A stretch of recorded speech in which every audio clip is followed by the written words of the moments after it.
for my mind tonight. Love not true, we go flow correct. If you won't fly, I go free your wing. No heavy load, make I hold your neck. Small, small step when I dey near you. Every word get meaning true.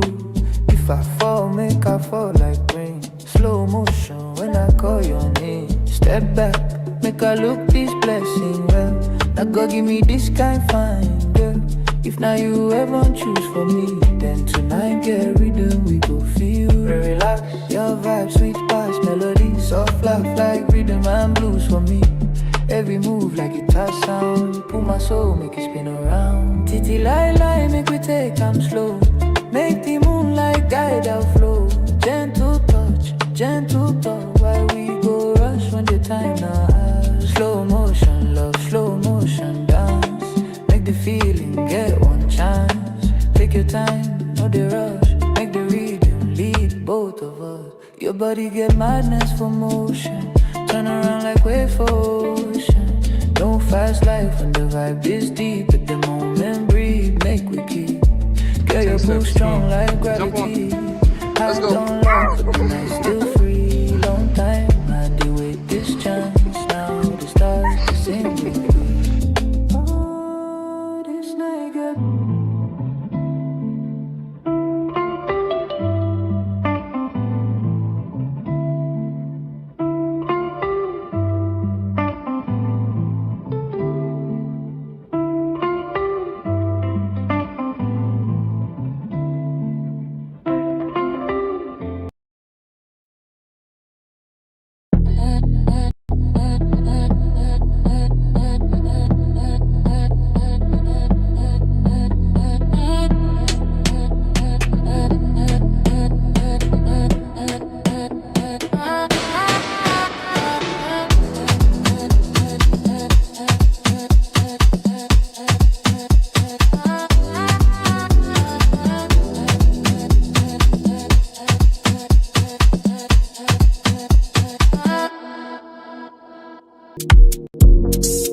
Yeah.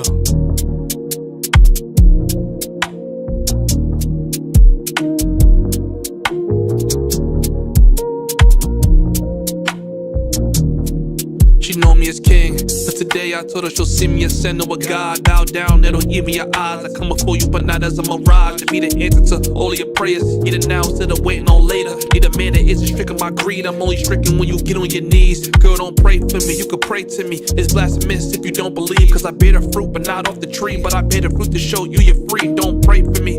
All the things you wanna say for me, you can say to me. Activate my inner savior. Can't watch you act on your inner nature. I can't watch you slide down that pole. Watch new niggas take you home. I'm here to save your soul and purify you with that role. I can't just sit back and just watch you. You got a heavy burden, I'ma spot you. You feeling sick, I'll be a doctor. I want you to love me. I want you to love me like a God that you ain't never seen. I wanna be to heaven you ain't never been. I wanna purge 11 that's been meddling. Life's a trip, keep you pedaling. Let my love just settle in. I write you letters in cursive. Just let me be the one you worship. Yeah, worship. You can pray to me, you can worship. Worship, worship. You can pray to me, you can worship. Worship, worship. You can pray to me, you can pray to me, you can pray to me, you can worship. Worship me, you can worship me. Hey, pray to me, you can worship. Pray to me, you can worship. Hey, pray to me, you can worship. Worship, worship. Hey.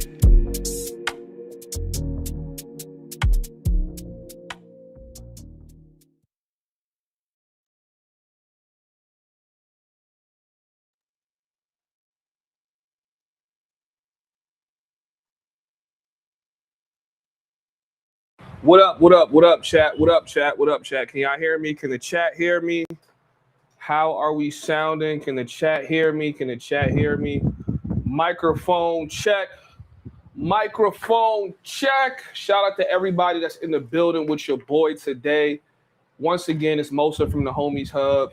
Back with another live stream. It's been a little minute. I wanted to give you guys some entertainment and bring you guys all into the chat so we can have a conversation tonight. Give you guys some updates. I know some of you guys want to know some updates. And obviously, I know some of y'all want to get into a little bit of drama. For me personally, I'm opting out of drama. But one thing I'm not going to do, is I am not going to spare you guys that exist in this space with me, exist in similar atmospheres as me, whatever the situation is. All of y'all are going to get addressed. All of y'all are going to get addressed, and all of y'all are going to get exposed. Simple as that. If you don't come for me, I'm not going to come for you. That's how I see this shit. A lot of you guys been using me for content lately. A lot of you guys have been trading friendships for $3.51 at AdSense. So I just wanted to break this down because I feel like not enough people emphasize on this. Number one, let me say this. I am 30 years old. So when I'm talking about OGs, I'm talking about people that have had at least 8 to 15 years ahead of me. I say 10 is fair. I don't really consider dudes in their 30s to be travel OGs. I think that's a little unfair. I start considering you a travel OG once you hit 40. Once you hit 40 and you've been traveling for a decade plus, I think it's safe to say you're a travel OG. Some of y'all might disagree. If you disagree, put it in the comments. But I think once you hit like 40, I think it's safe to say you're a travel OG. If you're in your 50s and 60s, you served in the military, so you've been traveling for a long time, you're definitely a travel OG. If you got kids, grandkids, if you got kids that's old enough to have their own kids, you're definitely an OG. I know big bro kind of like what? Like that stops at like 35 or something like that. Anyways, doesn't matter, right? I'm an age gracefully by God's grace, right? I'm an age gracefully, and as I'm aging, I hope to get as old as some of you guys are, right? That's the number one. I just want to show my respect to my elders. Okay. So number one, let me say that. Number two, let me also just say this, because this is now going to be, the slapping and the kiss on the cheek. Some of you Negroes are too old to be getting on this internet talking the way y'all talk. Some of y'all is too old. Like that OG wisdom just didn't really integrate in your membrane when you became as old as you did. Like y'all still don't get it, right? As old as some of y'all are, y'all still don't get it. You guys don't get it. So you got to have a young dude like me come on here, embarrass you, and remind you that there's levels to this shit, man. Huh? Shout out to my nigga Rello in the chat. I see you, bro. Shout out to Aaron from Ishval, Bravo J, Mike Lowry. What's up, man? Hit the like button.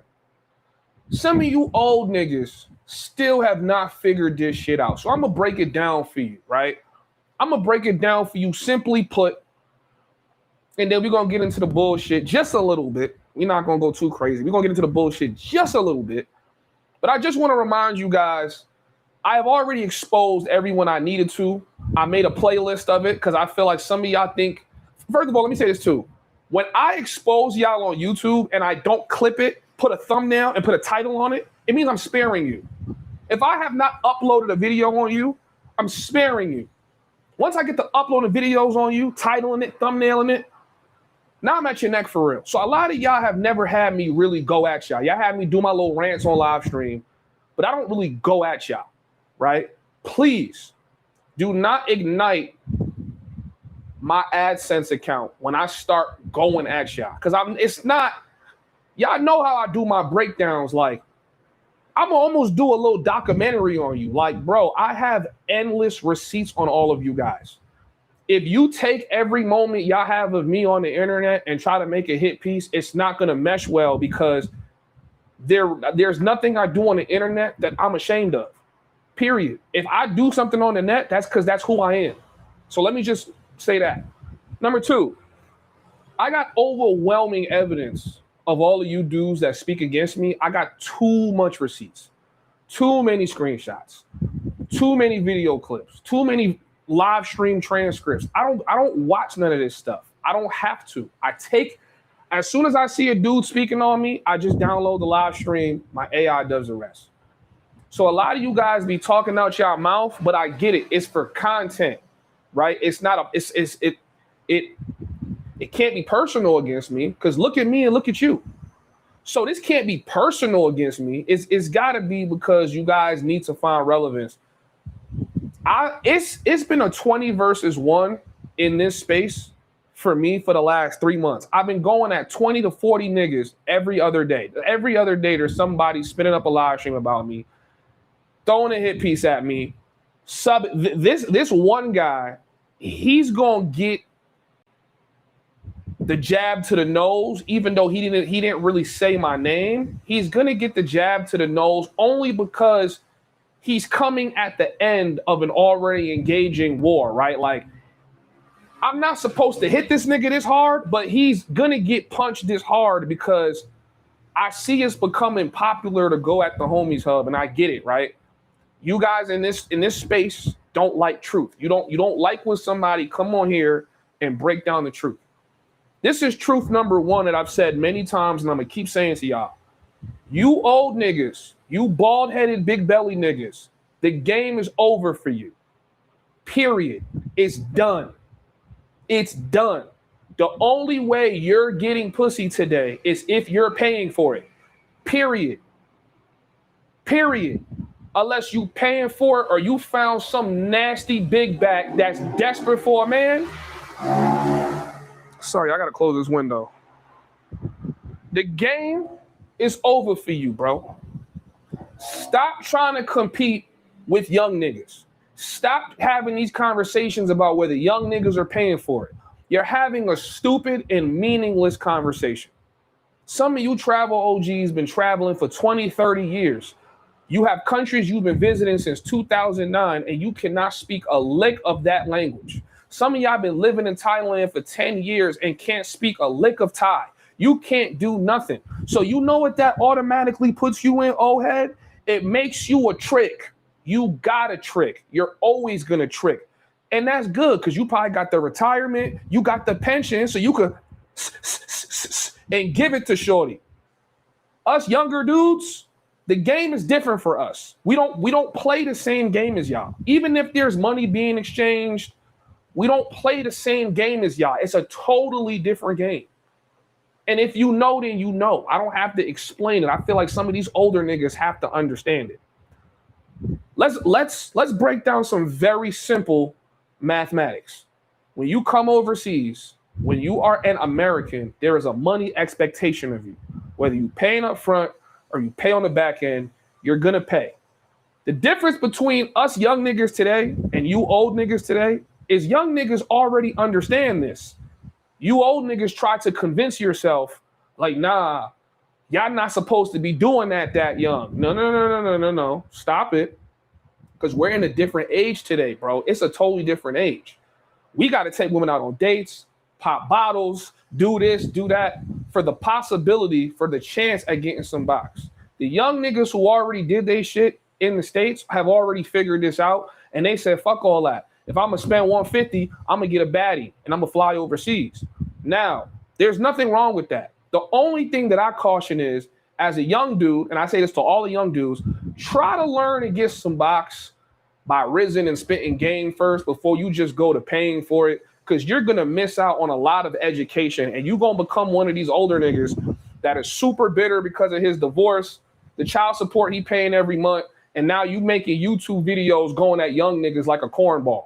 Okay, once you hit the age where you can be where you're supposed to be schooling a younger dude, you are never supposed to be turning on your camera to shit on a young dude on the internet. And that's what's wrong with some of you old niggas, because y'all have no decorum, no class, no OG biblical testament that you had to learn from when y'all was growing up. I was raised a little different, right?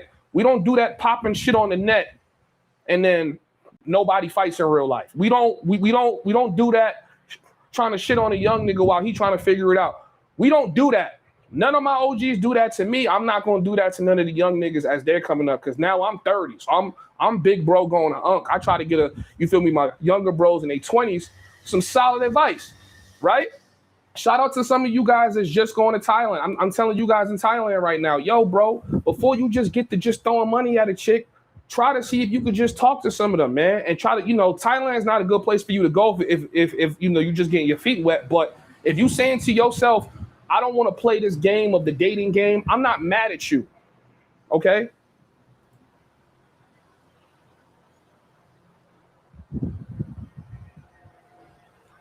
Can y'all hear me? Can y'all hear me? Is the audio good? Are we good? Is the audio good? Hold on, let me see.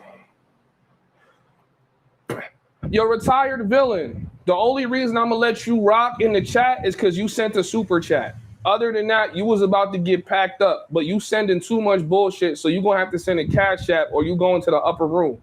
All right? Let me finish my piece.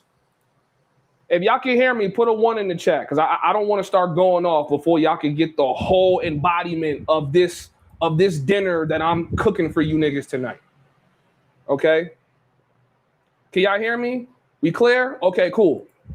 I try to tell you young dudes, man, riz a little bit, because if you spent some time in Thailand, you understand it's not as transactional as South America, and you definitely can have your way without paying for it. I know that from personal experience, right? But let me also say this to you OGs, right? I want you to look at me and look at you when you was my age, number one, right? Y'all come on this internet and y'all try to insinuate what I've been doing with my life before travel. I have only been full-time overseas for about 2 years, okay? Prior to me coming overseas, I had to riz in the States. There was no other way. What some of you guys do on this internet shit is you guys look at somebody and you try to make an assumption on what his life is like, even though you don't know him, okay? Some of y'all have been bald-headed, big belly niggas since you were 19. You've been bald since you was 19. You've been fat since you was 19. You've been scared to talk to pussy since you was 19. You will never understand my life. You never will. And I don't expect you to, because me and you are not in the same class.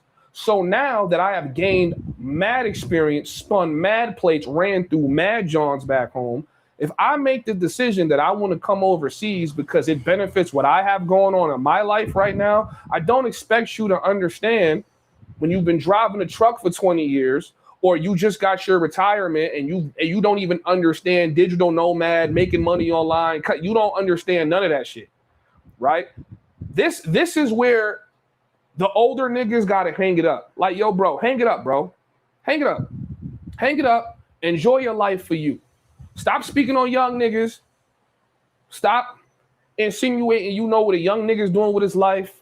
Y'all be overly concerned with who's young and buying box. The only reason you as an old dude would be concerned about who's young and buying box is because niggas is raising the price on you and you cannot compete. Simple as that. Because I see a bunch of you guys come on this internet and start talking about young dudes tricking and young dudes doing this and young dudes doing that. And y'all niggas be going off on a tangent like y'all spitting game or y'all giving game to the young niggas. You ain't giving no game to young niggas, bro. You're hating, bro. You're hating. Simple as that. You're hating. You can't win with niggas on the internet, but you definitely can't win with no bald head, big belly nigga on the internet. You can't win with those niggas. You can't win with the niggas that's dyeing a beard trying to look young again. You can't win with them niggas because they're going to try to always find something. They got to find something. They got to find something where they could go, oh, I'm better than him at that. Hey, bro, as a 30-year-old, I'm not competing with a 20-year-old. And when I'm 40, I'm not competing with no 30-year-old. And when I'm 50, I'm definitely not competing with no 30-year-old. I'm going to age gracefully. By God's grace, I don't become as bitter as some of you older niggas. Because the amount of y'all that come on here and start shitting on young niggas, bro, you guys are so miserable. So let me get into my real points. Number one, we don't have to pull no receipts. If you guys watch the Black Travel Space, then y'all know what's going on, right? All right. How many of the old niggas, out of all the fist fights that happen overseas, all the Pookie bullshit that happens overseas, how much of that is with niggas in their 40s? Think about it just for 1 second. How many niggas fighting overseas is niggas in their late 30s and 40s. I'll give it a second. Just think. How many young 20-something-year-olds you catch fighting overseas? How many young 20-something, early 30-something-year-olds y'all catch pulling up on niggas and fighting niggas overseas? Think about it. Just take a second, sit back and think.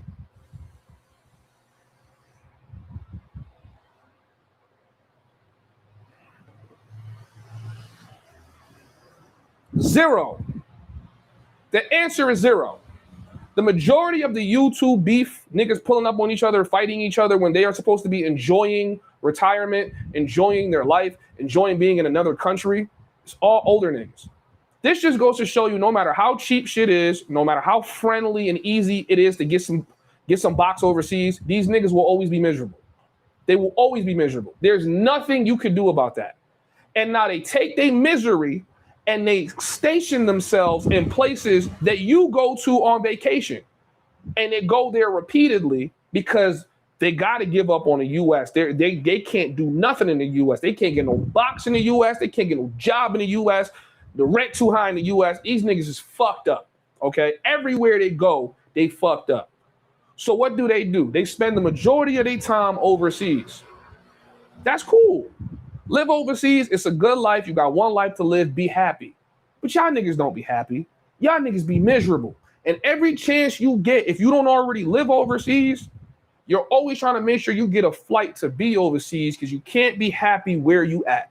And then when you see younger dudes enjoying travel, making videos, having fun, y'all see the girls is in the videos, consenting to be in the videos, having fun in the videos, interacting with the videos. Y'all niggas come on this shit and make videos shitting on young niggas.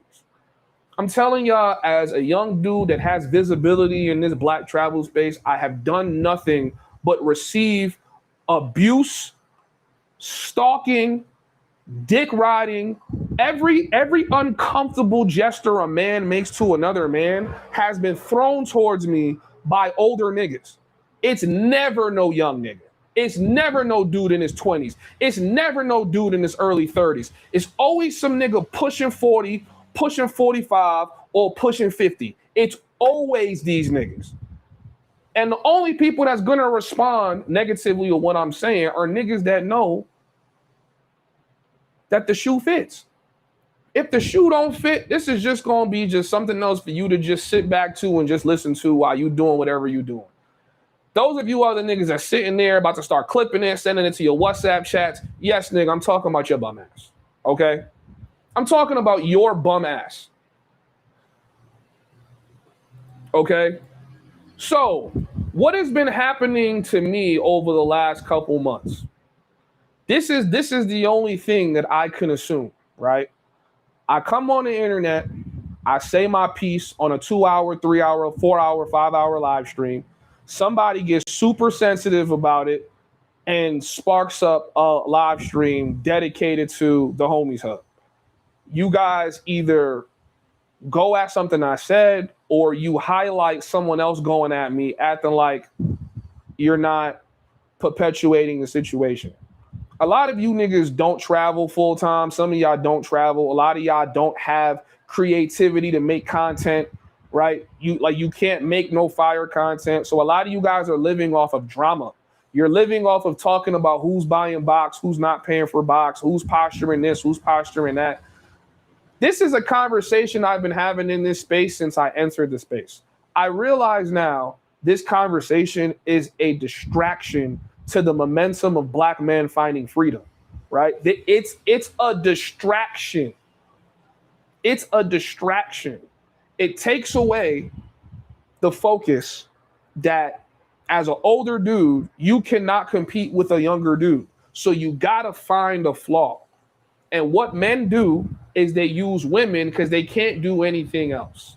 Niggas can't make better content. They not gonna hop in no ring and fight. They don't make more money. They can't do. So what do niggas gotta do? They gotta make this about who's buying box, who's not buying box, who's a box buyer, who don't get no girls in the States. Whole time. And like I've been telling y'all, be careful about a nigga who says things and don't show you no receipts. Be careful of those niggas. Those niggas are very dangerous niggas because they could come on the internet and say anything and never have to pump out no receipts. Be careful of dudes that's always talking about how much girls they get in the States. They live in the States 24/7 and you never see them with no girls. Be careful of those niggas. Now, some of y'all might say, well, Homieshub, we don't see you with no American chicks. And this is where I got to tell you, bro, put it back in my pants. I've been living overseas for 2 years. Where the fuck are you going to see me with some American chicks? If they're not girls that's here on vacation, I mean, we put those girls on camera all the time, right? Y'all have these weird expectations. Like, it's like, yo, yeah, you just dunked on him, but you can't dunk from free throw. Yeah, you just dunked from free throw, but you can't dunk from half court. Yeah, but you can't dunk full court. Whole time, like, nigga, I haven't even seen you do a layup. Where's the layup at? You can't even you can't do a video without having your hat on. You can't do a video without having a Scully on to cover that balding ass head. Nigga, you can't do this. You can't have bitches run their fingers through your hair. Not to shit on you bald niggas. But you got to understand my point. When you are no longer in competition, give it up. I can't talk shit to the 17-year-olds on the basketball court no more. These niggas will cook me. I got arthritis in the knees. It's over. I gave it up. I moved on to where it's better suited for me. I am not blocking the 6'2", 140-pound nigga going up for the dunk. Hey, bro, dunk that shit. Y'all the type old niggas that push niggas when they up in the air so that you could injure them. See what I'm saying? So when you start thinking about everything wrong with the travel space, with black men traveling, with the narrative that's happening now with the passport bros and crash outs and pookies and that, all of these niggas are pushing 40 plus. And if you're 40 and 50 plus, all I'm asking you to do is be self-aware of what you are doing and saying when you are overseas.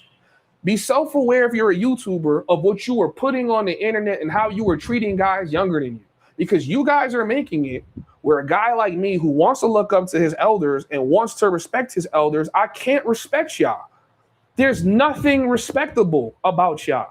I got dudes wanting to fight me over pros. I got dudes doing hit pieces on me. I got dudes telling me what I look like, but don't turn the camera on. I got niggas doing all types of shit. So I'm gonna just show you guys one example. Like I said, I don't really feel no type of way about this dude. He's just one of those dudes that I know personally. Like, you can't fuck with me in any way, shape, or form, Brody. So I've never bothered to really acknowledge him. Sometimes I watch his videos, but he come off like just an angry, bald-headed, big belly nigga, bro. Life not going the way that he want life to go for him. Hold on, chat. Let me close this fucking window. This shit going crazy. Hold on, guys. Give me a second. This shit going crazy. There's too much noise coming out this window, man. It's too late for all this noise. All right.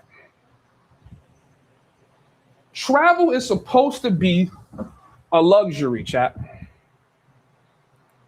Travel is supposed to be a luxury. It's supposed to be something we enjoy, especially as black men. There's not a lot of black men that travel.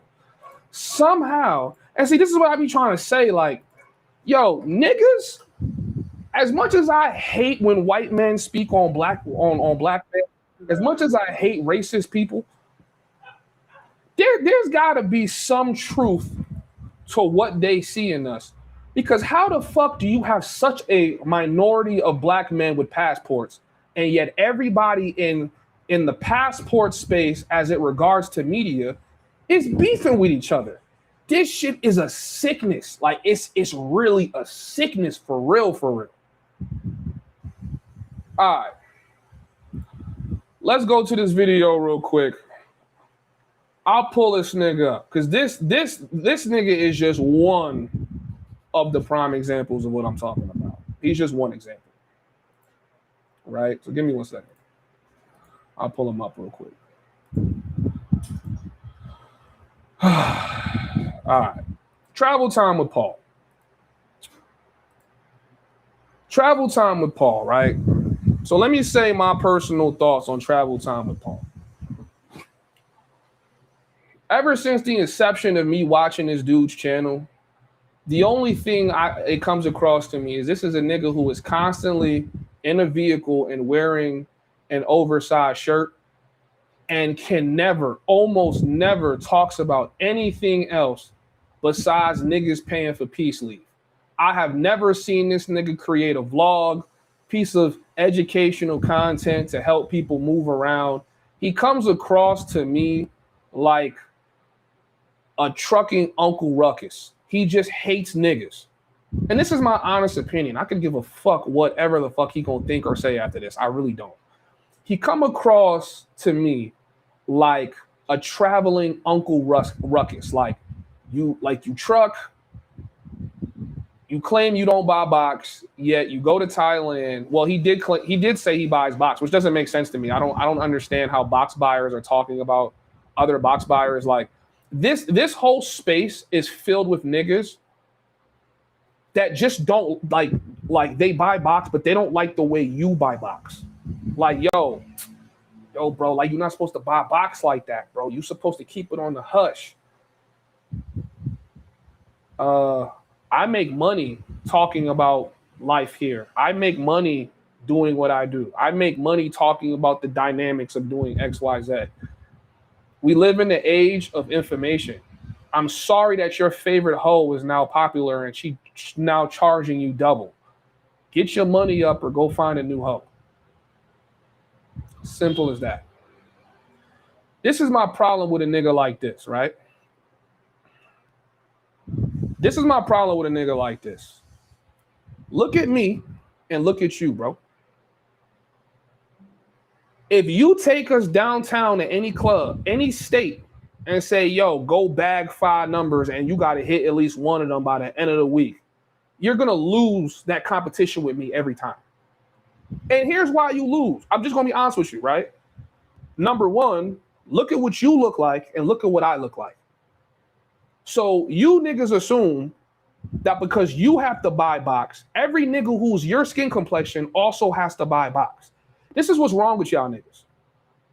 You are such at the bottom of your self-esteem that you cannot see the world in any other way. As me, a dude that comes on YouTube and tells you niggas that I do both. I riz shit, and if I need to, I throw the bread. But more often than not, I try to riz it because I spend more time out here. I learn the language. I learn the culture. I could talk to girls in Spanish. I was learning Thai when I was in Thailand. You can't come to DR or come to Colombia and riz nothing in Spanish. You don't even know how to do that. The only thing you can do is pay. So it behooves you to ever watch a dude and look at him on YouTube and say to yourself, he's doing something I'm not doing.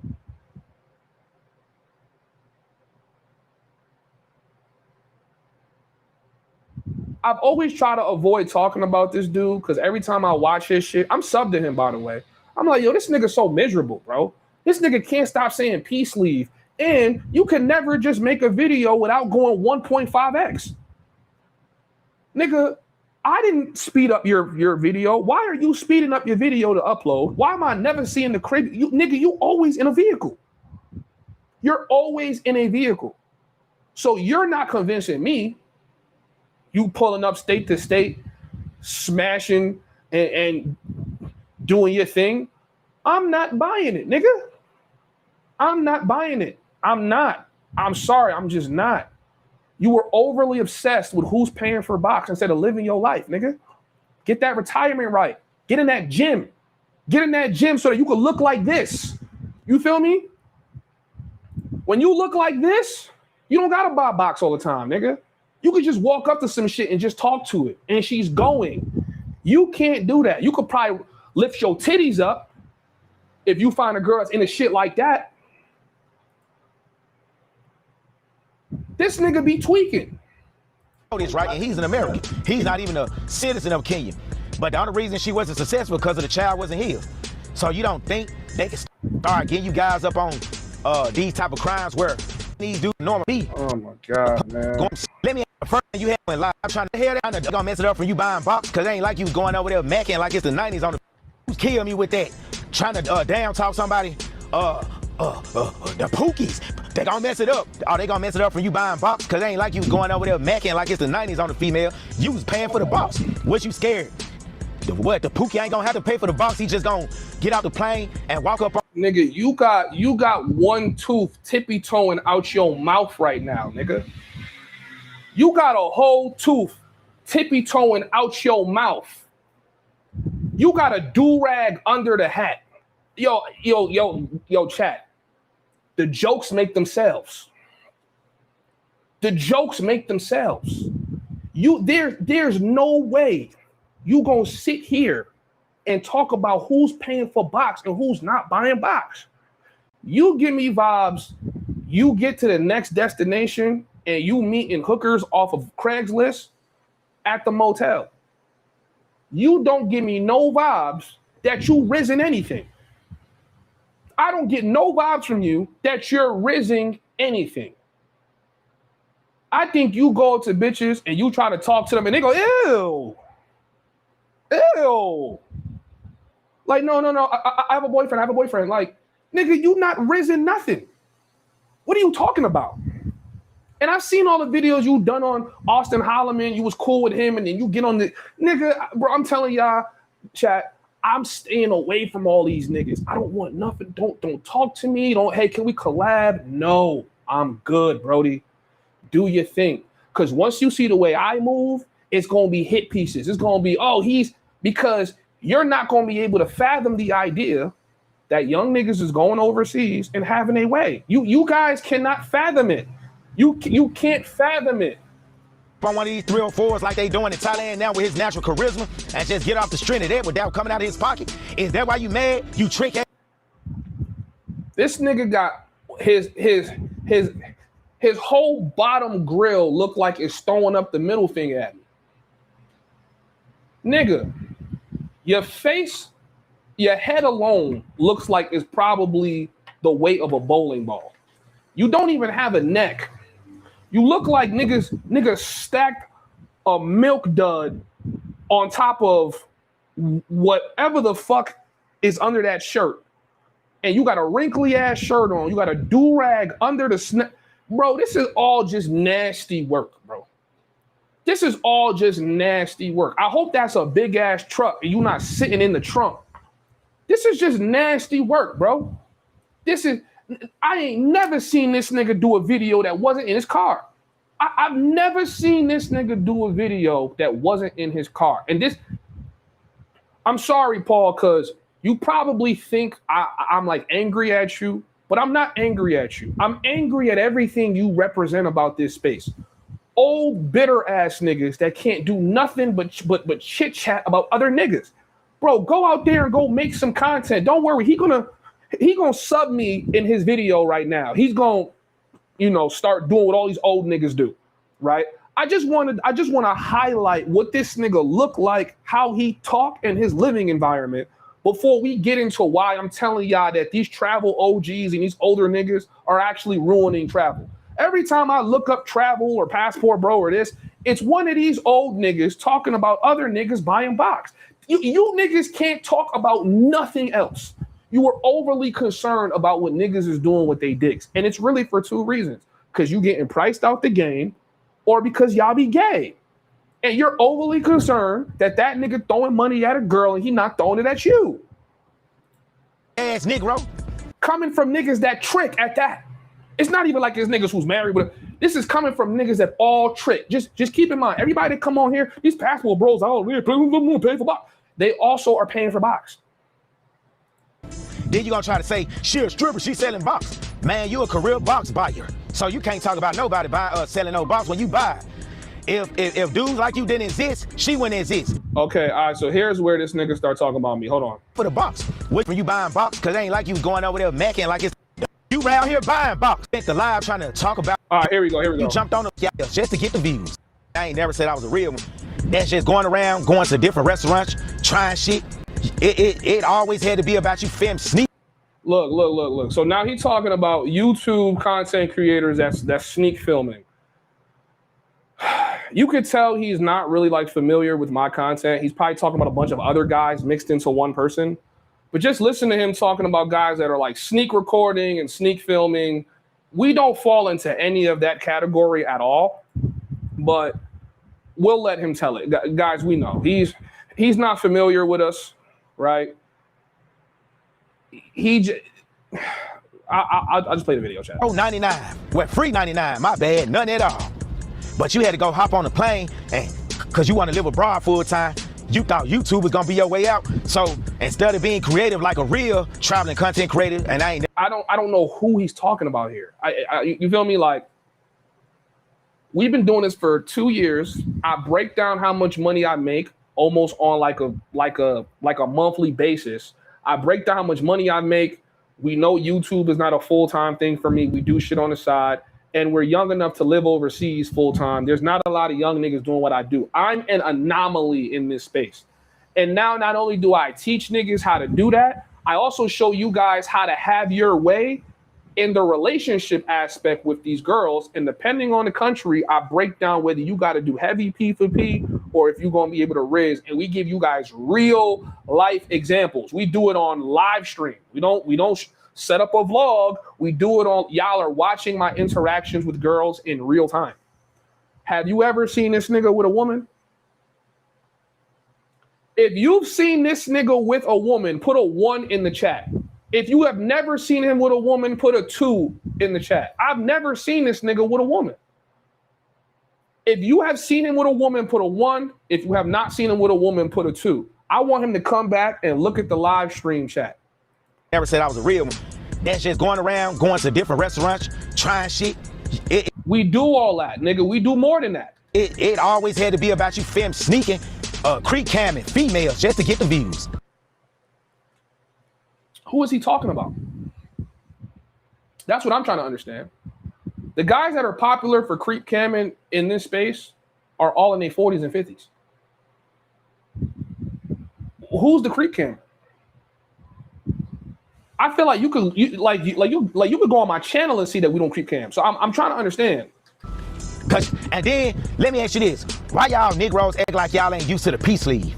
It's almost like the first time you smell peace sleeve is when you jumped on a plane and touched down in Medellin somewhere and you had to pay for it. I'm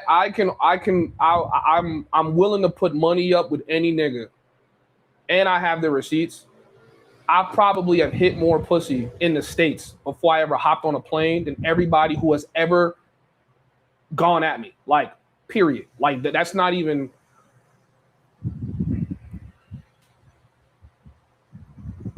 I'm telling y'all, like, any real nigga that get pussy never doubts that another nigga gets pussy. Let me just say that. Any real nigga that gets pussy, you don't really doubt a nigga. Like, specifically when you don't know the nigga, you can't just look at a nigga and say, yeah, he don't get no, because I've seen women fuck on anything. I've seen it. I've seen women fuck on anything. But I know when you get to a certain age and you no longer young, women not fucking on just anything no more like that, bro. They not just giving it up to just anybody no more like that. When you younger, girls fuck on anything. That little musty nigga in high school, he was getting boxed. The nigga that live in the P's, he was getting boxed. The niggas that play basketball, he was getting boxed. But once you get to a certain age, women not just fucking like that no more. They're like, nigga, you gotta have something going on for you.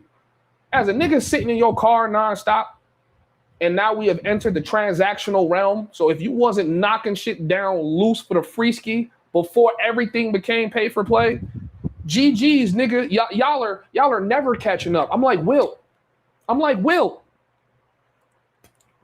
Y'all are never catching up. You niggas don't even know me. Y'all be on this shit like, man, that nigga gotta pay for everything. Nigga, look at me and look at you. I'm just trying to understand. Like I said, Paul is getting like the shit end of the stick because this is like his one little diss towards me. Some of y'all niggas have done way worse than him, but the unfortunate thing is, like I said before, his timing is terrible because now we gotta flame this nigga up. Nigga, look at your teeth. Look at your teeth, nigga. Look at what your teeth look like. This nigga breath look like it stinks horrendous. This nigga look like he would burn glass by just talking in front of it. There was a dude on Razor Ray's show, I want to say Sunday night when Razor Ray's went live. All right, so here's where he's talking about me, right? Here's where he's talking about me. You could tell he don't know who I am because he's saying there was a dude. That's why my thumbnail looks how nigga. I'm telling y'all, son, these bald head, big belly niggas, they be sitting on that couch in that truck, just sitting there angry at everything because life ain't panning out for him the way that they want. And then they watch niggas on YouTube and just be fucking enraged. These niggas all paying for pussy. Yo, chat, I'm telling y'all, there is no nigga getting money and getting pussy that got time for this shit, bro. I don't got time for this shit, bro. Y'all niggas really be like angry for real. Y'all be mad as fuck. The only reason I get angry is because I be like, nigga, how y'all so mad at me for being happy? This shit is misery for real. He got into it with this light-skinned woman from Texas named Mariah. He spent the live trying to talk about how she's a stripper, how she was selling box. I did not spend the live talking about that. I spoke on that shit for about 10 minutes. That you guys allowed a sex worker to come into the space and have a voice, speaking on what passport bros are doing with girls overseas. Whole time she's getting fucked by some poor local nigga in the DR right now, doing the very same shit that we're doing. Guys, please don't make me do a video on passport sisters. I feel like I've broke down passport sisters so many times that they literally come overseas and try to do everything that men do and then shame men for doing it at the same time. That's literally what she's doing right now, right? So my whole point is, why are y'all giving a voice to a hypocrite that can say whatever she want about niggas and do the same shit and there's no judgment? But whatever, we'll let him tell it. Hey, show, I want to say Sunday night when Razor Ray's went live. He got into it with this light-skinned woman from Texas named Mariah. He spent the live trying to talk about how she's a stripper, how she was selling box. You round here buying box. How the hell that make you any better? Ain't y'all in the same boat? Now, he could have also been talking about Steve. He could have talked, honestly, to be fair, he could have been talking about Steve. You dudes kill me with that. Trying to down talk somebody. The Pookies, they gonna mess it up. Oh, they gonna mess it up from you buying box? Cause it ain't like you was going over there macking like it's the 90s on the female. You was paying for the box. What you scared? What, the Pookie ain't gonna have to pay for the box? He just gonna get out the plane and walk up on one of these 304s like they doing in Thailand now with his natural charisma and just get off the strength of that without coming out of his pocket? Is that why you mad, you trick ass Negro? Then you gonna try to say, she a stripper, she selling box. Man, you a career box buyer. So you can't talk about nobody selling no box when you buy. I don't know who he's talking about. And see, this is my problem with niggas. Like, you guys gotta stop coming on the internet and just making accusations on people, because you don't know what other people are doing with their life. I don't know what Steve is doing, so I can't speak on him, but I'm gonna speak on me, because this is, like I said before, he's gonna get the shit end of the stick because he sounds like every other old nigga that gets on the internet. You guys come on this internet and just say whatever. Y'all just say whatever. Like, it's like, that's how easy it is to do on the internet. Just come on this shit and say whatever. You don't gotta prove nothing. You don't gotta have no receipts for nothing. These niggas spin up a live stream that wasn't even titled after me, but spend 2-3 hours speaking ill of me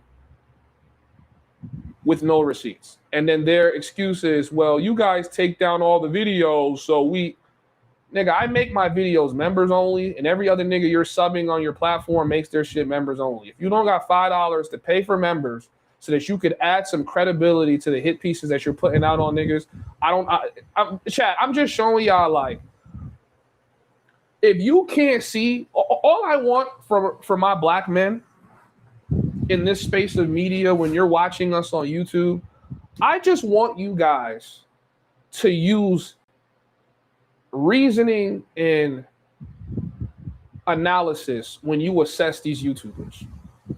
Assess niggas that do nothing but make videos in their truck or car for the last 3 or 4 years they've been on YouTube. Assess niggas that are unable to produce content even though they've been on YouTube for years. Assess niggas that can't travel anywhere or do anything for a long period of time, but speak on niggas that are living overseas full time. There's a lot of things for y'all to assess in this space. Assess niggas that pop it off all day about how they gonna run up on niggas and do X, Y, Z to niggas and nothing happens. Assess those niggas, because you have to understand that this YouTube shit will make a very reasonable man unreasonable. I don't see any point in this nigga making this video or saying this segment on what he said in this video. This nigga tried to compare buying box to a woman selling box, as if he doesn't buy box. You would think he was like a Christian bishop or a deacon at the church. Like, what's up with you niggas that buy box all day, speaking on other niggas that buy box? Or you speak on niggas and you don't even know if they buying box. Like, you've never seen them have to do a transaction. You just speak on them. And then calling someone a career box buyer is crazy. To say a nigga's been buying box his whole career is crazy. That's nuts. And these niggas can come on here and say whatever. Yeah, man. Listen, Paul, like I said, this ain't no beef, bro, but I got to clown on you because you come off like some Uncle Ruckus stink meaner ass nigga. I don't think there's a single nigga in this chat. I don't think there's a single girl on my phone. I don't think there's a single person on this planet that would look you in your face, that would look at you and say to you honestly that they believe that you get pussy for free. I don't think there's a single person on Mars, Jupiter, Uranus, Venus, Saturn, Pluto. I don't think there's a single nigga or woman or creature. I don't even think the angels in heaven would look at you and say to themselves, this nigga doesn't buy box. There is not a single specimen, atom, or creature that would not come to the conclusion that you are indeed a career and pathological box buyer that happens to always need to shoot a video in his car. I'm trying to understand, bro.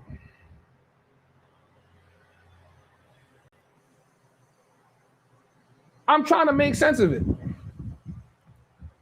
Yes, when you see dudes come on YouTube and all they could do is talk about passport bros, it's because they are unable to make any other type of content. They cannot make any other type of content on anything else but what other men are doing with their lives. Is Elon Musk sitting there worried about which one of his billionaire friends is buying box? Is any of the people that are doing well in media concerned with who's buying box? No, it's these broke ass, ugly ass, teeth doing tippy toes out of their mouth head ass niggas, bald headed, big belly, diabetic, high blood pressure, insulin resistant ass niggas that come on the internet saying what the fuck ever. Saying what the fuck ever. I understand a lot of you guys are not in the most ideal positions. I'm not shitting on you niggas that's on child support, been divorced, none of that. But you gotta understand when your misery is screaming through the screen. This nigga is miserable. Miserable to the highest degree. I think I saw this video where he like painted on his hairline before he went to Santo Domingo or something, or got like an install or something. Brody, hang it up, bro. You feel what I'm saying? Hang it up, bro. What you need to do is work some extra overtime for the trucking company, put a couple $1,000s away, and keep going overseas and tricking, and just stop this YouTube shit, bro. Just like every video he put out is of niggas falling in love with pros. Yo, bro, I think that's the most low-hanging, miserable ass type of content you can make. If you go overseas, you know what it is. You don't have to repeat it 100 times. You're not giving niggas the revelation. You're not opening up the book of Job for niggas. You're just saying the same shit you say in every video. And then after you say that, you probably discourage a bunch of people from traveling, and then you come to the same countries and fuck on the same hoes you was just clowning niggas for paying for. I don't understand y'all niggas. I don't get it, bro. I don't get it. If dudes like you didn't exist, she wouldn't exist. She wouldn't be able to sell the box if you wasn't around here buying.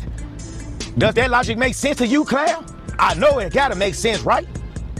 Man. And y'all wonder why everybody got their eyes on y'all. Y'all can't get mad when nobody come in the comment section and critique y'all for doing this goofy shit when you put it out there. So of course, we gonna react to it. If somebody reacts to my video, how the hell I'm gonna get mad when I'm putting it on YouTube? I don't know if he's aware that the stripper chick from Texas came on the internet talking shit on us first, and then we responded to her. I don't know if he knows that she's getting defensive about something she put on the internet herself. And when people try to correct her, like, hey, you should stop shitting on dudes when you're over here doing the same thing, she tries to segment whenever it's beneficial to her as to who she goes at. She was going at dudes that come overseas and pay for box, and you know, and then she goes, well, no, she's like, no, like, I understand guys that want to pay for box, but you, like, okay, what's the difference between me and that guy? Well, nothing. I'm just the guy that holds you accountable, and he's the guy that wants to suck a fart out your ass. Simple as that. This is another nigga that is appearing to me like he wants to suck a fart out of somebody's ass. Period. There's nothing wrong with buying box. Let us just get past that. Let's move past it. This is a conversation that should have died out. At this age, nigga, think about what like Jesus was doing. Well, at my age, Jesus was, you know what I'm saying, because he died at 33. I don't know how old this nigga is. He's probably 40, 50 years old, right? Think about what Jesus would have been doing at 40 or 50 years old. Do you think he would have been sitting in the caravan talking about which one of his disciples may or may not be buying box? That's probably a really bad example. But what I'm trying to say to you is, when you have a man of substance, as you age, you are supposed to become a man of substance. For you to be focused for years on who's paying for box when you're also paying for box is crazy. That's crazy. It's like when the bishops stand up on the podium and he start talking about all the men and women committing infidelity in the church, and the whole time he's sleeping with women in the congregation. I don't be understanding y'all. Yo, bro, we know you want to buy box. We understand you're upset because YouTubers keep putting your favorite bitch on YouTube. We understand you, bro. Get over it. There's other things you should be focused on. If you took all the collective hours that you spend talking about other niggas that buy box and put your ass in the gym, you probably would have a way better time where you wouldn't have to stack a snapback on top of a do-rag. That is nasty work. That is nasty work. There is no way a nigga like this is going to speak on me or speak on anybody. This nigga head look like it's 70 pounds by itself. And he got the nerve to put a do-rag under the snapback. And you sitting in a dark truck. Y'all niggas need to focus on getting some money and getting in the gym. Stop this constant YouTube going at niggas. This nigga buy box. This nigga ugly. He can't pull nothing off the strength of Riz. And whole time niggas ain't never seen none of y'all with no bitches. I don't even see you with pros. It look like the pros don't even want to get on camera with you, bro. What are we talking about, chat? And this is what's keeping up the entertainment in the space? Is niggas like this?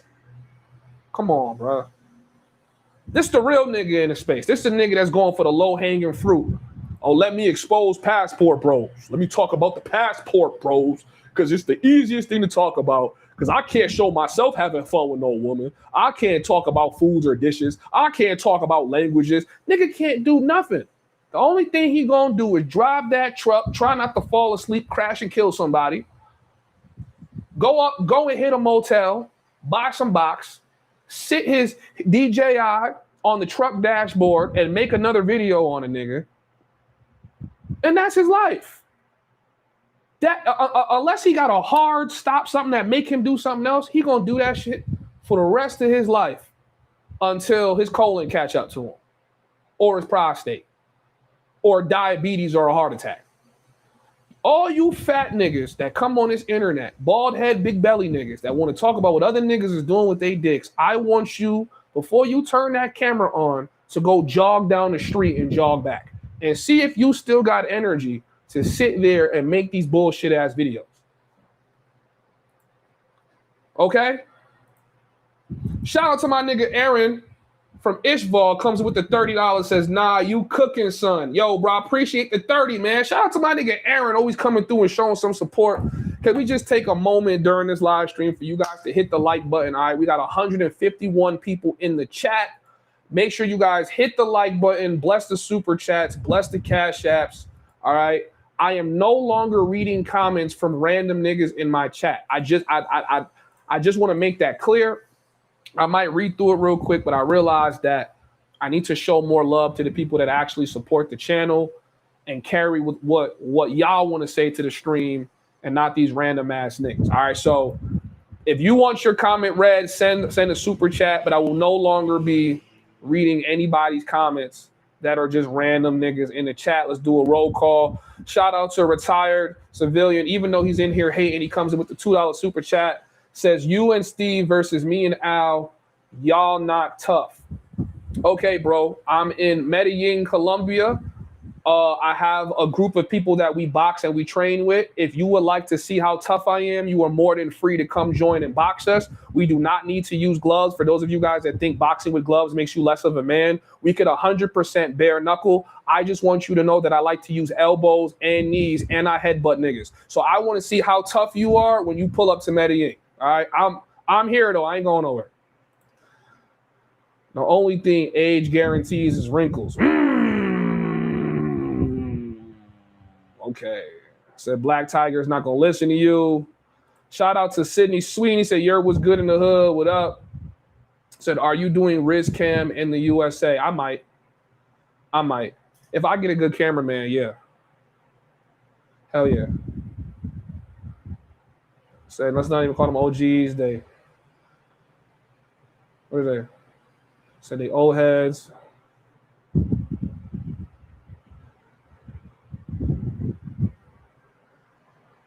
What up? Dark Maul, what up, Brody? Said, I just seen the video. What up, Bravo J? Nigga said, this nigga definitely got a CPAP machine. Y'all niggas are stupid.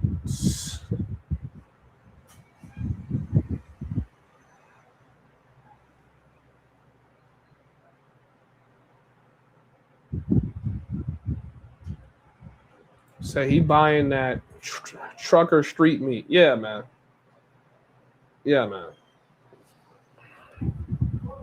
I just see too many dudes in this space that are overly concerned with the most stupidest shit, and they be the most unhealthy ass niggas. Unhealthy. You getting all that trucker money and can't go fix your teeth. What are we talking about right now? See, this is one of the bad things about buying box. Is when you start buying box, you don't think to work on yourself. You don't try to lose no weight. You don't try to fix your teeth. You know what I'm saying? You don't really do nothing that's gonna improve your quality of life. And then you can just come on this shit and just speak on niggas nonstop. And like I said before, I don't got no issue with travel time with Paul. He's just the person we have to make an example of this stream, because there's many dudes like him that exist in this travel shit. Too many people. This travel shit is a luxury to be a part of. And these guys spend all their time and energy being upset with other people for traveling and doing what they do overseas. Said Durag ain't been washed in weeks. Said he, a friend of me, always hating on his friends. Yeah, I've seen that. I've seen that he gets cool with niggas and then he does hit pieces on them. I think that's just an old head tactic at this point.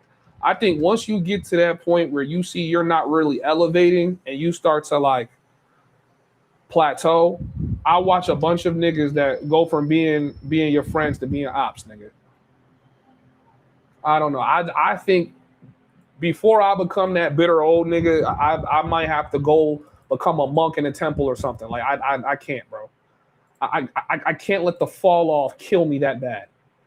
I'm telling y'all, like, as like you start getting older and you start falling off or you never hit that potential that you wanted, niggas start, yo, bro, that hate get real, bro. I'm telling y'all be like, bro, you always saying somebody hating. Yo, I'm telling y'all, watch niggas. Watch how niggas start. I've never seen nothing like this before in my life, bro. Niggas start hating for real, bro. Niggas start hating for real. And niggas be trying to disguise they hate like, oh, nah, I just want to see better for you. Man, shut your bitch ass up, nigga. Shut your bitch ass up. You don't want to see better for nobody. You're a fucking hater. You're a hater, nigga. Simple as that. Like when Joe Budden was screaming at Lil Yachty, oh, how come you don't understand the plans of your deal? Nigga, you're just mad that nigga made $11 million in 1 year and you didn't. All that knowledge of the industry you had, and you couldn't make no money. You had to go become a podcaster. Even though he making millions now podcasting, that nigga was definitely hating on Yachty. Period. There was no reason to hate on Yachty, but that's what he was doing.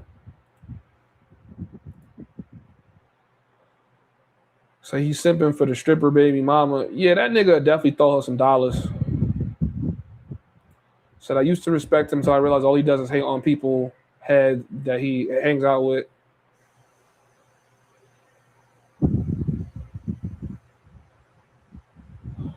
Oh, okay, so y'all niggas seen him with a girl. Most passport police or glizzy police always worry about if a man pays or not, like it's their money, but he has to be able to spend regularly so she's not broke. So Mariah says she hates black men and those dudes still defend her. I think if y'all can't see that she doesn't like black men, I don't know when y'all gonna see it. She was talking about how much she liked Puerto Rican niggas. She went to DR to go start fucking some random broke ass nigga from the DR out there that she's probably, if they go on a date, she's paying for it. She starts talking about how I look like a monkey. I got a bamboo lip. I got this. I got that. I'm a cockroach. Like, and y'all was sitting there. Y'all niggas start clapping like some retards. And then I watch. And, and here's the best part. I watch all the niggas, all the YouTube niggas that want to go suck a fart from her ass after that Razor stream. Once y'all realize that that bitch is exactly who I said she is. Now y'all niggas, after y'all was going at me on her stream, I'm watching you niggas come on do stream. Yeah, bro, I got like dirt on her. Yo, Steve, I commend you because I'm like, nigga, you was just on her platform two-handing me, talking crazy about me. Now you over here turning on her because you realize that you never gonna get that pussy.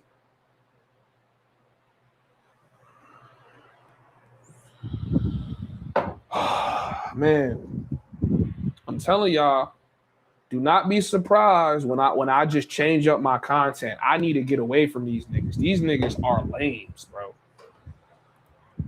Now that you dark-skinned black niggas, big belly, bald head niggas realize that she's not gonna give you that pussy, now y'all niggas is all trying to go at her now. Shit corny, bro. These niggas corny. That girl did say she would send Paul on you.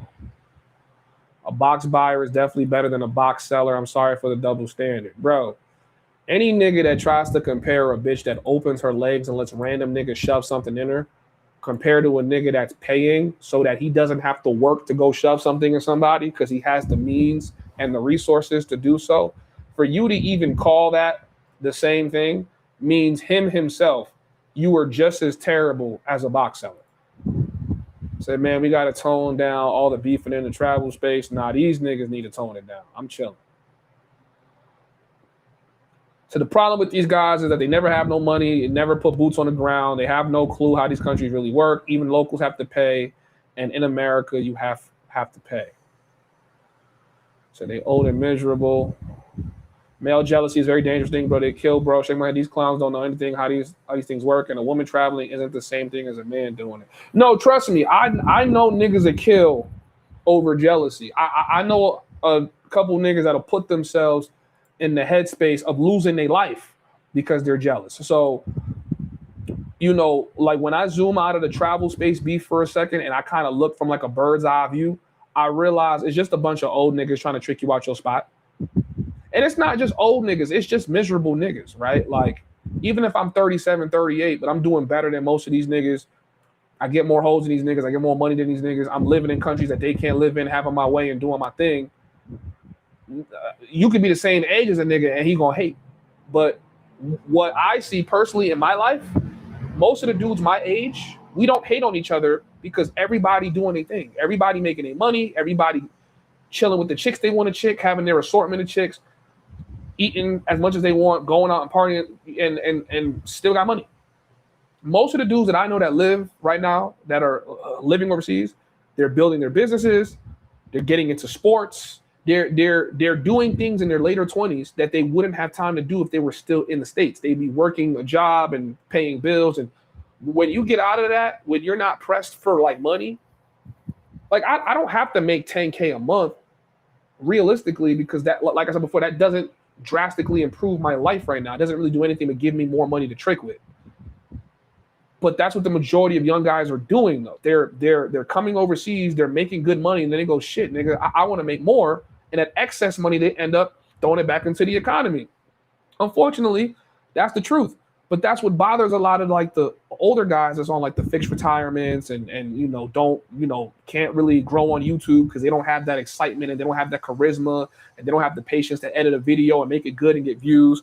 So they just hate the fact that a young nigga could be working an online job and be making an extra 2, 3, 4, 5 bands off YouTube, and he's just like, yeah, well now he coming down here and he's just tricking that shit off, doing, like whatever.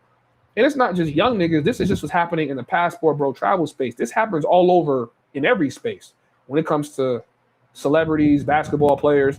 If you're not making as much money as that young nigga, and you had your little sweet little young tenderoni you could send a couple dollars to, well, now your little sweet little young tenderoni ain't taking a little bit of money you was giving her before, because a younger nigga that got it is just throwing her what he wants.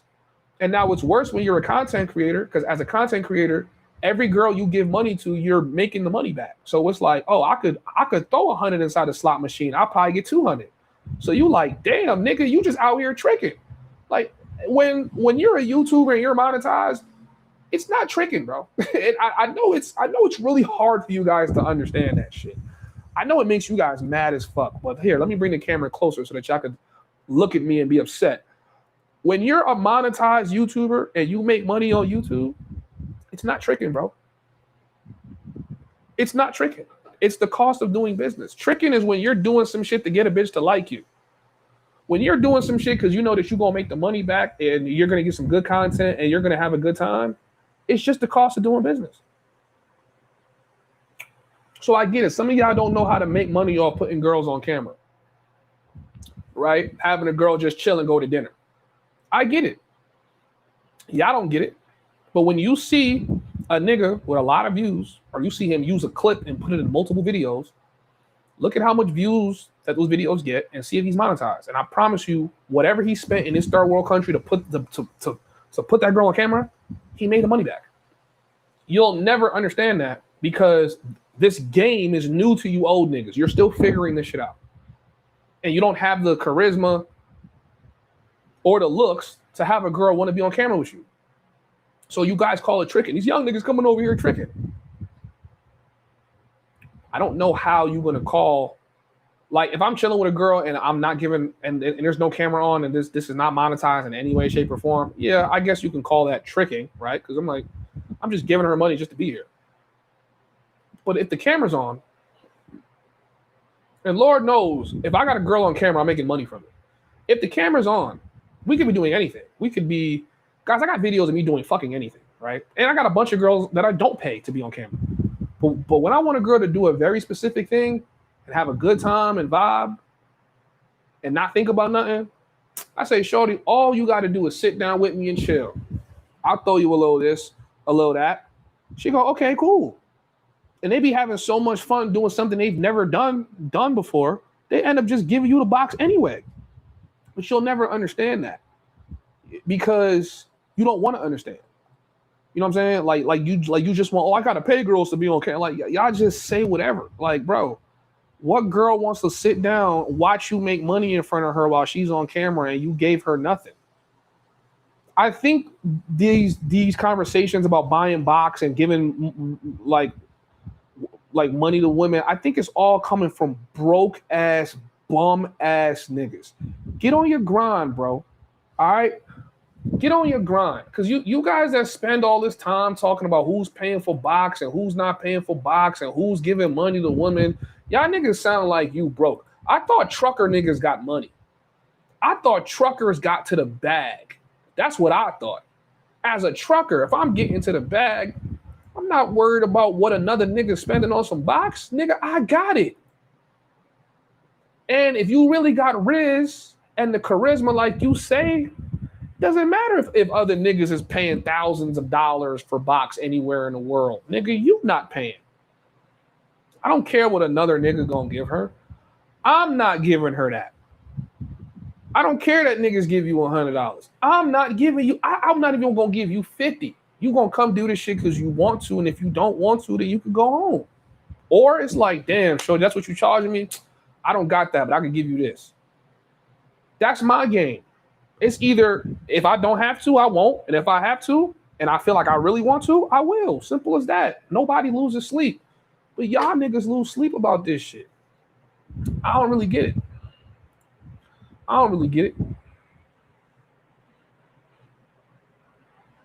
Paul is grown, who still listens to campfire stories. I'm gone.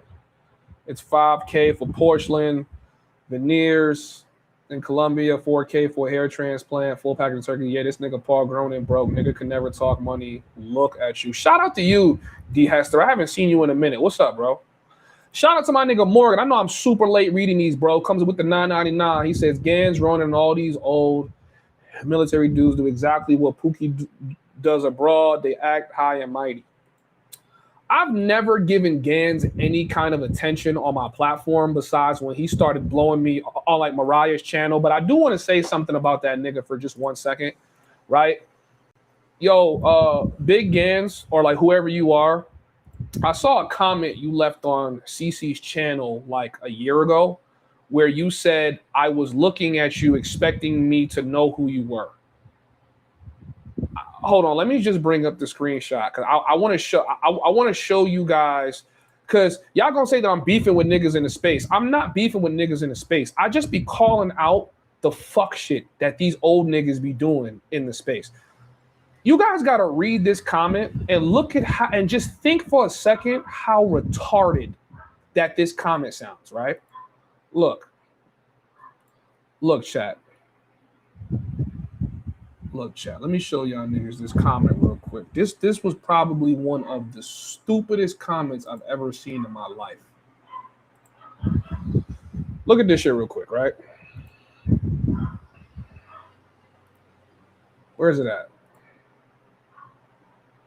Okay, hold on. I'm trying to see if I can make myself.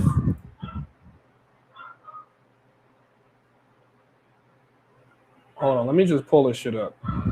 Big Gans is another one of those old niggas that gotta hang it up. I think he's like prime example number one, right? Here, bro, we're gonna give you some clout today because I know you've been trying to get the clout for like a long time. So we're gonna give you the clout today, bro. We're gonna give him exactly what he wants. Cause this nigga he can never stop talking about me on these live streams. He can never stop talking. I thought he was a random nigga in the audience. I didn't even know he was a YouTuber until like months after like my first time ever really seeing him on YouTube. I'm like, oh, that nigga's a YouTuber? Hold on, chat. Can y'all see this shit? Can y'all see this shit? Here, let me see if I can just show you guys, right? So here's his comment. he goes, another cornball. He was looking at me like I was supposed to know who he was in Medellin, waiting for me to speak to him. This comment is 100% about me. If you want to go watch that live stream, y'all could go back and watch this shit, right? This nigga leaves comments like this about me like every other stream, right? First of all, let me say this. I don't know who this nigga is. I saw him and I recognized him as one of the niggas that be on the panel, right? But at this time, he's never really said anything directly about me. He be throwing subliminals like Paul did. So I'm, Paul, yeah, but you kind of got like a really hard right hook. I'm not gonna say sorry, but I'm just gonna say you didn't really do nothing to get punched that hard. But a nigga like this has, right? This is another prime example of one of these bald head, big belly niggas that can't keep my dick out their throat. I seen this nigga in Medellin and I recognized him as one of the niggas that be on the panel that just be talking about me for no reason. And I never acknowledged him. I didn't even look at him. The one time I looked at him was to just look at him like, nigga, I see you. And this nigga did not say a word to me. You know what he did, chat? He tapped his mans next to him and he pointed to me, right? And I acted like I didn't see it and I kept it pushing.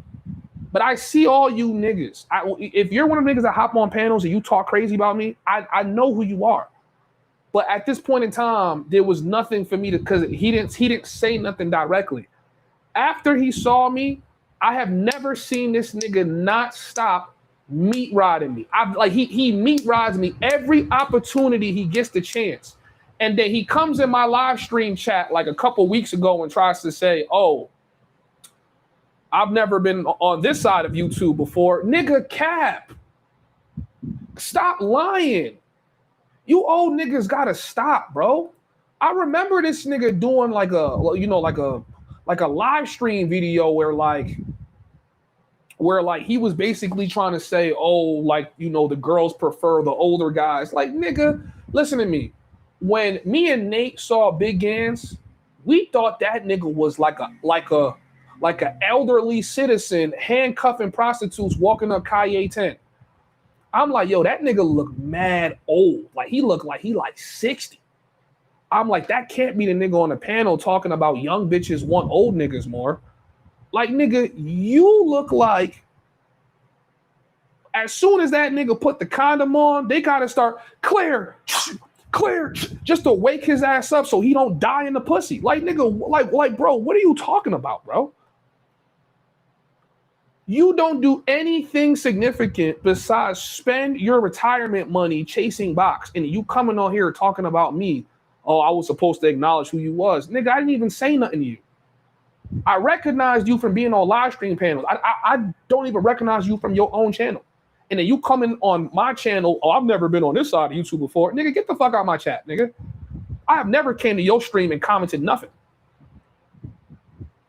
So when I see you in Mariah's chat sending her money, talking shit about me, and then you went on, I don't know whose stream he went on. I think it was K9. He went on somebody's stream. Damn, whose stream did he go on? Was it Razor's? He went on somebody's stream like today or yesterday, talking shit about this Texan stripper bitch.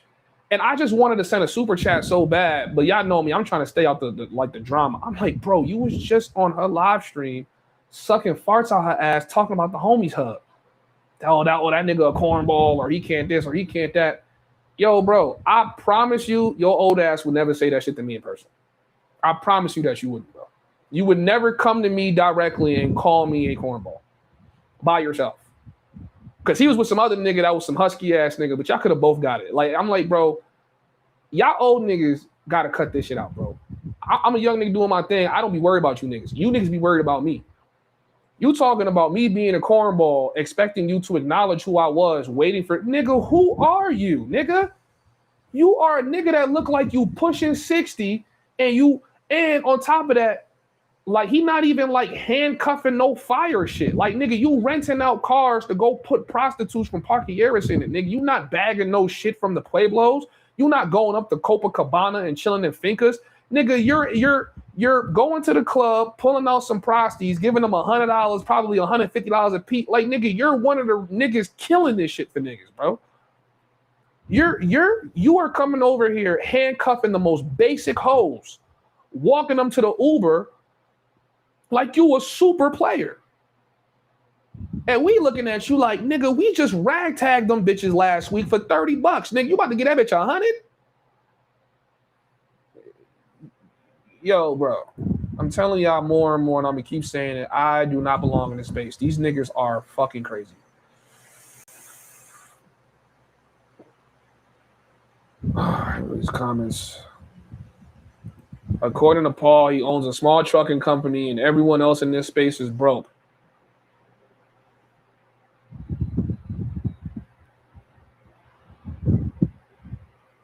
So how long you been on your fitness journey? I've been on this fitness journey for like 2 years, bro.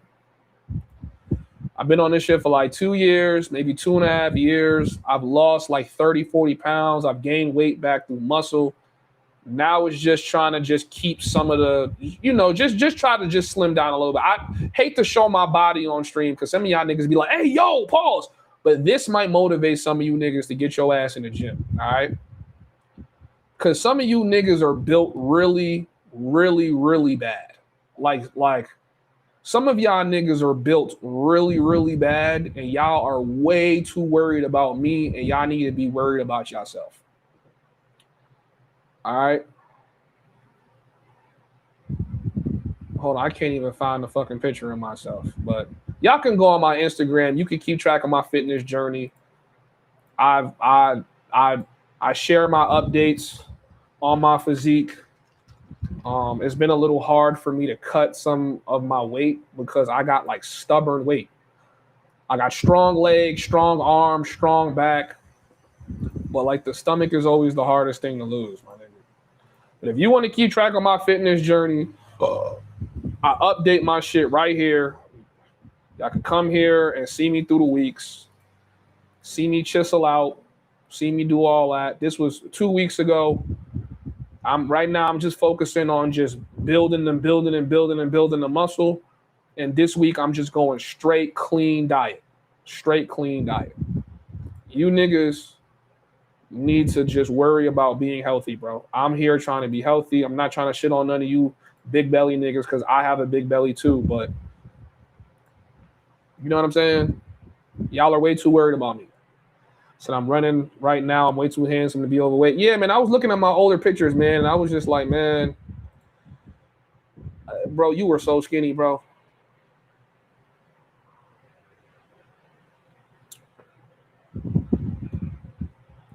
Said I saw Mariah's body on TikTok. She a bit fine. She's a chunky chick. I just think she doesn't look the way she thinks she looks in her head. She's a 6 at her best, but she talks like she's a 10, and she acts like everyone in the space who criticizes her is because she don't want them. You know what I'm saying? Like, to me personally, she's the kind of chick that you hit when you ain't got nothing else to hit. Like, that's when like your favorite bitch is not getting back to you, the bad bitch not getting back to you. That's the shit you hit up on like Bumble or Tinder for her to come through real quick. Like she's not a kill. I'm gonna put her in a group chat. Like, yo, look, like nobody's hitting that and dropping that shit in their group chat. Now, a nigga like Gans is gonna get that and put that shit in his group chat, but a nigga like me isn't. Like, I'm not like that. That's not even a kill worth bragging over. That's some shit you might hold your nose before you go in it. Like nigga, like she be talking like she got a Texan dump truck. Like, nigga, I've been to Texas. There's bitches out there that's thick for real. Like, she's chunky. Like, yo, like you eat ice cream at 3 a.m. like 4 days a week. You know what I'm saying? Like, she is delusional. Y'all be calling me delusional. Say, yo, I'm watching a Razor Live with Mariah. You got a whole hater named Corny Hub. It's QB passport flexing, bro. I've already proven this shit on my Homieshub account. Y'all could go and check it out. I have all of the proof that Corny Hub nigga is QB passport flexing. He's gonna try to deny it with all of his heart and chest. I proved it already. That you know that is him. Okay, so if y'all want to see that, come here to the Instagram. Just go to harassment because I'm documenting it. Every burner account he has. All of you niggas that talk shit on me on the net, I have a folder of every time y'all talk shit. You know what I'm saying? Because I want to remember who you are when I meet y'all, and y'all try to act like we cool and we homies. Nah, nigga, I have a folder on you and you running your mouth for the last 2 years. So, yeah, y'all can come and watch this shit, and I prove already that Corny Hub nigga is QB passport flexing. I'm showing you guys the correlation that's going on here. It's a bunch of older niggas that are out of their prime that are shooting at me because they're no longer in a prime. Any nigga who's in their prime does not spend any time talking about me. Think about this. Think about all the young niggas that exist in this space. Do they even bother going at me? No, none of them do. It's only the old niggas that do this shit. It's the niggas falling off. It's not no young nigga.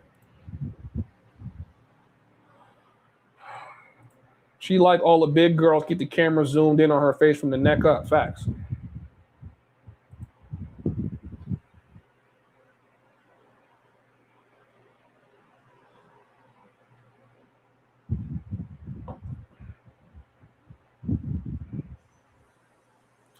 Says, or when you see someone with 350K subscribers but get 40 people on their live, that doesn't make sense.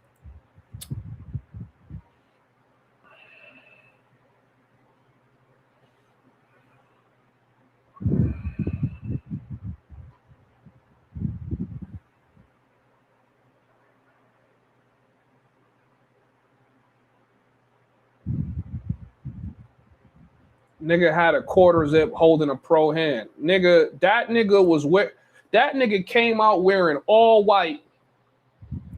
He came out wearing a fucking all white romper.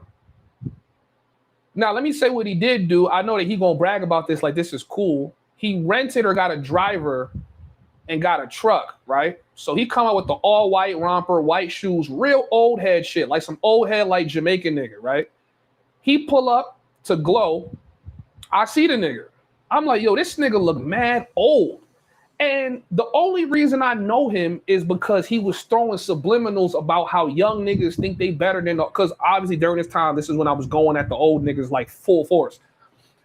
And I'm like, oh, this the old nigga that think he get more bitches than young niggas. And you gonna think he gonna walk through the park with some fine shit. That nigga pull some shit with no ass, trash ass bitch. Probably one of them bitches that work in Central during the day and then come to the park at night. And the nigga handcuffing. And at least 2 other niggas he with just straight up handcuffing the hoes. Acting like these niggas is moving around. I don't even remember what happened. I don't know if he ended up going to the crib and coming right back. This is when this nigga is like analyzing me. Like I could feel his old ass eyes staring at me. He tapped one of his friends and point to me. I act like I don't see it because I'm like, that happens to me every day. A bunch of you random fan ass niggas love staring at me when you see me in person and don't say nothing at all. So I'm like, oh, okay. And that was it. Ever since that day, this nigga is like boldly on the internet speaking on me. Like, nigga, why are you talking about me like you pulling fine shit?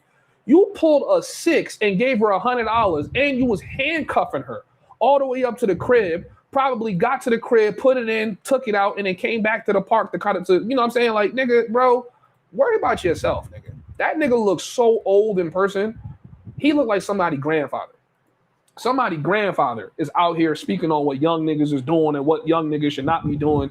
Y'all gotta hang this shit up, nigga. At this point, one of the 12 disciples was like spreading the gospel of Jesus around Israel or some shit like that. Like, nigga, you need to go do something else. Because you niggas get that retirement check and get that consistent check and y'all start tricking y'all ass off and y'all be coming on the internet speaking on young niggas. Why are you worried about me, nigga?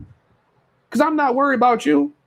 For you to even say that I was standing there talking about, oh, and he expected me to know who he was. Nigga, how the fuck would you know that if you didn't know who I was? I'm telling y'all, bro, like, just listen to these niggas talk, my nigga. They're going to show you that they're literally retarded. They're going to show y'all that they're literally retarded. How does this comment make any fucking sense? Another cornball, he was looking at me like I was supposed to know who he was in Medellin. How the fuck can you even say I'm a cornball, or you know who, or I'm expecting you to know who I was if you didn't already know who I was? What the fuck? What be wrong with these niggas, bro? These niggas be having mental illness. This is a mental illness, bro. I'm starting to think once you have decades in the game of buying box, your brain get fried. Once you buy too much box, niggas' brains get absolutely fried, bro. You did not say nothing to me. You know you would never say nothing to me by yourself. And you hop on this internet talking shit. I have never addressed you until you started running your mouth on me. So for me to see you hop on a nigga's panel and try to talk shit about Mariah after you were just slobbing her asshole, sending her super chats, talking shit about me, is crazy. These niggas have an identity crisis. They don't know when to be loyal or friendly. This is what happens when you give your grandpa YouTube. Like, yo, grandpa, get off YouTube, man. Get off YouTube, man. You would never in your life come to me by yourself and say that shit. You never would, nigga. You never would. I don't even think I hit you, bro. I might go to jail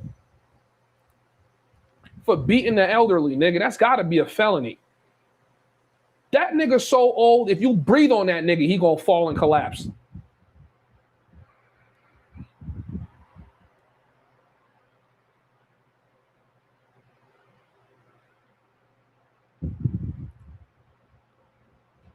Shout out to Al 504. I appreciate the 504. Says support for the canal. Thanks for the roast. You were keeping me awake on my overnight run. OTR life. Shout out to you, bro. I appreciate it.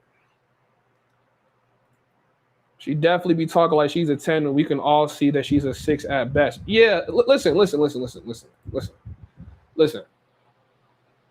Ask yourself, as a woman, do you see niggas take... There's a bunch of TikToker bitches that's always bragging about God. Do you ever see her with a nigga? Do you ever see a nigga take her out on a date? There is not a single young nigga getting money doing his thing that's fucking with her. Not a single nigga. All the niggas that want to fuck with her are niggas that look like Mulano or like Gans. Do you see any young nigga with a full head of hair, money in his pocket, and has ambition checking for her? No, you don't. No, you don't. And that's all I gotta say. Like, you don't. She gonna talk like she a 10. A bitch that's a 10, you gonna see her live the lifestyle of a bitch that's a 10. Remember, she's openly a stripper, so it's not like she gotta hide it. She has no shame in it. So you should be living the way I see other strippers live. You don't. I know a lot. Every stripper I know, at minimum, got one nigga tricking on her. She don't got none. Instead, she finds it more feasible to go to DR and go be fucking on some local Dominican nigga talking about, that's my boyfriend and I met his family. Yeah, you sound like all those other passport bitches that get fucked by locals and then realize that he's fucking you and 3 other bitches. Chat, I be sitting here like, am I in like a simulation or something? Like, what the fuck is going on here with these niggas? Like, bro, y'all hop on this internet and lie to yourselves every day. I feel like listen. And listen, y'all could tell me, Homieshub, we think you're a serial capper. If you think I'm a serial capper and you've been watching me for this long, I will hold it down and I will shut up. I literally feel like the only reason I get into beefs with niggas in this space is because I say what everybody's thinking, but I'm the only one ballsy enough to say it. That's it. Like, I'm the only nigga ballsy enough to say the shit that other people don't say because I'm not afraid of consequences. Like, I was told truth is next to God. Like, you got to speak the truth. I don't come on here and tell you niggas I've never paid for it. That's cap. But I'm also not going to tell you niggas that I always have to pay for it because that's also cap. That's not true. I tell you niggas when I got my money up. I tell you niggas when I got my money down. I tell you niggas when this happens and that happens to me. When a bitch steals my phone, like I don't lie to. I'm like, bro, it's life. It happens to niggas. But I realize this YouTube shit. Everybody got to put on a facade, like, and that's the problem. Because when I came into this YouTube game, I treated the Homieshub like a channel. I was just gonna be myself. No scripting, no faking it. No, just I'm just gonna be myself. That's it. And I just feel like, how can you come on the internet and pretend like XYZ and then in the next sentence say some shit that contradicts your whole statement? Passport bros and black men are coming down in droves paying for pussy and you niggas just fuck a girl every day and then you have no issue with it. Then you make fun of niggas that's coming overseas to fuck on women overseas, but you getting fucked by niggas overseas. You shitting on passport bros, but you was fucking on a passport bro. You make fun of niggas for paying for box, but you pay for box. Like.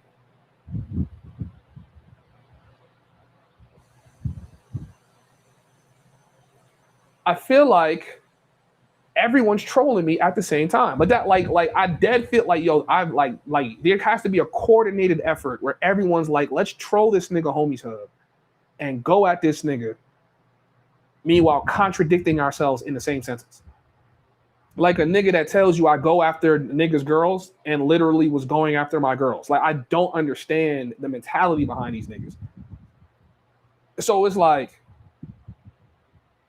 all right, you know what I'm gonna do? I'm gonna stop getting angry and I'm gonna just start trolling. That's it. I'm gonna just troll. No more getting angry, yelling, my vein about to pop out my forehead. I ain't doing that no more.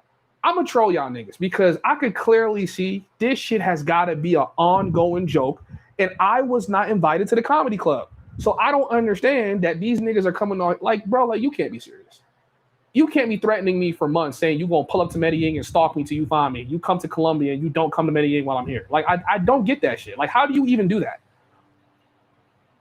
I don't get how you see me, bust a U-turn, don't say nothing to me, and then wait till you get to the safety of the internet to start speaking that you saw me in person. Like, a bitch is talking about what passport bros is doing with their dicks. Meanwhile, she fucking dirty Dominican niggas that she just met. Like, yo, chat, the jokes write themselves. The jokes write themselves. If these niggas didn't say and do their contradictions on the internet, y'all would never believe me when I tell y'all that this is what's happening.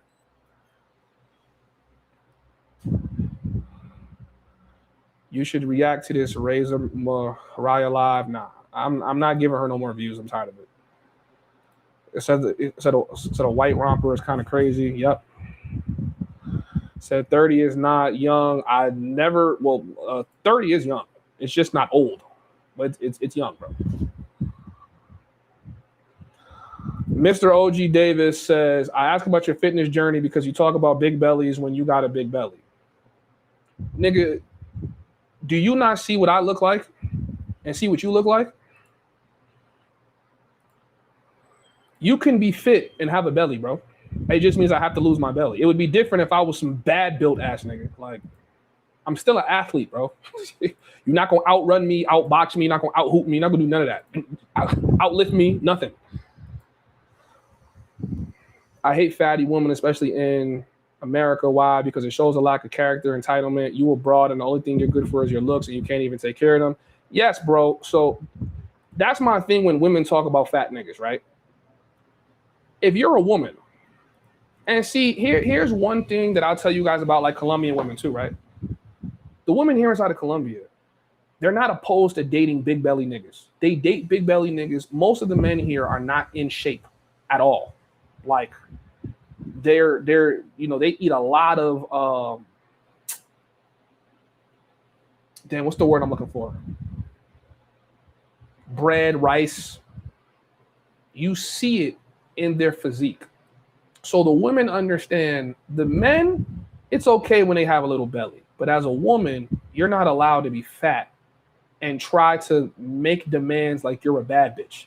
Almost every woman on the planet understands this besides American women. American women are the only ones that think they could be built like Shrek's wife, and they're entitled to the same thing that a woman that goes to the gym and puts in the work also gets. As a man, women are not deciding to be with you strictly off of your physique.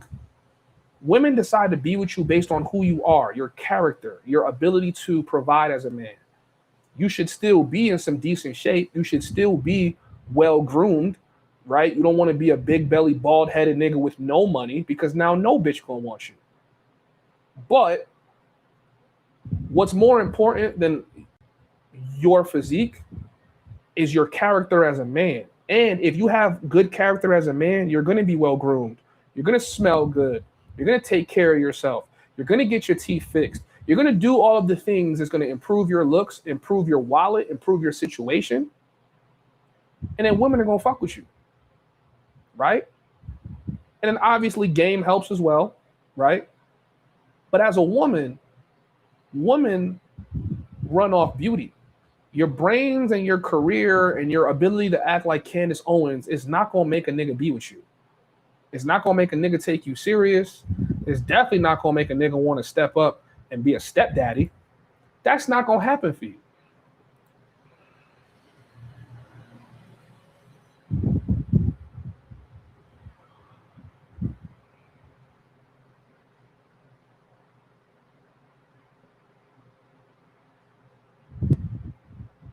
Mr. Davis, you are one of those old niggas in my chat where, like, bro, you don't have to be here, bro. You feel what I'm saying? You don't have to be in my chat.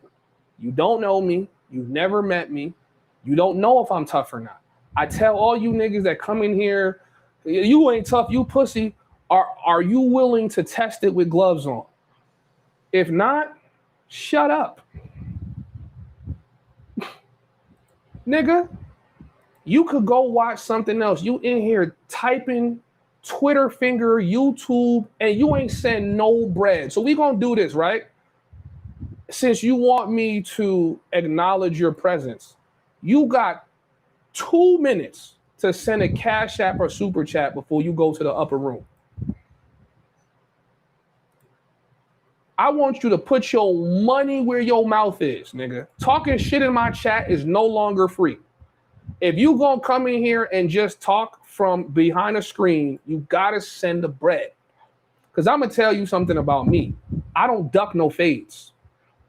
So all you niggas trying to say you ain't tough, you wouldn't do this, you would never test it. That's the problem with y'all. You gonna say all this shit, but you ain't gonna test it. And we could keep it cordial like gentlemen. Hey, man, I don't think you like that. Here, bro. I got 2 pairs of gloves for you, bro. Would you like to test it? Because if you're not going to test it, shut up.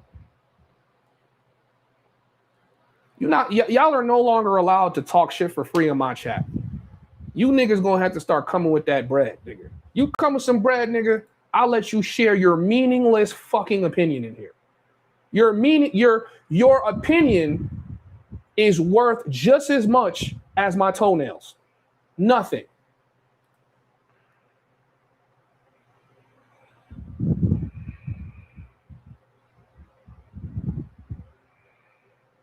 Said this space is over, so I'm a lame for buying box, but Mariah's a queen for being the first stripper to never sell box.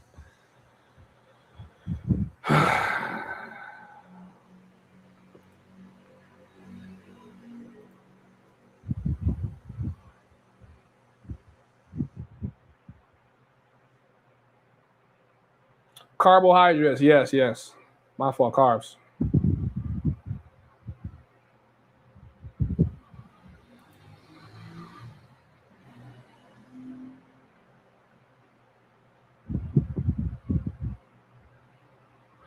Hold on, Gans is in the chat. Hold on. Gans, if you want to come on here, send a super chat, nigga. Nobody is coming on my platform talking shit for free.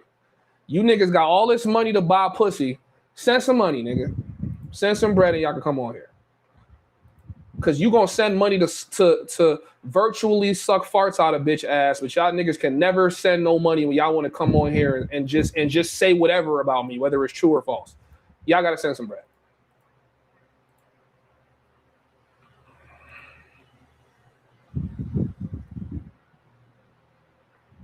So you're doing what you're saying right now, talking that talk on the net. Yes, because I'm on the internet, and so are all of you niggas. Where would you like me to talk shit? Do you want me to go take a siren and walk outside and talk shit to random Colombians in the neighborhood? Like, I don't know you niggas and I don't see you niggas. And if you niggas have something to say, I would say it to you in your face. Period. I don't come on here and play tough. Y'all niggas come on here and get tough with me, and then y'all think I'm gonna back down. I don't back down from niggas, bro. That has never been my thing. You don't talk crazy to me, I'm not gonna talk crazy to you. Simple as that. Said bread is not a problem. Okay, send that. The link is dropped again. Pull up. Link is dropped. W super chat. At least he could send some bread. The rest of you niggas just in here talking. At least he's sending some bread. Y'all just on this shit talking for the free ski. The link is dropped. Pull up.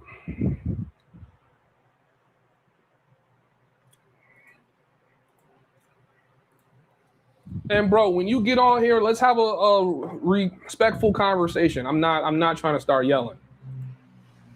I'm in a new crib. I ain't trying to start yelling, man.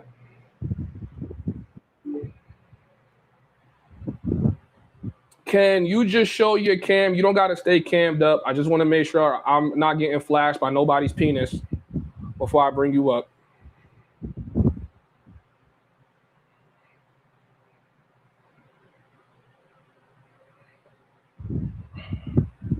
Okay, all right. Talk to me. What up? No, you talk to me since you had my name in your mouth. You talk to me. Bro, you have had my name in your mouth for like 6 months, bro. Stop it. 6 months. Stop it. Yeah. 6 months. 6 months. I just put a screenshot up there. You went on Mariah's live and you were sending super chats talking crazy about me, bro. We could pull that up too. Yeah, pull it up because I never sent that girl a super chat. Bro, these niggas be lying, bro. Yo, bro, so you've never spoke on me on stream? Never. I'm not saying that I never spoke on you on stream. Okay, so but what never, we talking hold on. I never said nothing disrespectful about you. I told you on her live, and I didn't even know who this girl was at the time. I told you, man, leave that girl alone. She's nothing. That's what I told you. And you took that a different way. This not you right here? What's it say? Hold on. I'm an old motherfucker, like you say. I'm an old motherfucker. I know, bro. I gotta put my reading glasses on. You got amnesia. I can see that. You hope that you can one day. You hope that you can get to where I'm at right now. I hope to be that old. I don't hope to be like you. Never in life. No. You hope to get to where I'm at right now. No, I don't. Yes, you do. You was a New York City correction officer. Why you left, I don't know. I was not a New York City correction officer. I was a correction officer in Florida. Okay. Same shit. Better pension in New York, though. Better pension in New York. That's fine, bro. I was still getting money. Doesn't matter. What did you do? New York City sanitation. And I'm getting a pension. Okay, so you was picking up trash. Come on, stop. You know, you're from New York and you know what sanitation makes. What does that mean, nigga? You still picking up trash. Hold on. I'm reading this. Another cornball. He was looking at me like I was supposed to know who you are in Medellin, waiting for me to speak to you. Where did I lie? Okay, you saw me in Medellin. What did I do that made you think I No, wanted you to? you saw me in Medellin. There's a difference. Because, like I said, I didn't know who you were. How did you not know who I was, and you Because I remember that don't. I was waiting for Because you to speak? I don't pay attention to you niggas like that. Bro, you have sent multiple You. comments in multiple dudes' live streams mentioning me, and I have never mentioned you until you came Oh, in my bro, live stream my chat man, like 3 weeks ago. you were so full of yourself. But I get it. Yo, bro, so you didn't I come don't in have my a live problem stream with that. chat? Yo, dog. Bro, we have evidence right here. You contradicting yourself, and you looking at the evidence, and you still contradicting yourself. I How do said niggas do this where shit? I said you were looking at me like I was supposed to know who you were. How did you When even know? It you wasn't some mentioned it, random nigga you looking at mentioned it in somebody else's chat, and then it occurred to me, oh yeah, I did see him. I did see him on Kanye Listen, 10. look, bro. I have seen you call me a cornball multiple times throughout the last year and a half, bro. I talk. Listen, You you listen, are listen, specifically listen. one of those Hold on. old niggas that I refer to that It's literally out of called nowhere. it's called trolling. The same thing that you just said that you're gonna do. If you Wow, now can't it's called trolling, if you can't take it, then don't dish it out. bro. You can't Why apologize for this why YouTube are shit you once you trolling sign up. somebody that You you got don't care about? Well, I don't even listen, you understand gotta that. take you gotta take the punches. You on YouTube, you a public figure. They get on me. Do I say anything about it? No. I roll with it. Why are you trolling a dude that you're saying you don't care about? That This doesn't is make no sense. YouTube. Yeah, see, When I this see what you happens when you don't have a hobby, when bro. I see you niggas in real life, y'all motherfuckers don't mean nothing to me. I'm rocking with my dudes. Gans, bro, I promise you, if I seen you in real life, nothing would happen. You are an elderly citizen, and I would never put my hands on you. I'd never come to you with none of that energy, bro. I'm just saying you were one of those old ass hating ass niggas, bro. Simple as that. And now you calling it trolling. Oh, I'm joking, bro. You How was I you hating on literally you when tried if you saying that I seen you, right? You saying I seen you and I didn't how was I hating on you? I didn't say nothing. I kept it moving. I was with my to dudes. We was this doing is whatever, this and I kept it moving. So no. how was that That's hating on not. you? You saw me and you pointed to me, right? And then I This said, nigga, okay, this this is nigga, this nigga really don't know who I am. Hey, go ahead, tell the chat. I pointed at him and I said, "Oh shit, that's Homieshub." of Go ahead, course tell you me that. did. Like every other nigga that see me in person was too nervous to say something. My man, You niggas, you. Oh my god, you got to be the most delusional motherfucker on YouTube.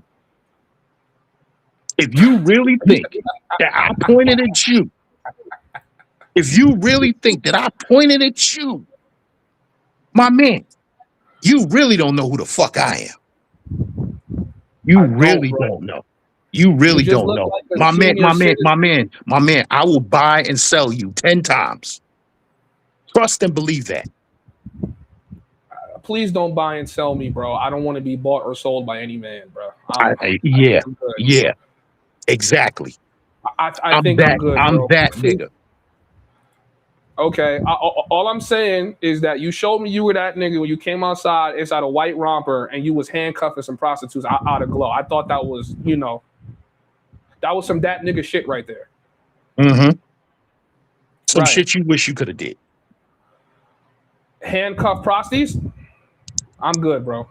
I'm straight. See, I came up here like a gentleman, and Bro, now we you haven't even now you want to go low.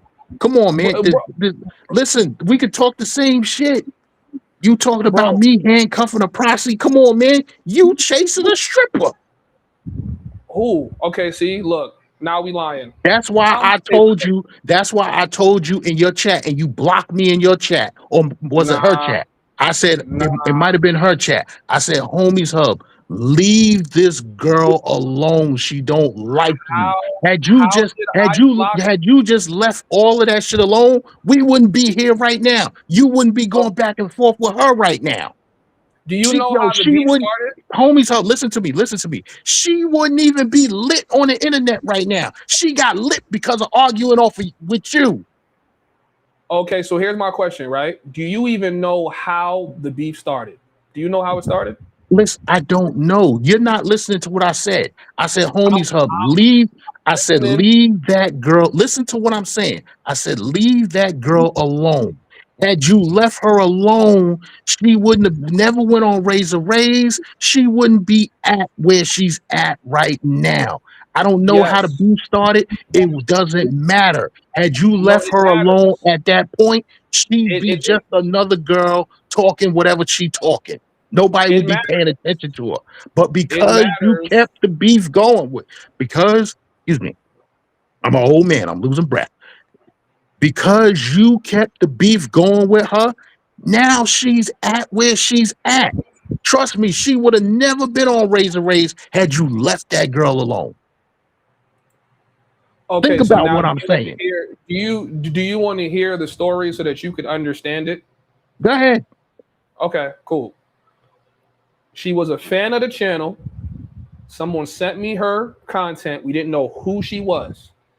We made commentary.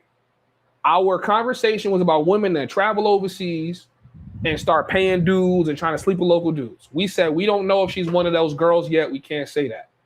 She did not like the commentary that was coming from the comments I was reading on stream. Keep in mind, we don't know this girl, right? She does a reaction on her Instagram going crazy. For 7 hours, she's endlessly posting. And while I'm saying this, I'm going to navigate to her channel so that y'all can see that this girl doesn't stop. She's crazy.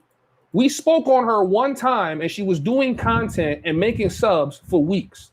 Then we responded and then we stopped talking about her.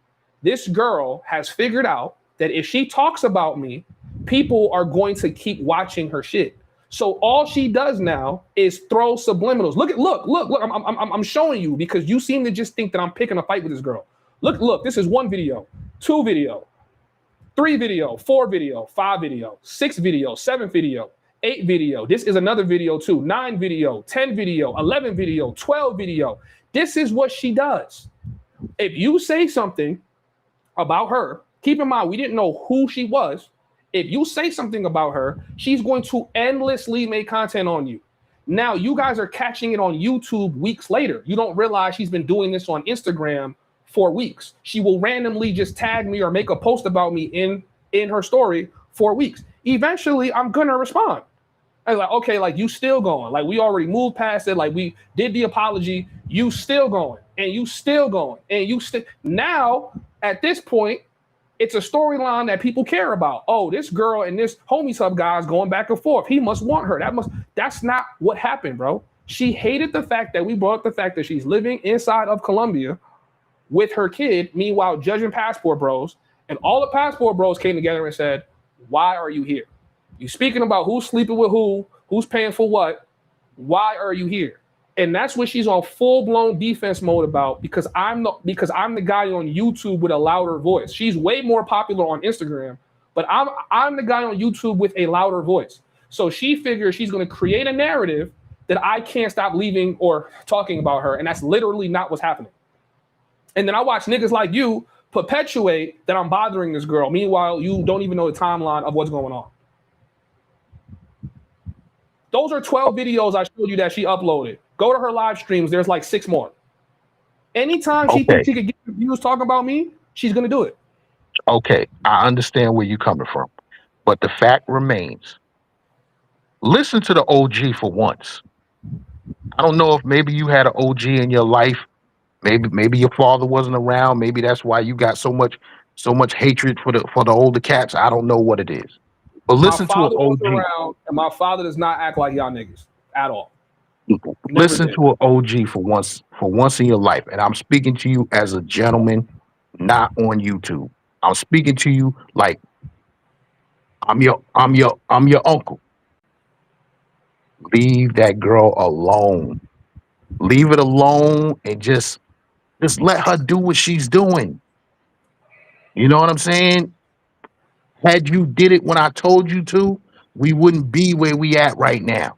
She would have never been on Razor Rays because she's gaslighting the beef between you and her. That's her whole platform. Just leave it alone. And she gonna make a video about this tomorrow. We know that. And 9 times out of 10, I'm gonna be a part of it. I'm not gonna respond. I'm telling you, leave that chick alone. Know what I'm saying? Coach Greg Adams talked about it. She had to make a response to him.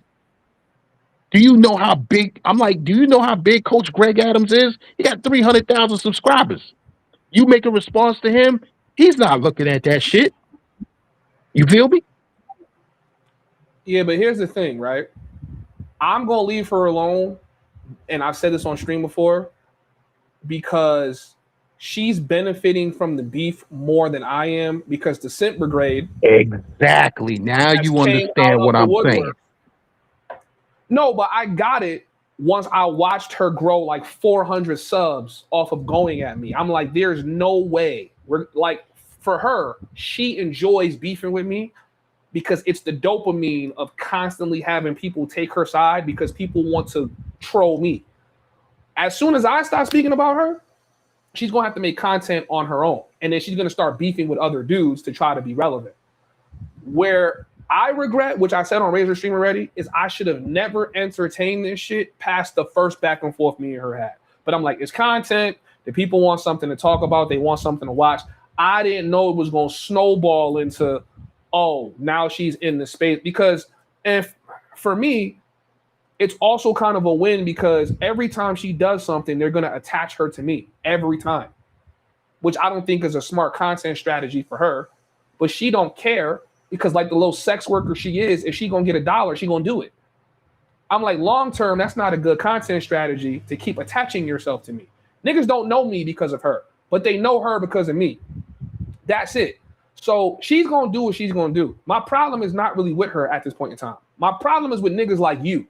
Y'all that be sending her super chats, taking her side, saying whatever, being simps, and y'all don't even know, hey, she's a sex worker and she be capping. Now I think you have more context on her so you understand, damn, that's the kind of girl she is. And I seen you say that shit today. Like, oh shit, like I'm realizing like the kind of chick she is. And I'm like, I've been telling y'all niggas that she's this kind of chick for weeks. And y'all making it seem like I'm beefing with her. Like, we're not beefing. She's coming on here talking crazy about niggas.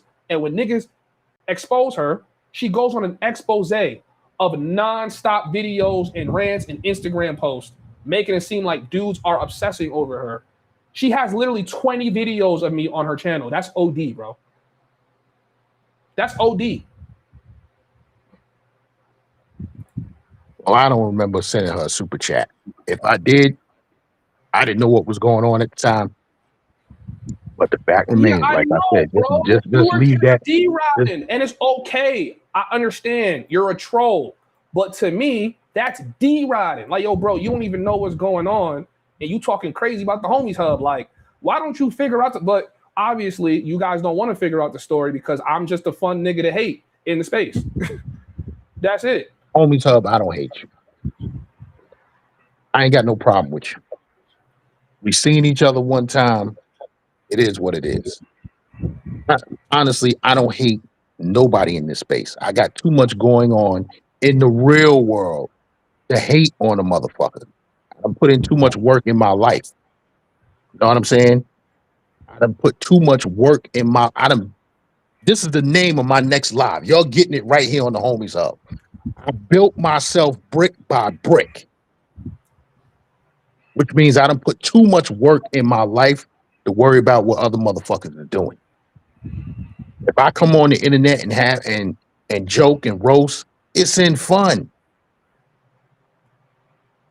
Now, if you say some shit about me, I'm gonna respond. And then if we go at it and you say, oh, we'll see we'll keep that same energy. Yes, I'm gonna keep that same energy if you see me in person. Gans, I'm gonna tell you right now, bro, and I want to say this for everybody listening, right? I am not the type of nigga that looks for in real world conflict with nobody. That's not Me my neither. energy.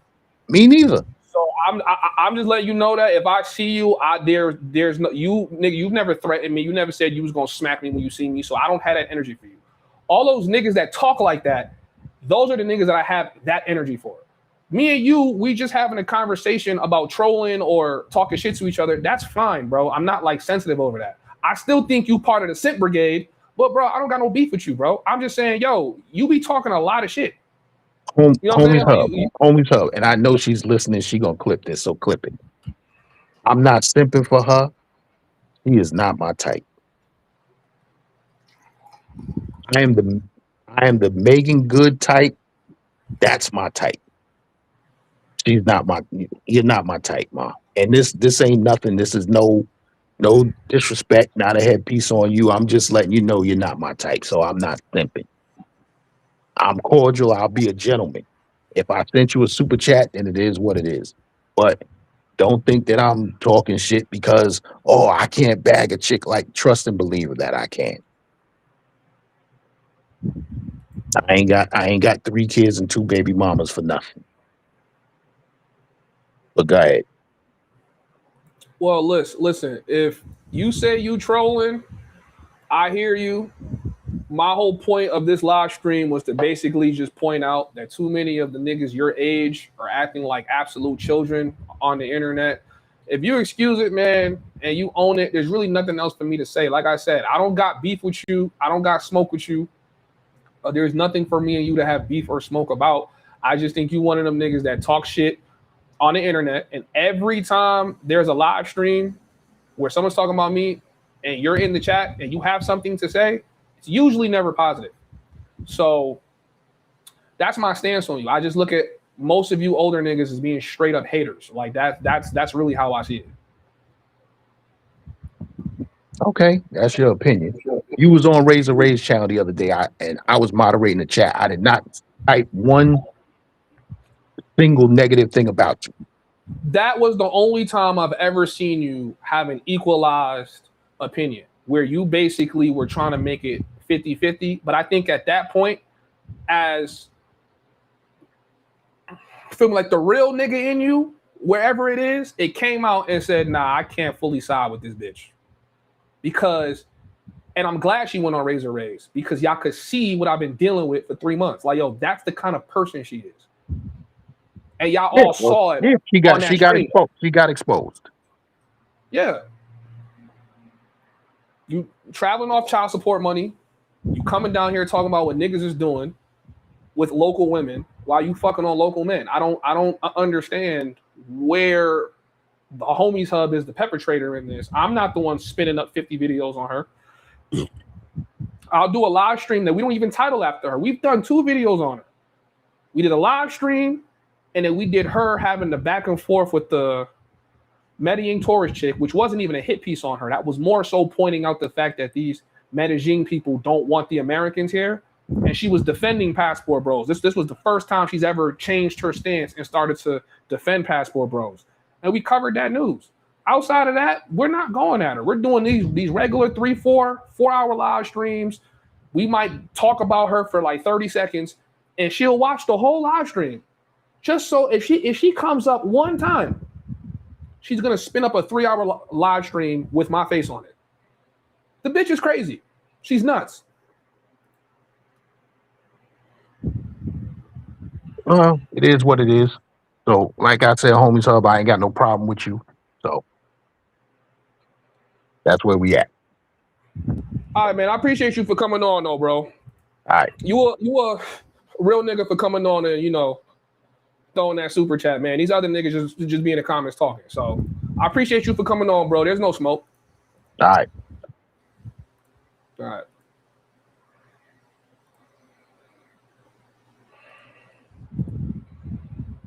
Hey, well, listen, I appreciate the conversation, man. I appreciate it. I wish me and more niggas in the space could have conversations like that. That was cool. There's no smoke, but like I'm gonna keep telling you niggas, y'all gonna see how right I am in time. I've been telling y'all about her. I've been telling y'all about other YouTubers in the space. y'all gonna see like, yo, this shit's smoke and mirrors. Now, granted, I know some of y'all want to believe the lies because it's more entertaining, but I've been telling y'all.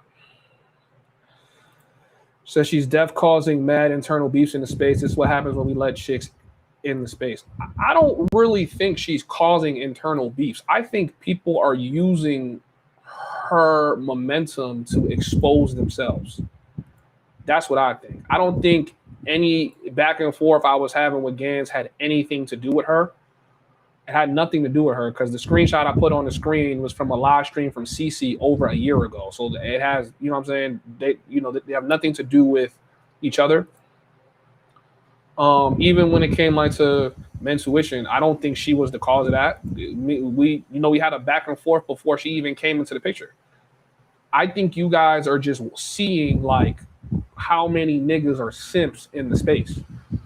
Because what I'm telling y'all is going on right now is a lot of these niggas is trying to do content with her, trying to maybe hope they could, simp themselves into some pussy, and she's not going.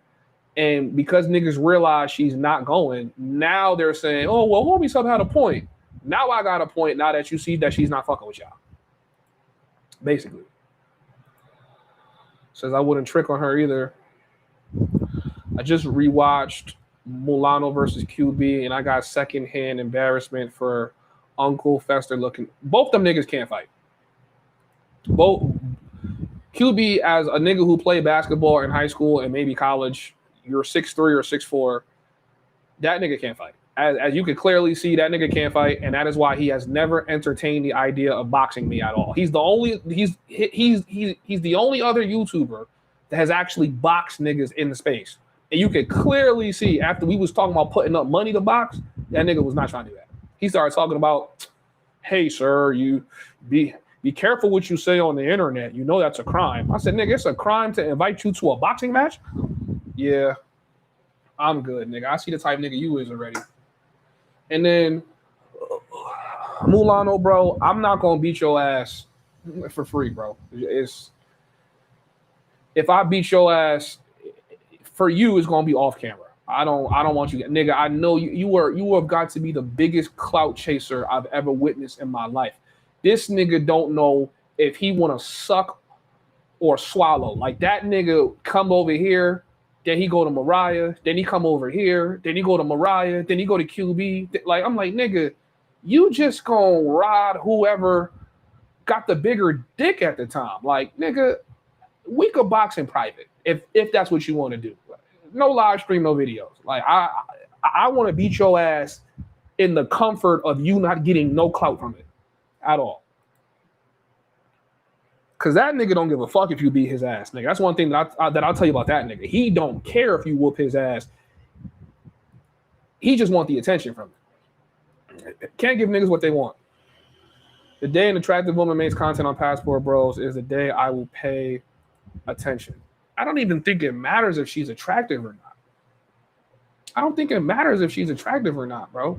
I just think as a woman, and I'm speaking in general now. I'm not even talking about her no more. In general, you really shouldn't speak on men's business when you are doing the same shit. Who is this? Hey, bro, did you send a super chat or a cash app? Because if not, you are not coming on here. Send that money, bro. Where that money at? Send that. I'm talking to you, nigga. I'm looking at you right now, nigga. Send that money. Where that? I don't see it. I don't see it. No, you got the money. Send that. Send that, bro. You can come on here and talk your shit. We got 160 in the building, chat. Hit the like button.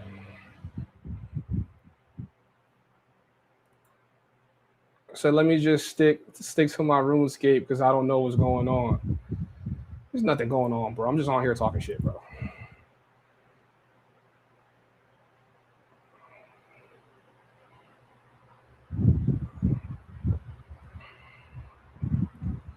All right, so we gonna drop you down until I hit that money. Until I see that money hit my account or hit the super chat, And don't send no $2 super chat either, nigga. Big Gan sent the 20.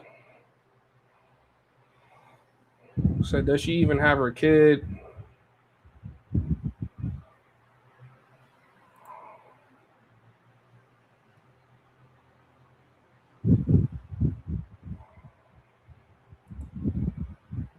So he back here, D-Rod. See, I can't see his comments because I banned him, but that's weird because why would they let you niggas see his comments, but I can't see his comments?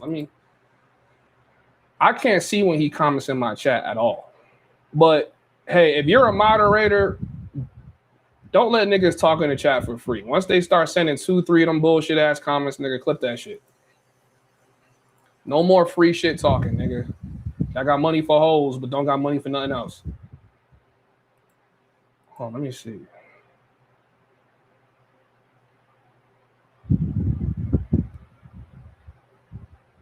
I don't see Mulano in my block list, so how come I can't see his comments? Where's he at?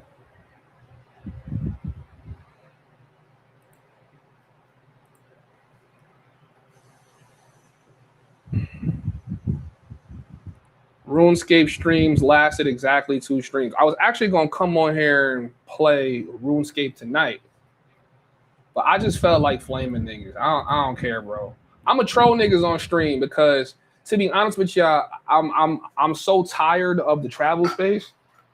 If I don't stream and talk shit, I'm probably not gonna stream. You feel me? Or if I stream, I'm gonna be doing something really boring. But I'm so like over the black travel space. The black travel space gotta have some of the most toxic, miserable ass niggas I've ever seen. Niggas that be overseas, all the pussy and cheap food in the world, and niggas that be on this shit trolling or trying to like one nigga in here trying to fight. Nigga, I don't even know who you are. So to me, you clout chasing. Send some bread, nigga. You can come on here and clout chase, but if you ain't gonna send some bread, nigga, what we talking about? Oh shit, this camera about to die. Shit, I should have charged this shit. Shout out to my guy, Latina Delivery. We gonna just call this nigga something until we figure out what we gonna call this nigga. For the $99, bro. I appreciate you, bro. Said facts on point. You will lose camera for beating on a... And nigga, you lose even more points for almost getting knocked out by a nigga that looked like Mulano. Like, hell nah, nigga. I refuse to believe anybody watch Mulano videos and enjoy them. The biggest LARPer. Yeah, man, that nigga be LARPing, bro. Yo, I think LARP is like the funny new word I started hearing. That nigga be LARPing, bro.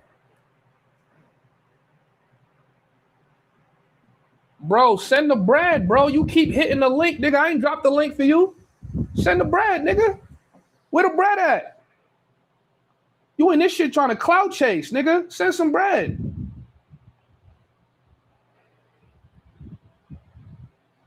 Send some bread, nigga. All right, hold on, man. First of all, let me pack this nigga out the chat real quick.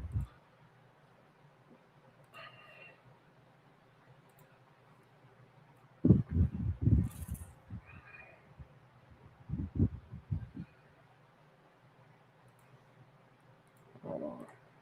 Pack this nigga out the chat. We get rid of all of his messages, nigga. We not giving you no clout, nigga. Not even a drop of clout, nigga. Not yes, nigga. I'm looking at you. Not even a drop of clout. You get nothing, bro. Bro, listen. I'm happy you got muscles, nigga. I got muscles too. Nigga. I'm happy that you got muscles, bro. If you want to box, I'm here in Medellin. We could box, nigga. You look like you my weight anyway, nigga. We could definitely box. But, nigga, you ain't coming on here to clout chase, nigga. You got to send some bread to clout chase, nigga. These niggas be on this shit LARP maxing, nigga. LARP maxing. Hey, listen, I tell you what. I at least, respect the niggas that actually want to box. You other niggas that make excuses for boxing, I can't really respect it.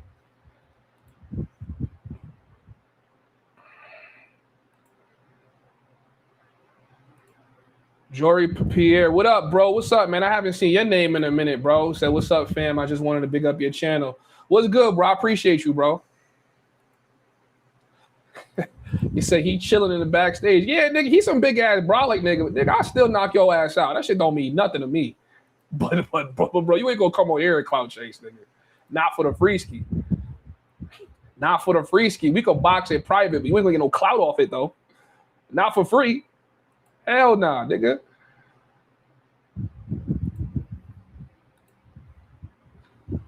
Send that bread and you can come on here and clout chase, nigga.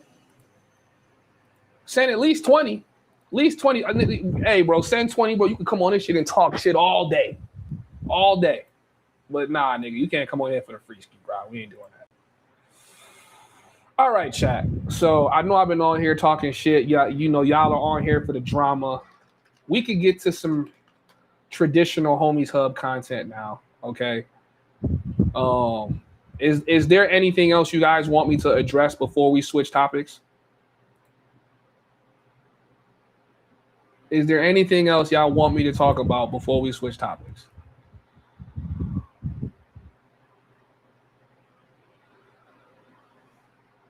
Because I'm gonna, guys, like, we're gonna get into this passport sister conversation. Not even passport sister, passport sisters with an S. Okay? I think it was Skeeta that sent me this shit today. Hold on, let me pull it up. Shout out to Skeeta, because he be sending me some good ass content.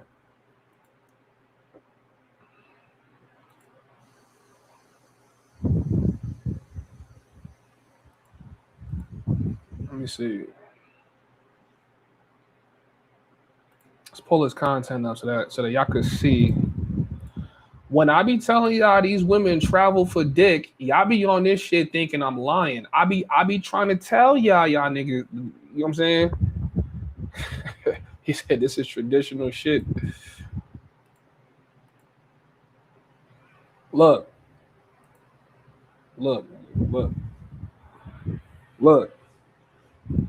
Yes, white women can be. I be trying to tell y'all these chicks are traveling for sex tourism, right? I be trying to tell y'all these chicks be traveling for sex tourism. Y'all don't be believing me. Y'all be on this shit like, you capping. I could get some D if I can't get a meal from McDonald's. Yo, chat. Women are so stupid. Women are so delusionally stupid. I'm almost ashamed that we have to do everything we have to do to get boxed from them. Do you know how many chicks I've seen that meet a local man, get D'd out, and then end up spending money on this nigga? She end up tricking on a nigga. Keep in mind, these be the chicks that'll tell you, oh, if he don't make at least 6 figures, and they'll come over here. They will come over here and start spending money. Someone donated $20 and says, at retired civilian, let me on. Uh-oh. Did you just use the text to speech? I'm flattered, my nigga. Wait, hold on, nigga. Let me actually make sure that he really sent that, though. Did you just use the text to speech, nigga? I'm flattered right now. That's the first time a nigga's ever used this shit. Hold on, nigga. Let me make sure I got it, nigga, and I'm gonna let you on. Hold on, bro. Nigga, if you use the text to speech, nigga, you've been a part of this community for a minute, nigga. I ain't gonna lie. Because nobody uses the text to speech. All right, bro, you valid, bro. You can come on. Hold on. First you hear me? Yeah. Well, wait. Hold on. Before okay. You got it. I'm listening, bro. I just want to say that I'm flattered, bro. Thank you for using the text to speech, nigga. Please, bro, the floor is yours, man. Talk to us. No, man. I'm just one of those bullshit niggas, man. Like, you know, like, I don't know what you and mentuition and shit like that. Listen, I'm not in the black travel space. I'm just a Nigerian that lives in Brazil. That's my whole MO, right? I know you're Nigerian of Nigerian descent too. Okay.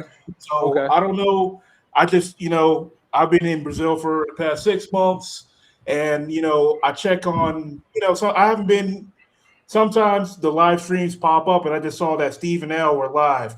I know that some guys in the space. I didn't know any of you niggas. I'm telling you, I only knew who Don Banks was. Then Don Banks put me on to Mentuition, and then Mentuition put me on to you. So you guys, Keep talking, right here. Keep talking. We're all very successful. There are a lot of people that want to be in our position. So when you guys basically get into black man arguments, right? Like you niggas are just arguing about shit that doesn't matter. Like you said, there's all this pussy out here, there's all this cheap food, and still that black men somehow divulge into these nonsensical arguments. I just find it kind of hilarious, man. So it's not trolling, but it is trolling. I just kind of egg it on, just trying to make, just try to show people how stupid it is. Like, you think Steve is pussy. I texted Steve earlier today. I'm like, hey, man, Homieshub might not think you're pussy, but I think you're pussy. You know what I mean? Just stupid shit like that, man. And I haven't worked out all week. This chick that I've been hanging out with all week, we've just been having a good time. So I don't have my muscle as much as I want at the moment, but I'll box you. Y'all niggas see this big ass Stano looking Godzilla ass nigga that just hopped on the stream, nigga? I'm just a cool nigga, man. You said put my money where my mouth is. That's $20. That's 100 reais. You can buy some pussy with that, man.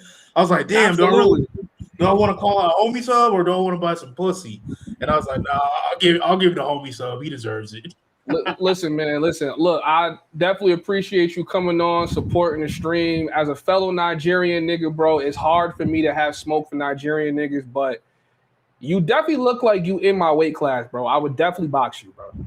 I'm overweight, man. I'm over 200. I fluctuate between 220. I haven't been 220 in a while, but 240. There's no fucking way you're 220. Stand up. No. There's no way.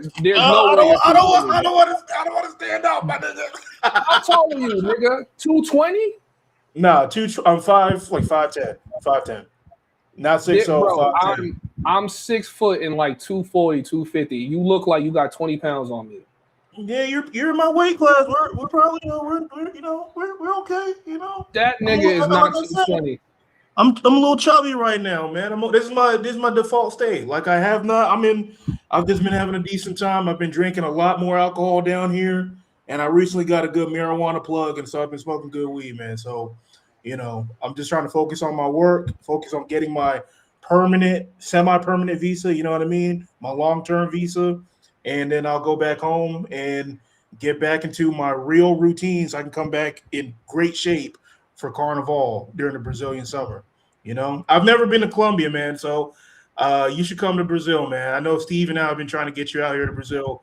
I don't know what entices you more about Colombia, but Brazil is just, it's just, it's all your dreams come true. All your dreams can come true.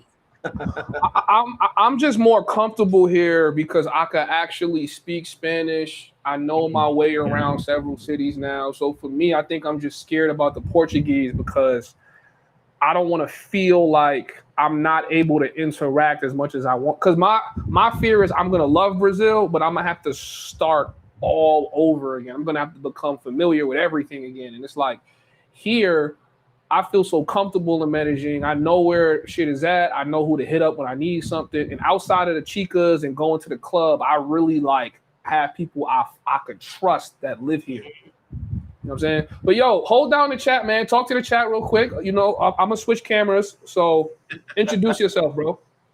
What's up, chat? I'm not trying to clout chase or anything. I'm not famous. I do not want any clout, any fame. I just like money, man. My handle that I've been going by is retired civilian. You know what I mean? I'm not going to say y'all my real name and shit, but listen, man, I am a software engineer. I'm a programmer. I work remotely, and I wish I came down to South America sooner. Simple as that. If I had come down to Brazil sooner and I wasn't pussy, you know what I mean? Scared about getting killed or getting my dick chopped off or something like that, I would be 100% financially free. I'll be in a good position right now to be married and have some kids and shit like that. I started studying Portuguese 2 years ago, or a year and a half ago. It's very fucking horrible. Like literally next month, this upcoming month, is what I'm saying. I need to get back with an instructor to correct my Portuguese 24/7 and to inculcate it into myself every single day because I'm meeting awesome people here.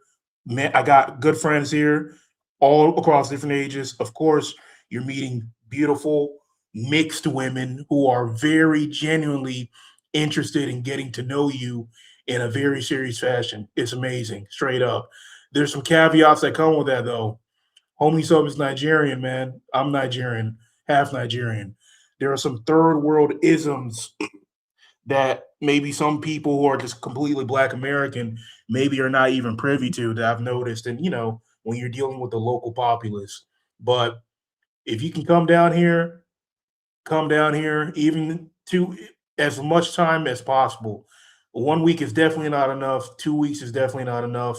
Try your best to come down here. I tell guys when I see gringos here in Rio, that's how you pronounce it, Rio in Portuguese. Try to come between jobs. If I was like thinking back of who I was a couple of years ago, between my employment contracts, I would instead of being unemployed at home, I would probably just get a one-way flight to Rio and bug out my contracts that way, man. So that's it, man. I'm not a cloud. I do not want to be fucking famous. I never get on cam, but I just want to fuck with homies up because Steve and Al, he called Steve pussy. Yeah. And he called Steve a skinny nigga too. And I call Steve a skinny nigga. I'm like, yeah, Steve. And he was talking shit about Al when Al was in the gym doing the flies. And Al was like picking up 5-pound weights or 10-pound weights. And Al's a big nigga. Al's like 6 foot. And when I saw him in Rio, he was pretty slim. He was slimmed down. Like the chicks that I was with were trying to fuck Al. So it's like, yo, man. I just thought that was funny. Man. They both cool. I just like, and like, granted, I know they're gonna hate me for speaking on this, but I don't give a fuck. Like, I just feel like, for me personally, the way my brain works, my background working in law enforcement, if a nigga is running his mouth about what he's going to physically do to me on the internet, and he actually pulls up to me, my brain is automatically defense mode. And I feel like that would have happened mixed with the fact that this is media. In my personal opinion, he did the right thing. That was the more mature, intelligent thing to do. I'm not telling you I would have been that mature, but I'm not going to let a nigga get away with that and then be cool with him. Like, I'd like, nah, nigga, we're never going to be cool. You're going to publicly apologize and we're going to squash it and be cool and really let it go.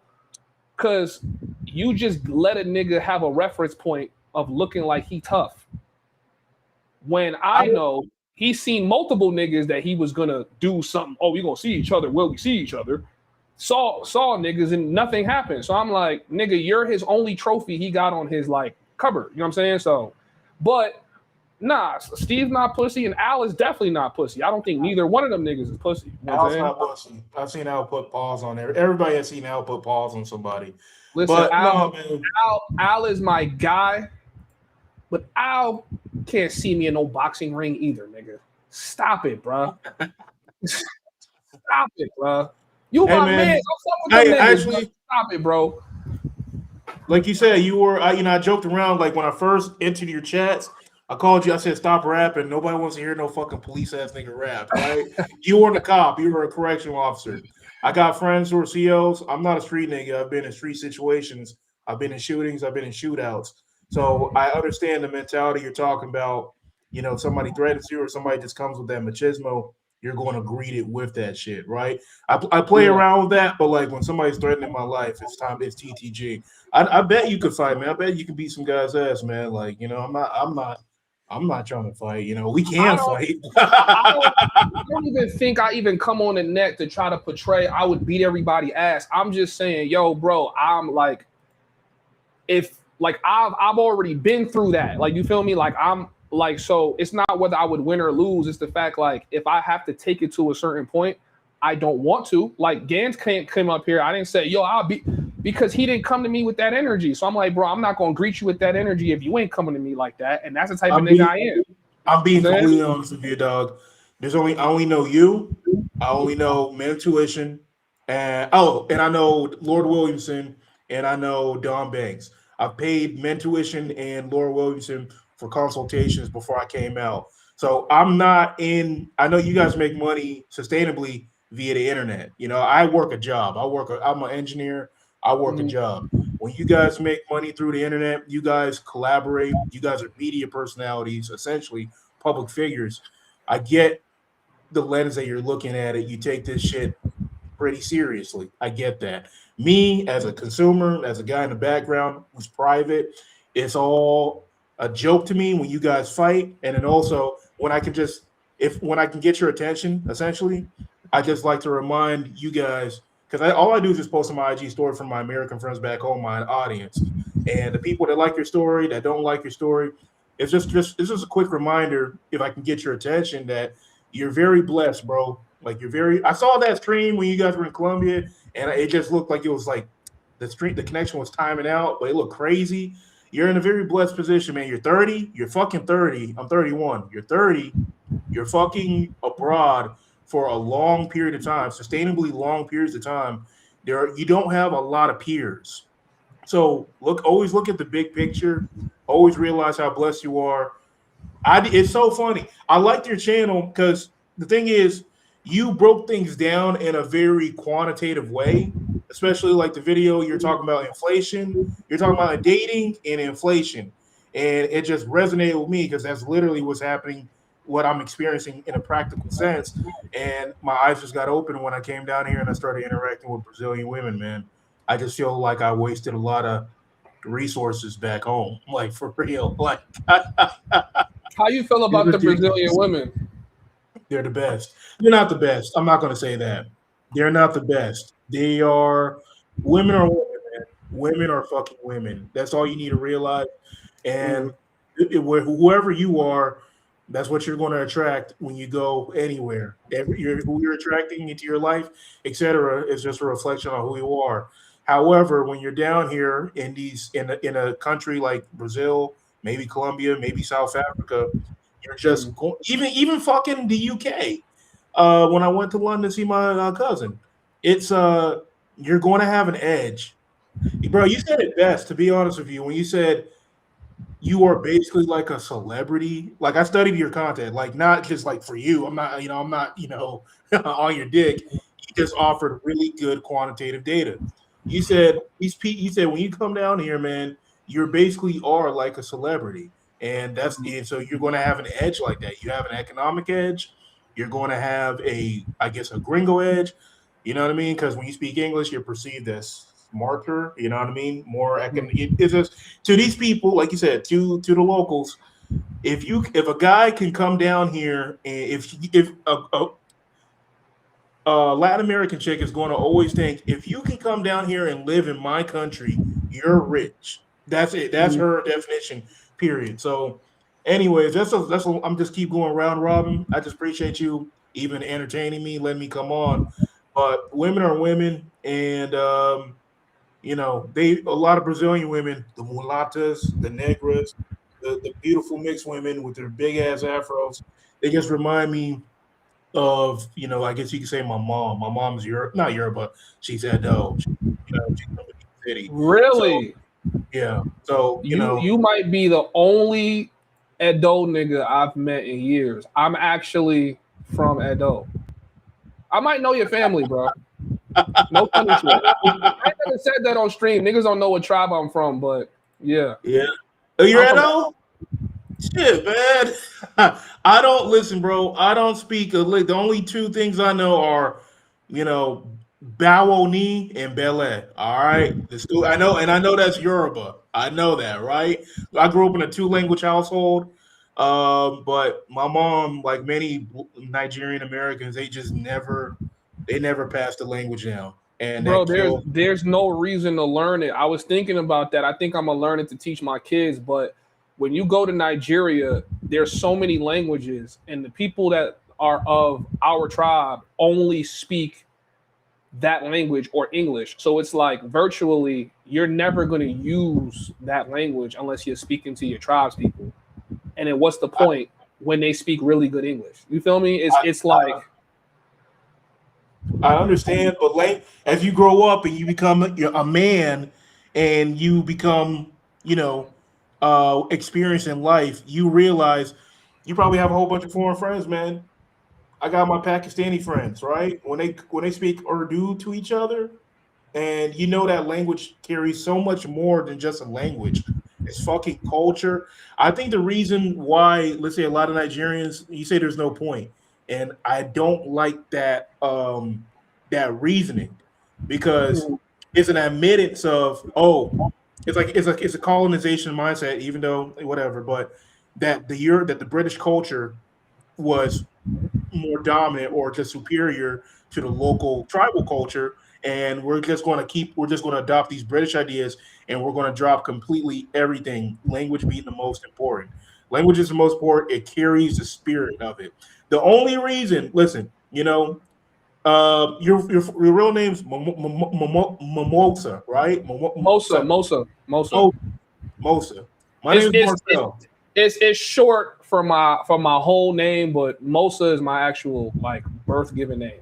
You have a distinct Nigerian name, right? Mm-hmm. I have an American name. Okay, you wouldn't know that all my friends and growing up and shit. They know I'm Nigerian.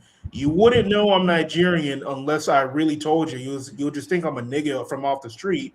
And then on top of that, my cousins have full blown Nigerian names. So getting my Nigerian passport was very important to me. You feel me? And so I grew up Nigerian, man. I eat eba, you know what I mean? I love fucking I like farofa in Brazil more than fucking gari from West Africa. Nigga, we can see that you eat eba, nigga. nigga, we see you eat eba, nigga. Only an African nigga gonna be built like this nigga. I'm telling you. I like rice more than fucking eba, man. I don't do cardio, man. You box. I don't do fucking. I used to play lacrosse, but I'm an engineer. I sit down all day. I lift. I have a gym membership. I'm going to go lift again tomorrow. I lift semi-regularly back home in the United States. At this time right now, I would be lifting. That's my thing. I lift. I'm a night owl. I like having a gym to myself. I like thinking. That's my thing. And, here in Brazil, probably, I don't know what gyms y'all got, man. Y'all got like Smart Fits. I've never been to Smart Fit. Y'all got Body Techs too, but they're just so fucking expensive. So then, when you get plugged in locals, they're going to help you find real, regular gyms. I hate Latin America or Brazilian gym culture. Small confined spaces, sharing equipment. Fucking AC's busted sometimes. The equipment is old and rusty, so it's not like a workout that when you go in back home, you can be motivated to work out. It's just a very pleasant experience. You got rusted equipment. You're fucking what's it called? Calculating weight in kilograms. The shit is annoying, man. It's just not.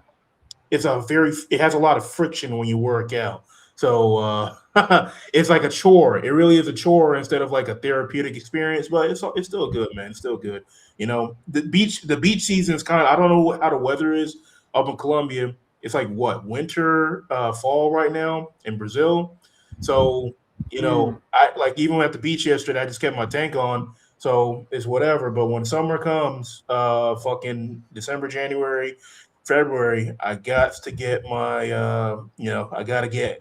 I'm not a skinny nigga, but at least I gotta be stupid because everything just obnoxiously big. At least obnoxious. Yo, let me ask you a question. Passport Salvation had a question, but I don't see it. Shout out to Passport Graffiti in the chat, my guy. Yo, bro, let's meet before I leave, bro. Let's meet before I leave. Gans asked, what's the weather now and how will it be in October? You're in Rio right now? Or where you at? Yes. Rio de Janeiro. That's how you got to pronounce it. The H's or the R sound like H's, but yeah, I'm in Rio. Rio. Oh, okay, so he's asking how's the weather right now and how will it be in October? I've never been here in October. I've been here since fucking December of last year. That's when I met Steven L. And that's their summer. So I guess their October. Their October is spring. It should be kind of warm or warming up. I think we're like in fall, entering winter. So when you go to the beach, the water is fucking cold. But it'll be, I think if you chat GPT that shit, it'll say October is semi-pleasant. It's a shoulder season, but you want to be here, man. You want to be here in fucking January. When I was here in January, and then everybody back home in Atlanta is just fucking dealing with miserable ass cold and it's frigid and wet and shit. It rains in Rio too, but it's like very, soft rain, and then the sun comes out and it dries it all up. It is. You want to be here during the summer, bro. If all I gotta say is, if you can, try to get an experience where you come down for fucking Feliz Año Novo, New Year's. I think that's the time period when karaoke's are the most receptive. You'll make friends as a Black American, especially. You'll make friends instantly, bro. Instantly. Outside here, you're not Black. You're going to make a whole bunch of Latina friends, a whole bunch of Caucasian friends if you know how to carry yourself. You're going to make friends instantly the moment you land down, and it's going to challenge you as well, man. Don't be, clout chasing or fucking, bringing a nigga mentality and shit. It's a good time, bro. That's all I gotta say. It's a good time. Not many time, man, but try to come for as long as you can as well, man. Could you ever see yourself coming back to America to only date FBA women over the Brazilian ladies? I've only dated for salvation. I've only had one FBA girlfriend in my life, man. As a Nigerian, it's not that. One Black chick, when I think about it, and I think about her vividly. Funny story about her too. She was in Rio during this Feliz Año Novo, and she didn't want to link up with me. And because of that interaction, we unfollowed each other on IG. Funny, but no. To put it frankly, I'm 31, turning 32 in October. I'm getting serious. You know what I mean? I'm entering a little more serious phase of life, and time's running out for things that I want to do in different phases of my life. So short answer, no, bro. I wasn't even outside of my early 20s. I wasn't striking hot shit, to be honest with you. Like, even though I had money, that's when clout, you could say, started becoming more important, and I'm a very private guy. I'm from Atlanta, man. I used to be outside all the fucking time. Atlanta's a town where your high school roots really matter, your local roots really matter. And once my circle basically grew up, really COVID, but once everybody grew up, kind of people started families, people have gone on to different things. COVID was that catalyst. I wasn't out. Like I keep telling Brazilians, man, the fun that I'm having now, hopping in Ubers, calling the Ubers for chicks and shit like that. It reminds me of 2015 living in Midtown Atlanta, man. So right Georgia Tech Times, like right above on 14th Street. So no, like it's a wait, LeBron. Like, what's that name? You know that? I know you know this guy. He's in the IG algorithm. That Marvin guy who said the trust fund baddies guy. You know who Marvin Goodley. Yes. Marvin Goodley. Yeah. When he's like trust fund baddies, man, I think that's funny. I got a guy who, well, he's not joking about that, man. Like your perception of American women, and once you deal with foreign women, like truly from a first person perspective, then you think about all your interactions with American women. You should not ever be like, you should never pay for a date ever again. Like, you should never pay for anything for an American woman ever in your life, ever again. Like, never. Like, if she's requesting, if she's an American chick, bro, and she's requesting that you basically spend money on her, just get the fuck out of there, man. I'm telling you, man. I'm telling you. It took me a while to even adjust here, man. I'm just like, what the fuck? I'm not trying to. No, you gotta spend. You can spend money, but it's whatever. But no, it's just not worth the squeeze, bro. Like if I showed you, I'm looking at Homieshub website, man, and I saw this. I guess that chick in the stairwell, and I'm like, she's a good catch. That's a good catch.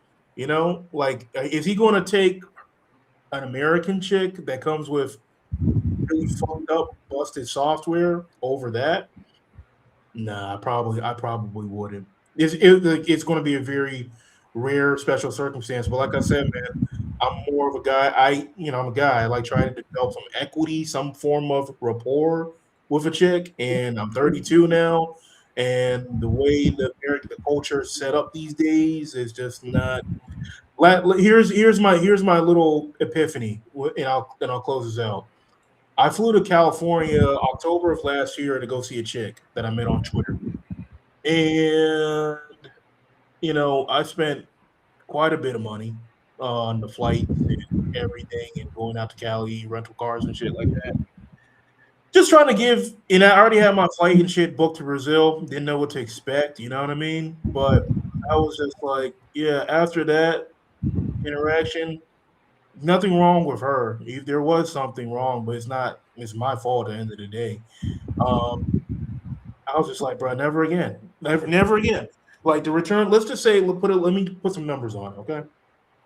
Let's just say I spent $6K to go on that adventure, okay? We out to bars, we went out to dinner, stuff like that. Let's say I spent $6K on that adventure. You know, like 6K here and 6K here would be what? Let's say 35,000 or 40,000 reais, right? 35,000 reais, bro. Do you know, like bro, you will like, dog. You will run into you fumble models out here, man. Like you fumble models. That's all I gotta say.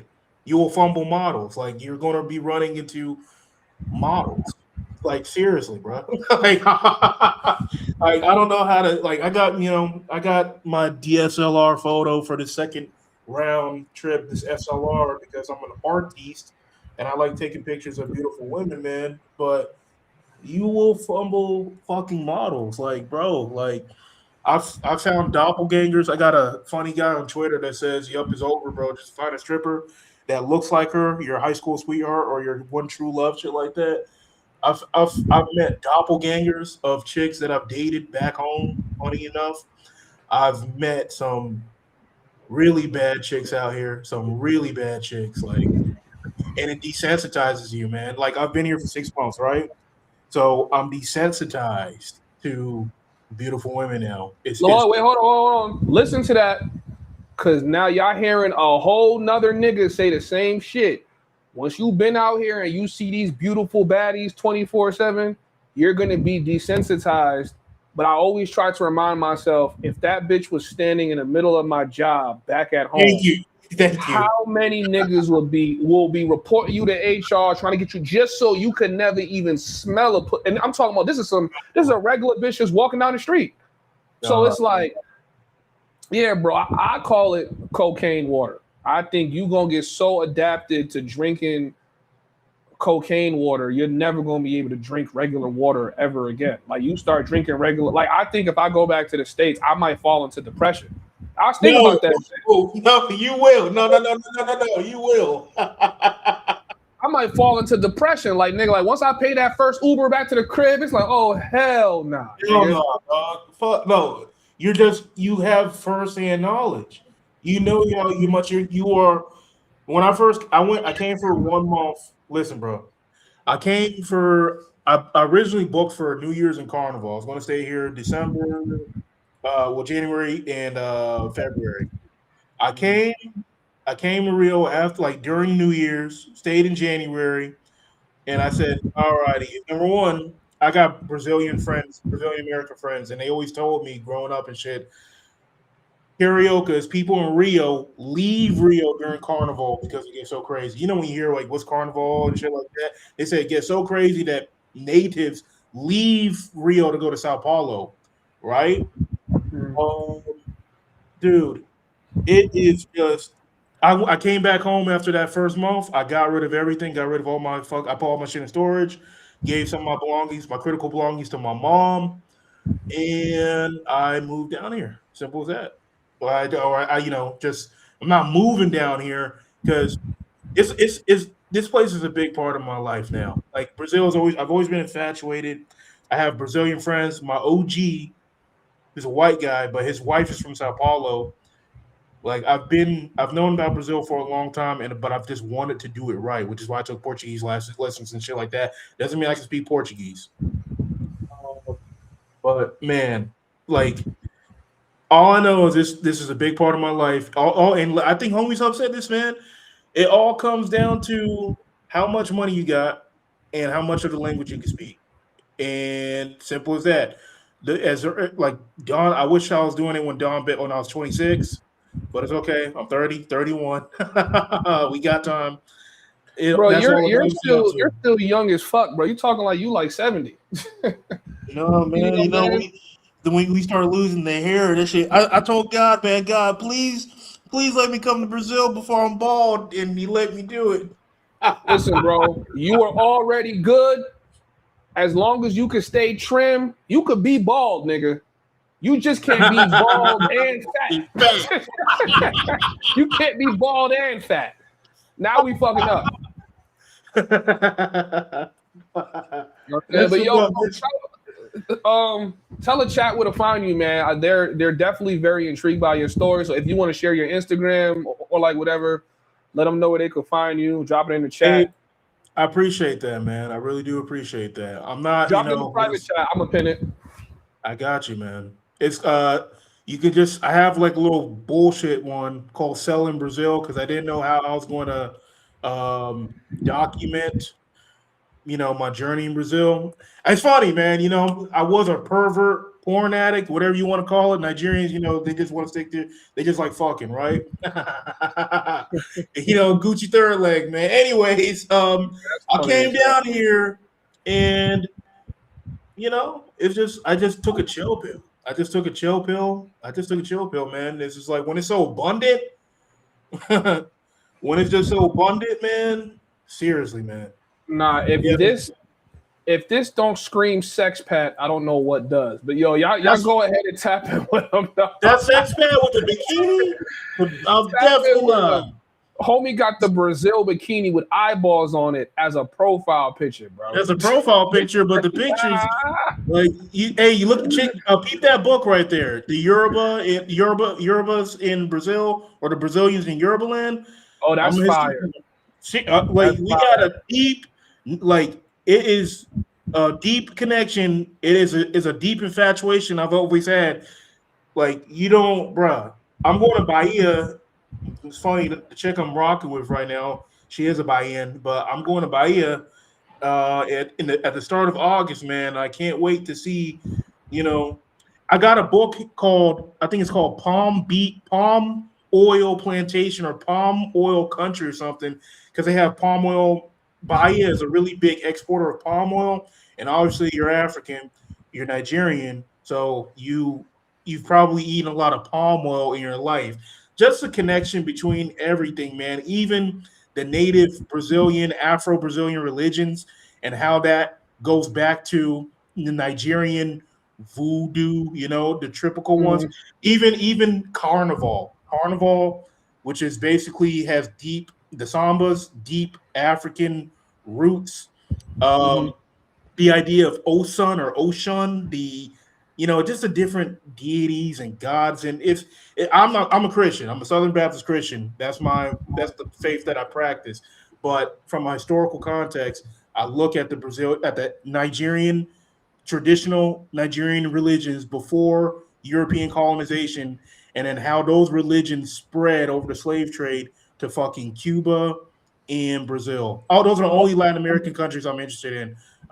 Cuba and Brazil, but Cuba's going through some shit, so I'm in Brazil. Yo, bro, I appreciate you for coming on, man. You guys go tap in with him. He's got a fucking wealth of knowledge. I appreciate you, man, and I'm gonna I'm gonna unban you off the chat. All right, bro. Peace out, man. I appreciate you coming on. All right. Hey, man, we having some good combos today, man. You guys go ahead and hit the like button. Make sure you guys follow his channel. Hit him up. He's got a wealth of information For those of you guys that want to get different perspectives on how it is to live somewhere, tap in with the guys that you know live places and just hit them up. You know what I'm saying? You guys know on the Homies app, I'm trying to set it up where if you guys live or you travel somewhere a lot, you can actually sell your information to other people, sell different kinds of, you know, for me, when I go to a different Airbnb, I usually do a video of them all. Some of you guys might want to just be able to access that content, search it up. Hey, is there a video on this particular Airbnb location club? And I'm trying to make the Homies app one big ass like repository for travel information. So make sure that you guys tap in with that. Make sure that you guys tap in with him. Yeah, he definitely knows his shit, because to know like the correlation between Brazil and Nigeria, that's huge. That's huge. So I know my camera is like weird for y'all right now. That's because my main camera I stream with is dead. So I'm on the other camera right now. So I apologize for the black borders. It is what it is. So I want to review a video, and I want to review something that Passport Graffiti sent me as well, because I think that's like important. Like I was telling you guys, there are a lot of female sex tourists that we don't talk about. Some of you guys are saying you sent a video for review. Make sure y'all, any video y'all send it to Mosa. That's the better. Women can be incredibly. I mean, you could send it to the Homieshub, but I'm currently logged into Mosa, so it's better to send it there.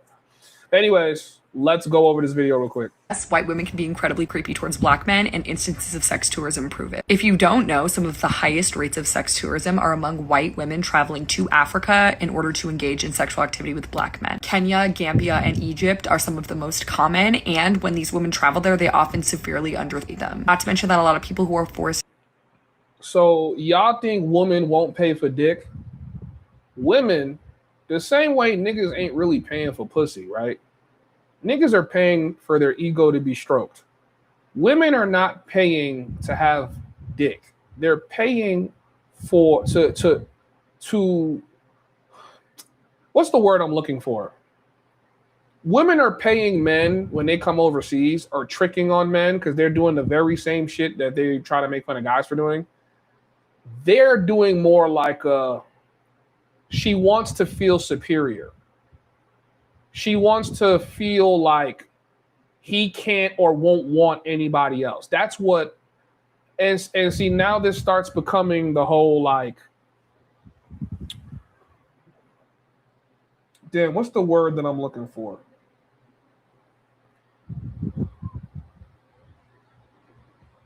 What's the word I'm looking for, chat? That word where like they try to say we're coming to poor countries to take advantage. I can't recall that word is always slipping out of my head, but if somebody has it, then type it in the chat, right? Exploitation. There we go. Exploitation. These women are coming down here, right? And keep in mind, this girl, I don't know if she's one of the people that participate in it, but women that come down here for sex tourism, they look just like her. I see them in droves walking through Poblado all the time. They're hooking up with their male tour guides. They're hooking up with the taxi drivers. I've had party promoters tell me he had a threesome with 2 American chicks. They come down here to fulfill their fantasies. When it's time to order food, you think he's paying. When it's time to go out, you think he's paying. Of course he's not. They're coming out of pocket because they want to have that experience with a man that she just feels like she's superior. She feels like he won't want anyone else, right? She gets to have the man that looks like the kind of man she wants, but she's still in control. Women are coming down here to do the very same shit men are doing. It's to soothe their ego. They've been doing it in Africa since forever. And I would say this is one of the more this girl on the screen, she's at least a foldable. Some of the chicks coming down here are nasty, built bad, sloppy, built like gelatin. Going to Jamaica to go get waxed down with fucking tree bark and muddy water, right? They're going to Africa. Bitches is getting fucked with plastic bags. So I'm just trying to just keep in mind, some of these chicks are the chicks that's making you take them out on $300 dates in the U.S. Nothing exposes the truth of humanity like when you leave America. When you leave America, you're going to see how people really are. And I've noticed that women come here because they feel like they want to be in more control of men. They want to be the only option a man has. These men don't really look better than any of the men they're meeting back home. It's just the idea that she's in a more superior position. I don't really understand it, because if you got to get your bag right to get hoes in the USA, why is it that girls come to third world countries and fuck locals? I don't get it. You know what I'm saying? Like, and that's not to judge, like, you know, like the individual girl, but I've had to put girls onto some game because they're like, damn, I can't go anywhere and find a faithful man. I'm like, just because you see a nigga is poor doesn't mean you being an American makes you better. He don't care about your education. You got the same mouth and pussy as any other girl walking around his country. The only difference is that you have a different level of entitlement and a superiority complex that he doesn't need to feed into. So they're looking to get validated, and y'all see that they're doing this. I've been telling y'all about this shit. I've been saying it. Into this industry do so because of severe economic hardship, which is why that sex tourism is so common in developing countries. White men typically choose countries in Asia or like the Philippines, Thailand, places like that. So while the physical characteristics and the race of the people that white people are sleeping with, that they are traveling to engage in prostitution vary greatly, the point is that white women specifically will seek out black men, and that happens in the United States as well. So I'm gonna say this as a black man that has put straight pipe down the drain of many Caucasoid demons, aka white chicks. White woman, I'm a speak for white woman up north and white woman down. Matter of fact, it's white woman all over the fucking country in the USA. White women love having sex with black men. They absolutely love having sex with black men. They love it. They love it. And they give it to you really, really easy. Now, if you want to break down the psychology of why white women like having sex with black men, I don't really know. I take it as some form of rebellion. I take it as trying to explore a curiosity that gets formed by media. But a lot of the white girls I've dealt with, I've rarely ever found, let me not say rarely, I've seen a lot of white girls, they go black and they never go back. But I've also seen white girls, like, you can tell she's only having sex with black guys because she's trying to fulfill a curiosity. She's curious. You feel what I'm saying? And in my personal experience living in America, being in college, hopping on Tinder, I knew when I matched with a white girl on Tinder, I knew exactly what she was looking for. And 9 times out of 10, she gives me exactly what I want, exactly how I want it right away, because she's also looking to do the same shit. Like, I don't know how to explain it, chat. I don't know. For like you black guys that have had white girls, comment in the comment section and tell me your personal kind of experience. Usually, except for those black girls that try to be, those white girls that try to act black, because those are the ones that try to act like you also got to work for their pussy. But it's like white girls, they match with a black guy on like just the trick. I don't know if they still got Facebook dating. A lot of the girls on Facebook dating are just on there to get fucked. Like, they're not on there to do anything else. They're gonna pretend. But a lot of white girls get straight to business. Like, literally, I think almost every white hookup I've ever had in the States was like first, like one night stand, first link up. You feel me? And I think after a while, white women start wanting to be worshipped by like black men. Like, after they done gave you some pussy, in their head, they think, oh, well, I'm your best option.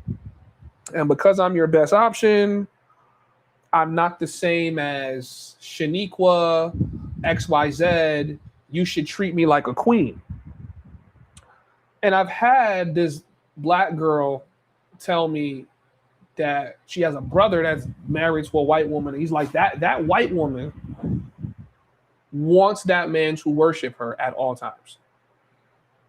That's what she's saying. They want to be worshipped. After they give you some pussy, because they just want to experience black ding dong so bad, they didn't want you to worship them because in their head, that white superiority complex starts taking over and they just believe they're better. Maybe not that they're better than you, but they definitely think they're better than your options. So that's why you would catch the black athlete with the crackhead looking white chick or the fat sloppy white chick, because they're thinking to themselves, yeah, you could go be with that girl, but I'm white. My credit right. This, that, and the third. So I can't even imagine what they're doing when they go to Africa. They're like, yo, you're not going to be able to eat if you don't do X, Y, Z. And then you start realizing, yo, they just doing the same colonizing bullshit they was doing hundreds of years ago. It's just in a different form.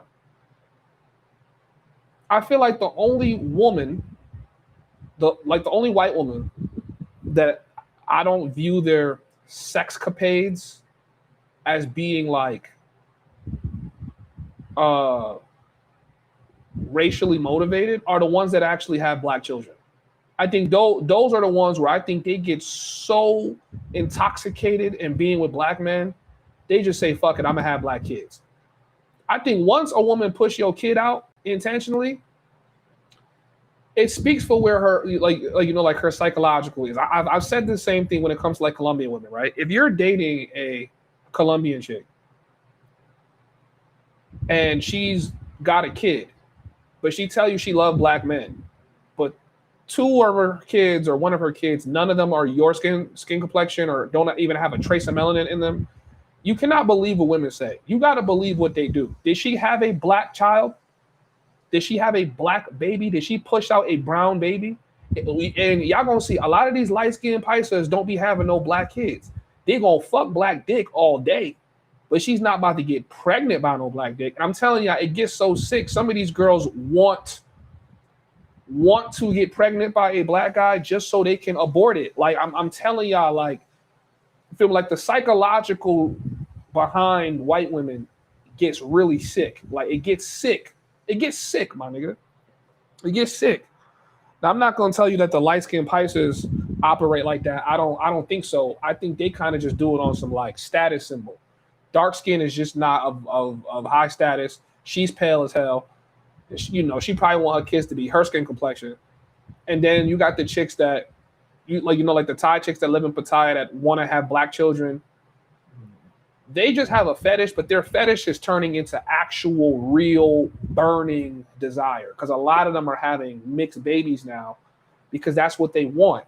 And like I've told you guys, when it comes to attraction, when you're dealing with a group that's not native to yours, it always starts off as a fetish. It always starts off as a fetish, but you know if it grows into real attraction when they start having children with that initial fetish. If they don't start pushing out babies, it's like it's kind of like the white girl that dates black guys all throughout high school and college, and then she settles down and marries some Asian nigga. She never wanted to get pregnant by no black guy. You see what I'm saying? It's just to fulfill carnal lust, like bucket list items on their list. Says black is the reason why so many white women want to be with black men. Yeah, there's like a weird pornographic thing on the internet where like a black guy's dominating this white woman. Like they have all these fetishes. But see, this is my thing about white women that's a little different from Asian women. Asian women don't have a ton of experience with black people, right? Not in droves. I think just recently, the last 20, 30 years, you got black guys going to Thailand, Philippines, maybe 40 years, maybe 40, 50 years. Black guys going to Thailand, Philippines. I think in the last 15 to 20 years, you see a lot of black people going to Japan. White people have been around black people for hundreds, if not thousands of years, and they still act like we're some creature for them to experiment with. You feel what I'm saying? So I'm not surprised if every white woman that goes to Africa is going to Africa to look for dick. I'm not surprised. I've seen every race of woman come to Colombia to look for dick. I've seen white women do it. I've seen Hispanic women do it. I've seen black women do it. I see them do it all the time. Like, bitch, you've only been here 2 weeks. How you already fucking on a local? I know he's not spending no money to take you out on no dates. So you have to observe this kind of behavior, because when you observe this behavior, you will understand the mentality of them and the games they play when you got to court these women in the US. There are a lot of instances of white women walking up to black men in clubs and offering them money, or white couples where the husband walks up to the black man and offers him money to sleep with his wife. And if you have a story like this, I would really encourage you to drop it in the comments. You could do it anonymously or include your name, because I don't think people realize how common this is. But yeah, again, the fetishization of people of color, specifically black people, is disgusting, and y'all really need to stop. Yes, white women can be incredibly creepy towards black men, and instances of sex tourism prove it. I think sexually, white women have some of the most interesting sex drives I've ever witnessed in my life. I think almost every white girl I know has had an intense, like, hoe phase, especially like the first semester in college. Like, I'm not going to say all women don't have hoe phases, but I'm going to tell you guys, and this is my personal opinion, y'all could care to disagree. Out of all the races, I think black women have got to be the most conservative when it comes to, you know what I'm saying? Like they've got to be the most conservative. Like, I see white women go crazy, Latino women go crazy. Like, you could have 3 hoes in a room, and I'm almost certain the white and the Latino woman got way more bodies than every other race of woman. But the white woman is into some pretty interesting shit. And that has been my personal experience. You guys can tell me y'all's, but I really learned how white women get in college. Like, you know, college, if you couldn't get no pussy from anybody else, you knew a white girl was going to give you some pussy. That's just how it was. That's just how it was. All right, let me pull up Passport Graffiti's. I think he has a similar post real quick. Let's see. Let me send this to myself too. Let's take a look at white women for 1 second. Listen, I'm not opposed to white women. I just think after dealing with white women, they are very interesting characters.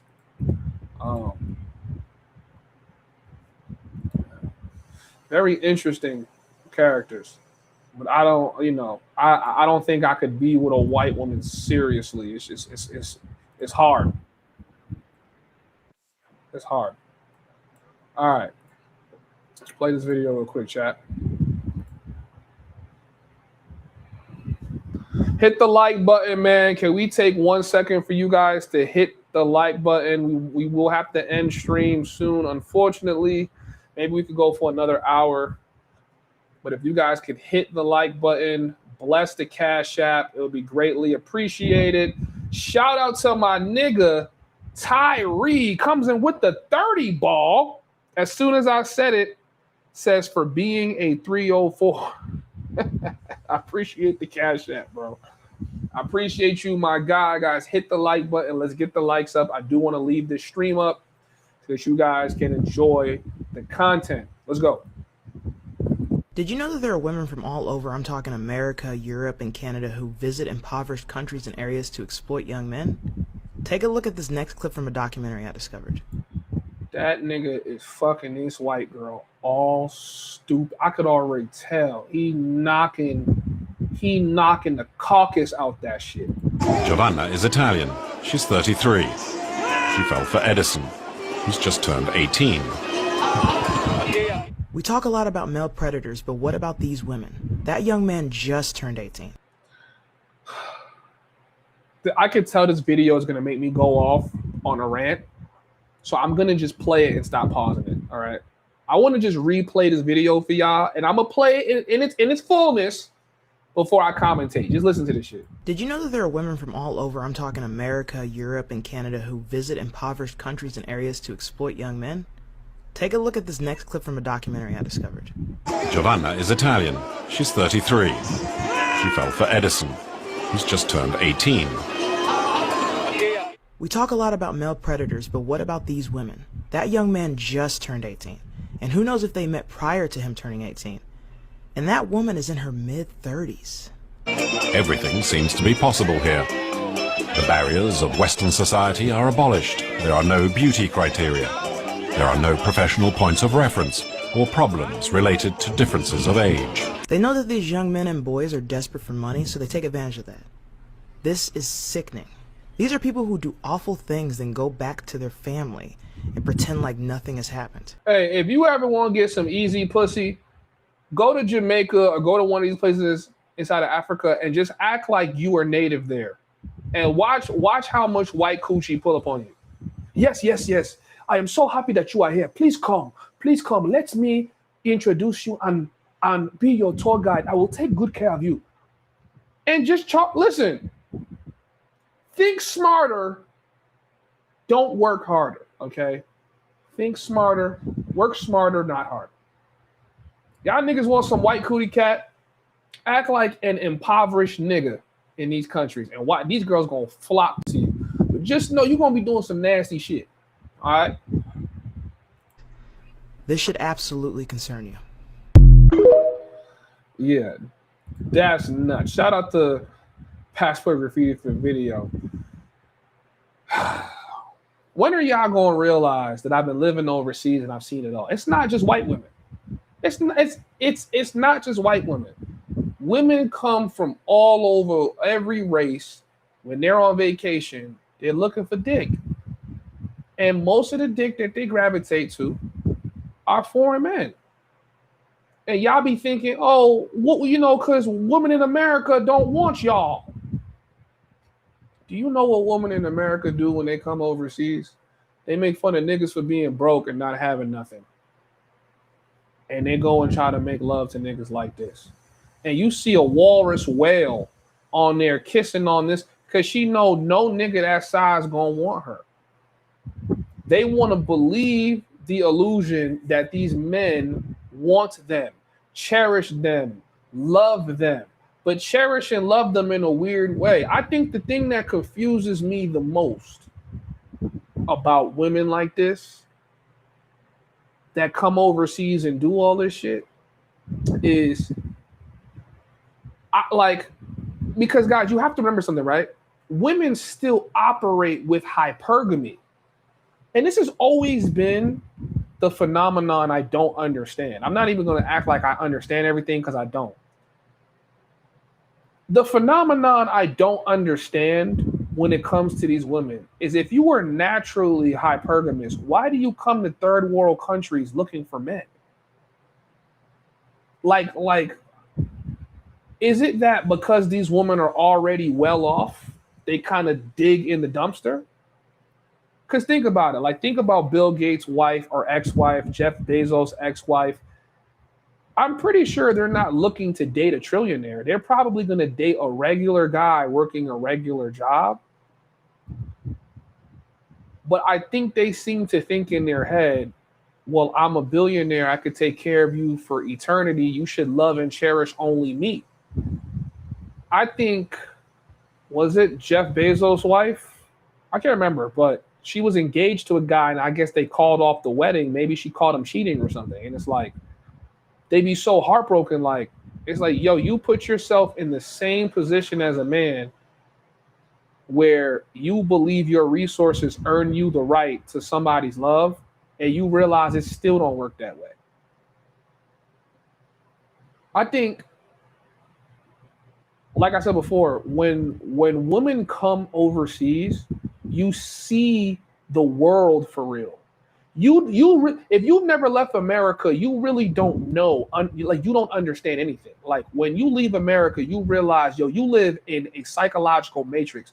Fuck just the price of inflation and cost of living. You live in a psychological matrix that is designed to make you think the world does not work how it does. Once you come overseas, you see people for who they are and what they really do. When women can take advantage and control and be the care provider and the caretaker, that's what they do. That's what they do.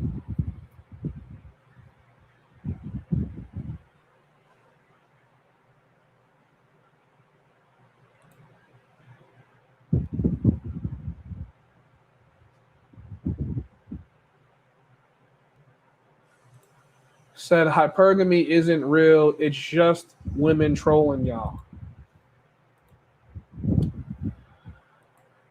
I wouldn't say it isn't real, but no place in the world, I feel like, is going to show you that hypergamy is not an absolute, like coming to Colombia, where you as the foreigner have more money and she'll take your money. She will take your money and still go take care of a poor guy. Shout out to my nigga Nate. He had put me on to this, even though I already know this because I've watched women sell their body to go give money to an American dude. That was pretty interesting. These women in Medellin, the black Africans of Colombia, work, make money from gringos, other black men that I'm telling y'all, physically, there is no higher level of attraction that these Colombian men have over black men. Right? These women will work with you, spend a night with you, do whatever with you for money, and go take care of some broke black nigga in the barrio with that money. And these women be getting finessed. They still be getting cheap. They do the same shit. These are Colombian women. They're already poor. They take the little bit of money they have to take care of other black men, and these niggas still be cheating on them, treating them. And it's like, now I'm realizing, like, yo, you better off being in that Pookie and Ray Ray territory if you want genuine attraction. Because once you're a guy that can provide, I'm starting to realize, like, women almost hate you.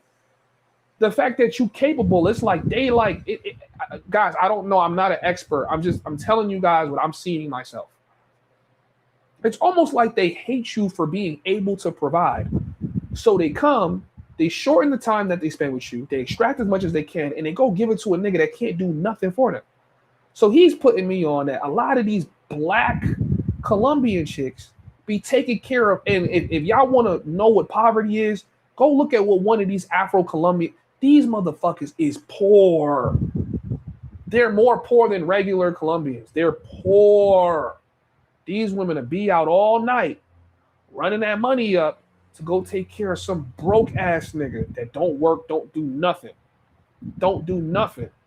And all he can offer her is poverty dick. And she's happy with that.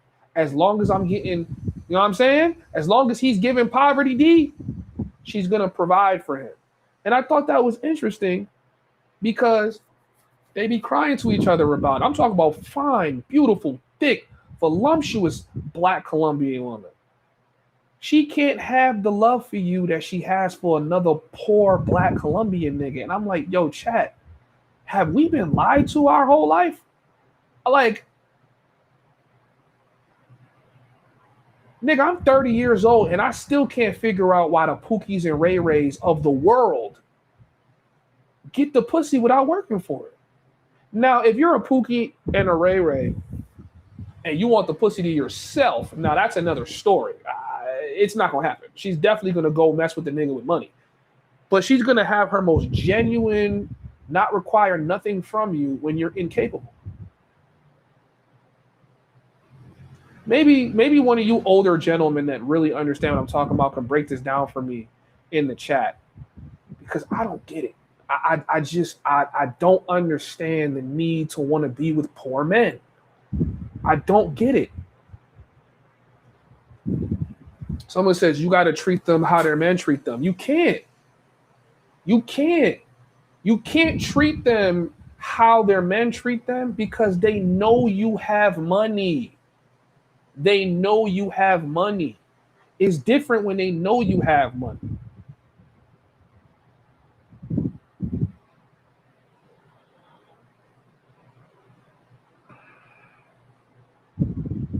They know you have money. It's not the same.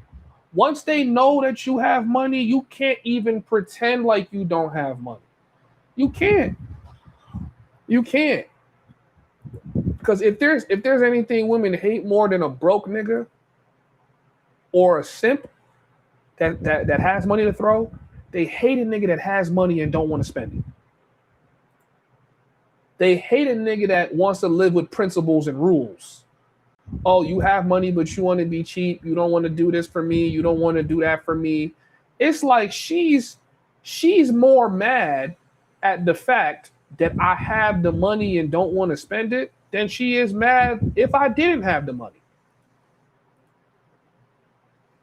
Women are very interesting creatures. I feel like since the beginning of time, we've known that women and their thought process makes no sense. And it's like today, we just let them rock with not making no sense. Like a woman today does not have to make a lick of sense, not even a little bit of sense. And men are run and be the, you know, just be total simps trying to defend them. I'm like, yo, bro, she don't make no sense. So someone said to stop leading with money. Yeah, honestly, I think men need to make women work for it. I think as men, we should stop just giving things to women because we think we need to take care of them, and you know, we're trying to be the Captain Save a Hoe, right? You want to be the Captain Save a Hoe. Yo, let me do this for her. She deserves it. She needs it. Nah, nigga, she don't. Some of these prostitutes make more money than you. I know in Thailand, I met a couple chicks that was making more money than me. And I'm like, got nigga sending her a little $1,500 a month. This nigga about to give her $200 for the weekend. That nigga about to... Like, bitch, you done ran up 6 bands, bitch. I ain't make 6 bands this month.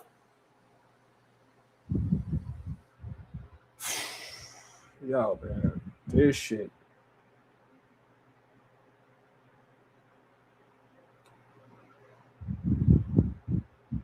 Listen, I'm still trying to figure it out. Yes. Yo, shout out to Passport Graffiti. You sent me the very video I was trying to find, bro. I appreciate you, my nigga. Hold on, man. Let me pull this shit up. Nigga, let me pull up this Brazilian bitch real quick. Cause, well, she's not Brazilian, but she's in Brazil. I need you niggas to see this shit. See, for me, I'm personally upset. I don't like when bitches like this, that look like this, come overseas and just be fucking these local niggas. Because I'm like, bitch, I would, for me personally, this is a bitch that I'm mad that she's giving everybody the pussy but me. We not mad about that stripper bitch, but I'm mad about this bitch. This bitch coming out here, and from what I could see, I could be wrong. I don't want her to make a hit piece on me next. But this bitch be fucking them Brazilian niggas down there. And these niggas they basically be dogging her pussy out. And they go, and there's no commitment. So she's mad about it. Yo, someone said the Pookie paradox.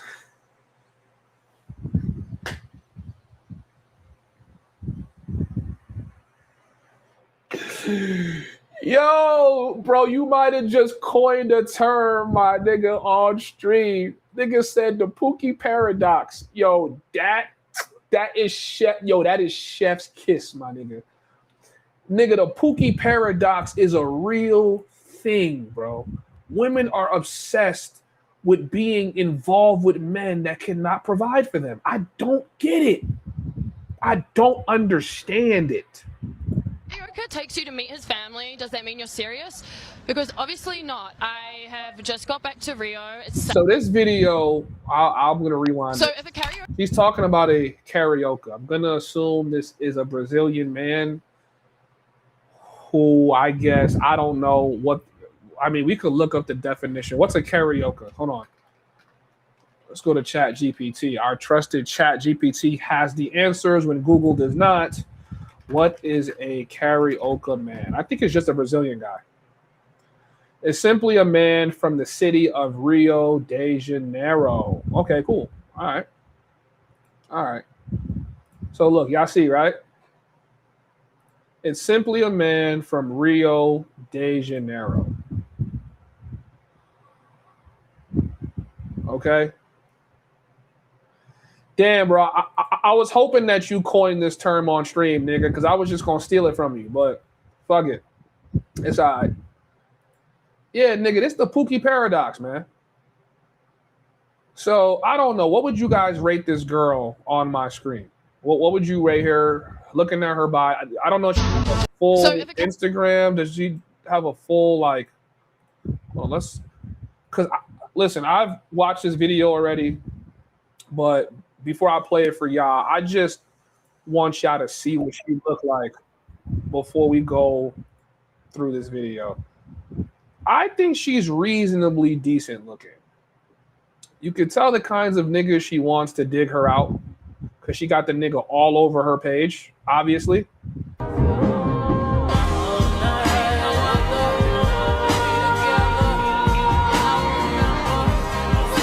Now, do you think she couldn't have got a guy like that in the States? Don't know. Don't care. All right, facially, actually, Excuse my eyebrows. It looks absolutely crazy. God damn, bitch. I just got them microbladed, but obviously I'm... Yo. She looks so much better with the makeup on, because without makeup, oh my God. Oh my God. Excuse my Well, that makes a lot of sense as to why she's in Brazil looking for niggas. Without the makeup, that looks crazy. I ain't gonna lie, that looks nuts. No makeup, that looks crazy.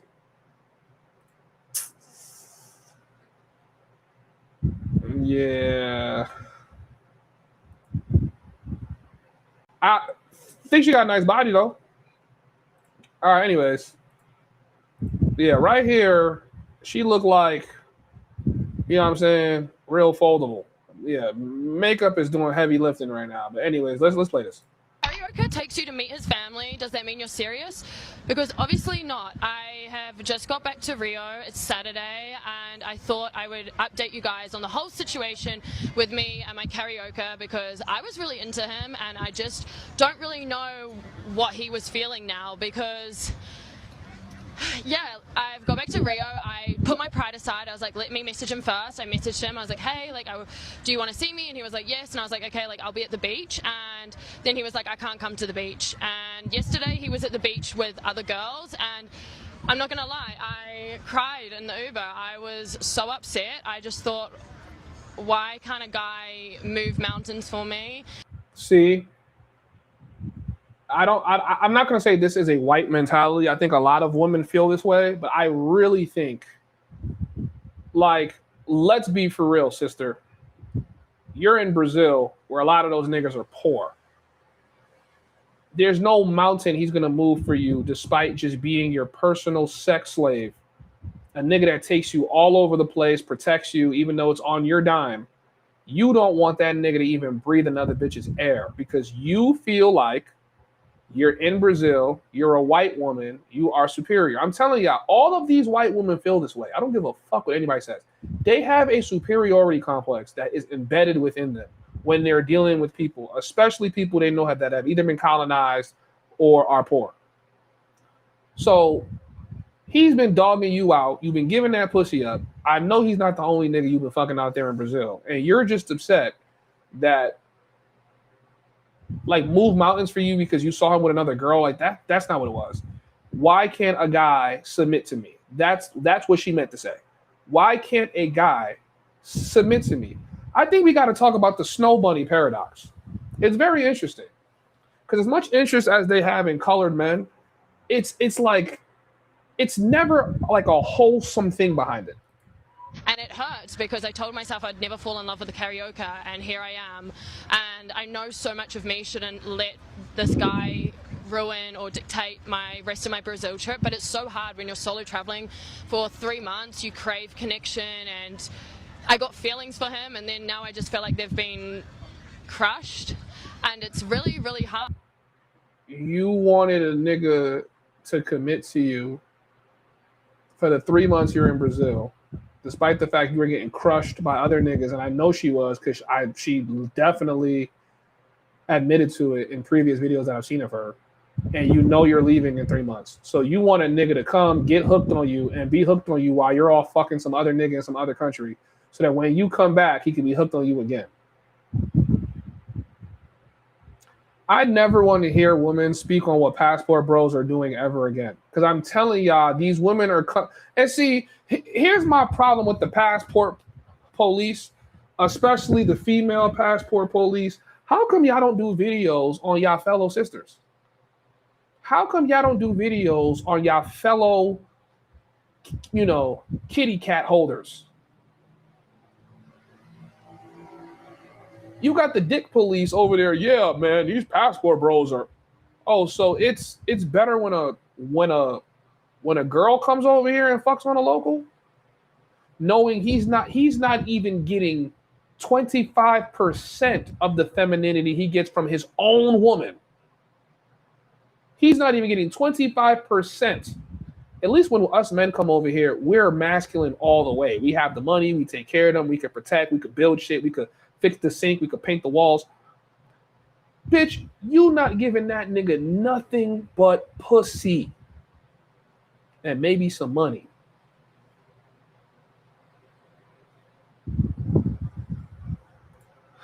Like every day I think, oh, like he'll message me or he'll change or he'll come back, and it's really not the case. And it's really upsetting because I don't know, I was making videos with him. I was literally watching the videos when I was in Etikade of us together, being like, oh my gosh, I get back to Rio tomorrow, I cannot wait to see him. And when the feelings aren't reciprocated, it hurts. Like, I've been ghosted from a karaoke, I've been replaced with other girls. I kind of hate the fact she's even calling this nigga a karaoke. Like, I understand that's how you're supposed to name them, but that's like the equivalent of me talking about, yeah, I just got like replaced by this paisa. It's like, you're like objectifying that. Like, why didn't, like, for you as a man, you can do that. Our whole goal is to have a variety. So if we do, you got to classify them. As a woman, from what we've been sold in society, aren't you supposed to just be looking for a good man? Why didn't you just say this man? You're saying a karaoke like you're categorizing the dick that you're taking in Brazil or when you're on vacation. I don't know. That's how I came across. Like when me and my niggas talking about paisas, costañas, caleñas, nigga, we talking about an assortment of bitches. So when you're going like, oh, I just got, by this karaoke, I don't know what other terminologies they have for Brazilian men, but it sounds like you have an assortment to reference from. And she says, so I guess it's back to being a baddie. Yo, chat. That nigga ghosted you because that makeup came off and you look like this. I promise you. I was trying to figure out when I saw her looking like this, why somebody would go. I'm like, oh, she's all right, nigga. I take it to Pound Town. And then now I just seen this. I'm like, ugh, okay, I see. Bitch, I see exactly why that nigga ghosted you. You're some good white pussy and it comes with some money. And he gonna go back to fucking on his regular baddie Brazilians.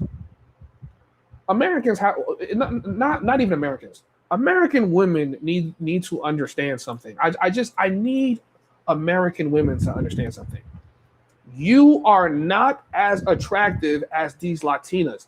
And I know a lot of it is because y'all want to convince yourself because you are American. No, you're not as attractive as these Latinas. You're not. You don't even compete. You don't even compare. Women have to accept the fact that they're not that attractive, and them being from a first world country is not going to get them in with the locals. And men have to accept that they're not that attractive, and their money is not going to get them in with the locals. It's just not. It's just not. But as a man, you virtually don't need to care. You don't need to care. You really don't need. I need burning, genuine desire. No, you don't.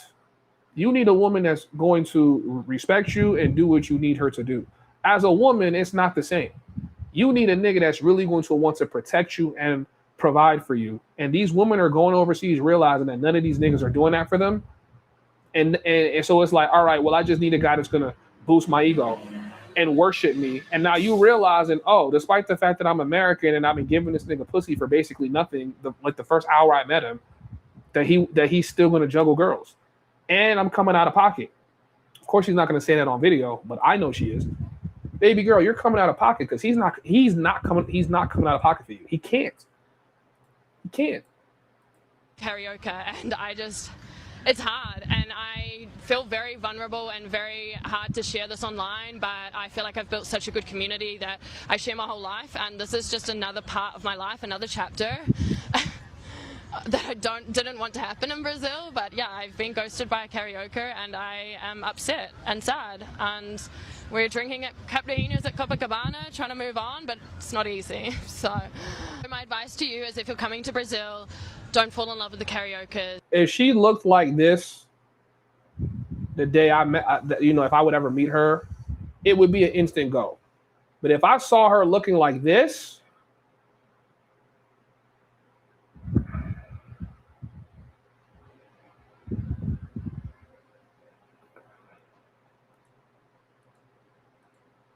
just enjoy them so your heart doesn't get broken. But also on a positive, just enjoy them so your heart doesn't get broken. Yo, chat. Us as a society have normalized hoeing. positive note, 4 people have already recognized me, and it's 3 p.m. So we're putting all my energy back into my socials. Let's go Brazil. So if you think women have the capacity to be hoes in their home country, I want you to just imagine what they're doing overseas. And do you think they're using condoms?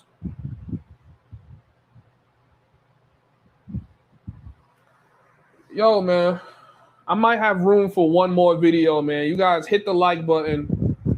Bless the Cash App. $, Homieshub.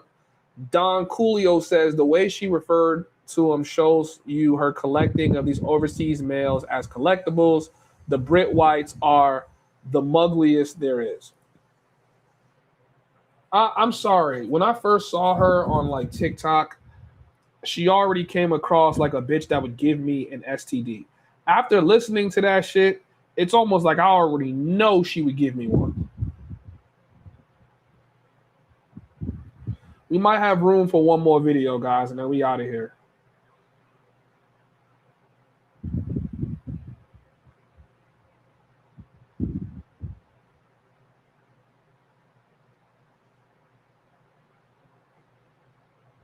Hold on, who did this video?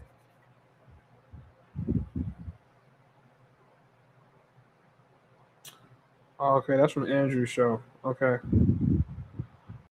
I have played this video on stream before, but I'll play it again just to close out because it proves my point. You need to travel to the UK to see the white filth. Nigga, I have already been to the UK, bro. I have been to Europe. I will never understand the fucking snow bunny fetishizing that black men do. I'll just never. As a nigga who's been to Europe, been upstate New York, been to the Midwest, been all over and had white women, I will never.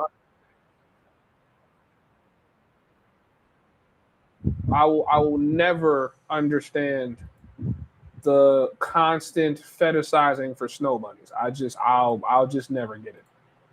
I'll never get it. Now that I've gone around the world and I've had coochie from damn near every living type of female, like I don't even. I'm sorry. This is not to insult any snow bunny I might have in the future. White women are always going to be at the bottom of my list. The bottom. Especially after Asia. Everyone talks. Yeah, no. I'm sorry. Talks about the passport bros, the guys that travel to get more beautiful girls overseas. No one talks about the passport hoes. There are so many more passport hoes than passport bros. Whenever you go to a favela party in Brazil, you'll see a bunch of white girls from other countries in the favela to hook up with the traffickers, with the traficantes. Be careful with your girls, bro. If they travel to Dubai, if they travel to Miami, these are the passport hoes. They are traveling to have sex. Everyone talks about the passport bros. Nobody talks about the passport hoes. They're worse. They're supporting criminal activity. I'm telling y'all, if y'all want to get some easy coochie, you better start talking with an accent when you meet these women. especially when you meet them overseas, you better start talking with a. I'm telling y'all right now, I could probably go up to any one of these African American chicks and just act like a local. Hola, hola, ¿cómo estás, mi amor? Just start talking. That bitch ain't gonna know where my Spanish from. She's gonna say, "Oh, he foreign. I'm fucking," and just don't speak no English. I'm telling y'all, bro. I'm telling y'all. Like I'm telling you, bro. I'm telling you. I could dead just play it off like I'm some black Colombian nigga. Oh, it's over. Nigga, I was telling my boy the other day, I said, yo, bro, that tour guide right there, yeah, bro, the black one, I done seen this nigga crush like 4 or 5 American chicks that just, I'm like, bitch, you gonna curve me and go fuck this nigga. Yeah, maybe hypergamy is a myth, bro. Passport bros, they're supporting local businesses. They go to the strip clubs. They go to tax-paying businesses. The passport bros are not bad. They take girls out on dinner. You think these girls travel to these countries and take guys out on dinner? No, they're going to the favela party so they can see the guns and so they can feel like, you know, ooh, like the French girls do. The French girls do it the most. Ooh, favela parties full of French girls. American girls, second place. German girls, third place. German, UK. The passport hoes, nobody talks about the passport hoes. I see them all the time too. Sometimes they think I'm one of the traffickers. If I'm standing there and I can fake it. I can be like, sim, sou brasileiro. Vem pra aqui. Sim. Se cala a boca, porra. They love that shit. I'll just like stand there with like fucking flip-flops on, no shirt. I got a good tan. They think I'm a trafficker. You can trick these girls anything. Because they travel for the sex. They are way worse than passport bros. Listen, I'm not saying like all passport bros are good people. Most of them aren't. And I get accused of being a passport bro all the time. Listen, I don't travel for that. I travel for culture.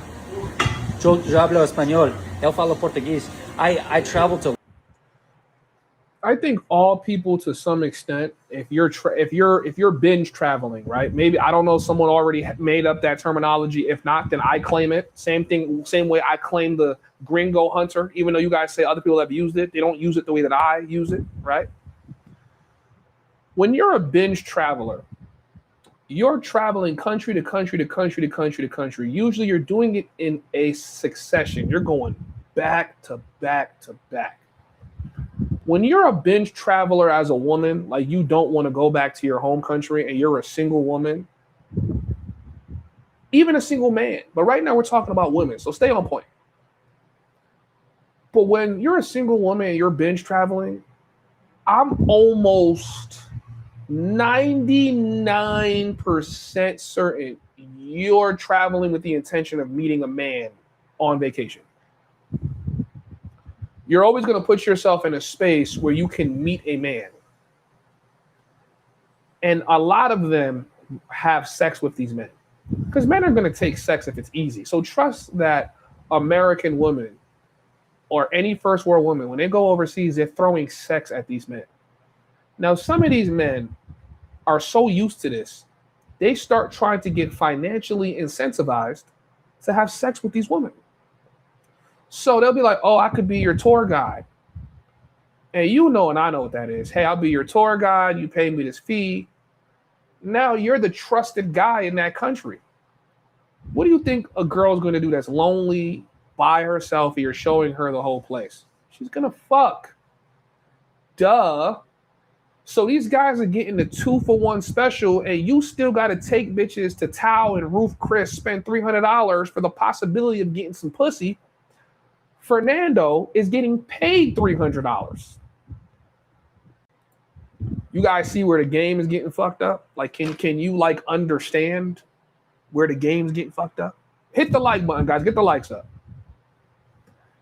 So, listen, I don't really care what the passport sisters do. I don't care the ones that binge travel and look for cock. Does it really affect me? Not really, right? We're not checking for them anyway when we're overseas. The problem is women are the ones that set the dating expectation in the States. Damn, we're going to have to end stream soon. women are the ones that set the dating expectation in the States. No man, in my opinion, no man wants to be with a woman that knows another nigga had her and he had her for way less effort. No man wants that. But when you start learning these girls are going overseas doing the same shit they shaming you for, you got one side of men that are just doing what they're doing.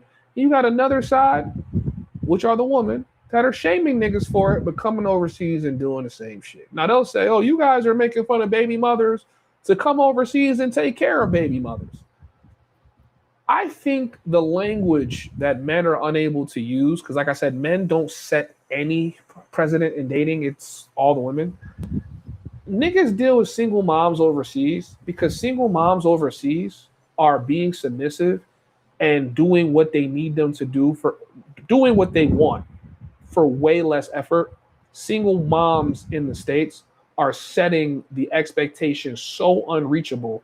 And even when you are doing that, you're still getting a masculine woman that comes with baby daddy problems and baggage and hurt and shame.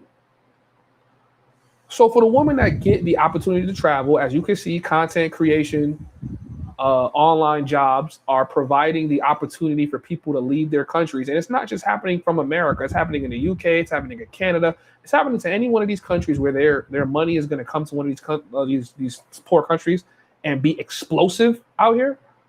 You're watching the woman that can travel.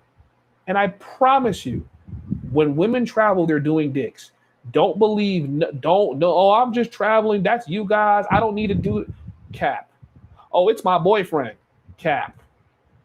A nigga sticking his wood in you after a week, don't even know you from nowhere. Chat. I've listened. Clip this, save it to memory. I've been telling y'all niggas about these passport sisters. It's going to become a bigger topic of conversation by next year. You're going to start seeing more passport sisters that you can clearly see are traveling for dick. You can clearly see it. Clearly see it.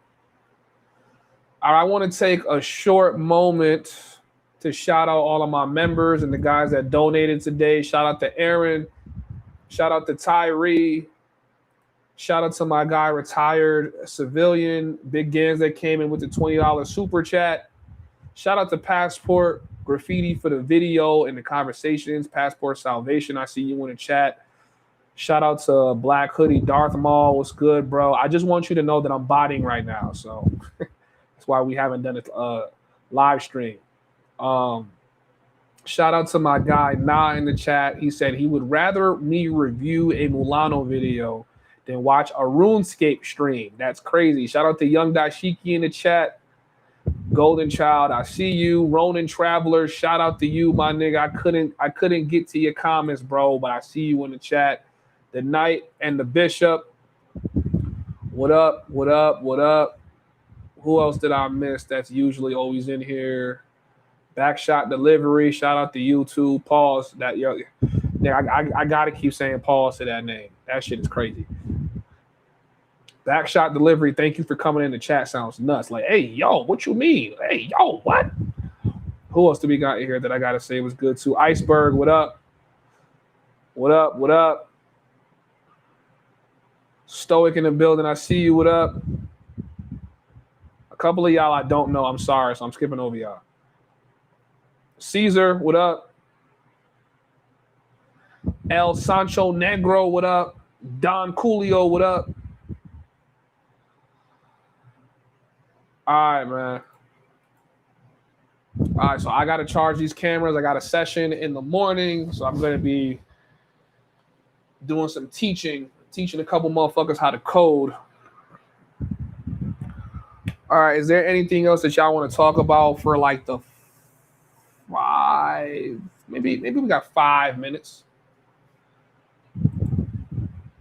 Do we want to hit a conclusion of today's stream? Old niggas stop hating. Young niggas don't mind the old niggas. Travel and get your money.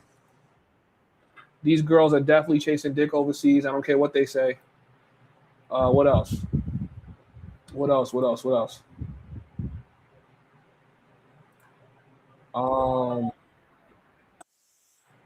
It's gonna be kind of hard for me to leave Colombia, man. I ain't gonna lie to y'all. It's gonna be hard. I'm gonna try my best, but it's gonna be pretty damn hard. What up? SV says, read my previous comment about Pookies and women. Shout out to you for the $2 super chat. Let me see what you're talking about. What did you say?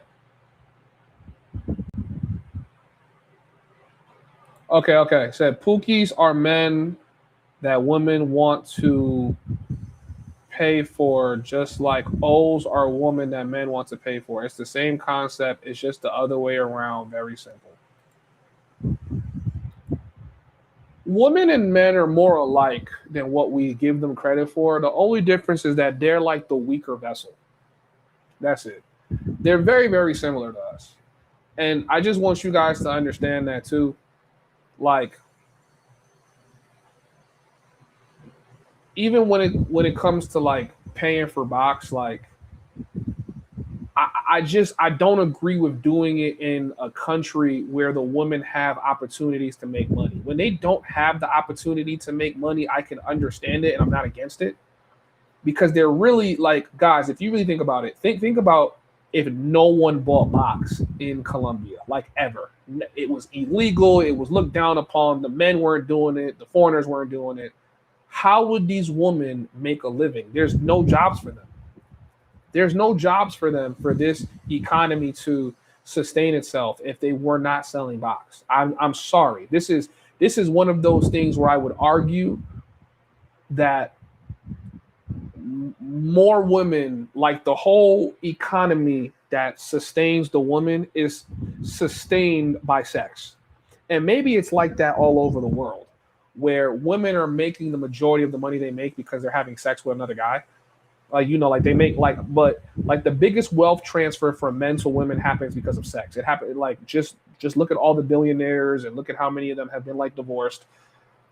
All of those women became billionaires and 100 millionaires from divorcing their husbands.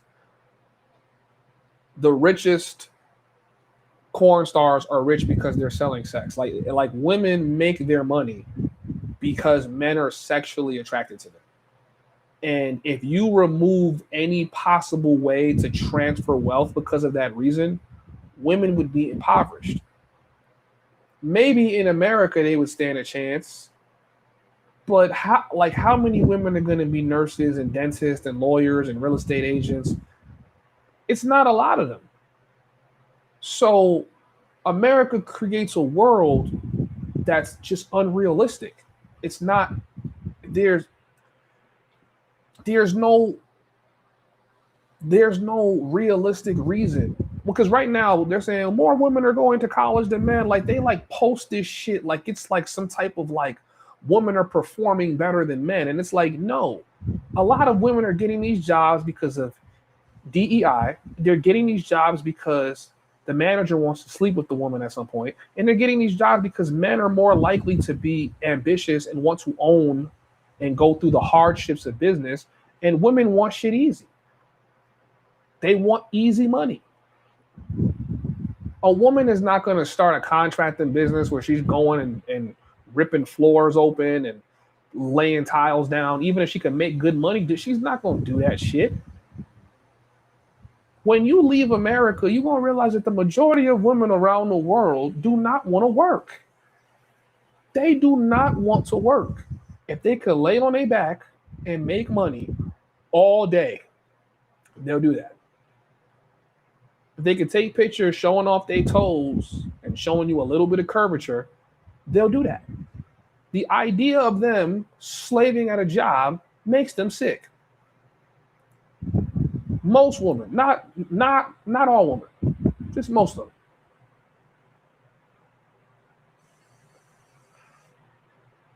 Said, no, it's still the same in the first world. They just do it more classic. Yeah. Guys, America is an illusion, okay? You're paying for it whether you want to admit it or not. You broke ass niggas that come in here talking about niggas paying for it, please get over it, bro. I have come to realize that you're paying for it. The only time you're not paying for it is because somebody else paying for it for you. Like in college, the reason why girls was fucking all of us and having sex is because she had a place to sleep, she had a dorm room, she had food, she had the attention, she got her parent support. A lot of girls that can even make it to college can support themselves to some degree. And even after all that hookup sex that happens in college, girls still sell coochie in college. Selling coochie in college is not crazy to y'all. You made it somewhere where you're in the training grounds to get a career and you still selling coochie. All right, chat. That's it, man. We got to go. I appreciate you guys for watching. 169 in the building, 4-hour stream. Hit the like button. My camera is dead. So bless the Cash App, $ Homies Hub. All donations and support is appreciated. Join the Homies Hub community at thehomieshub.com. It's your boy. Peace. Yeah.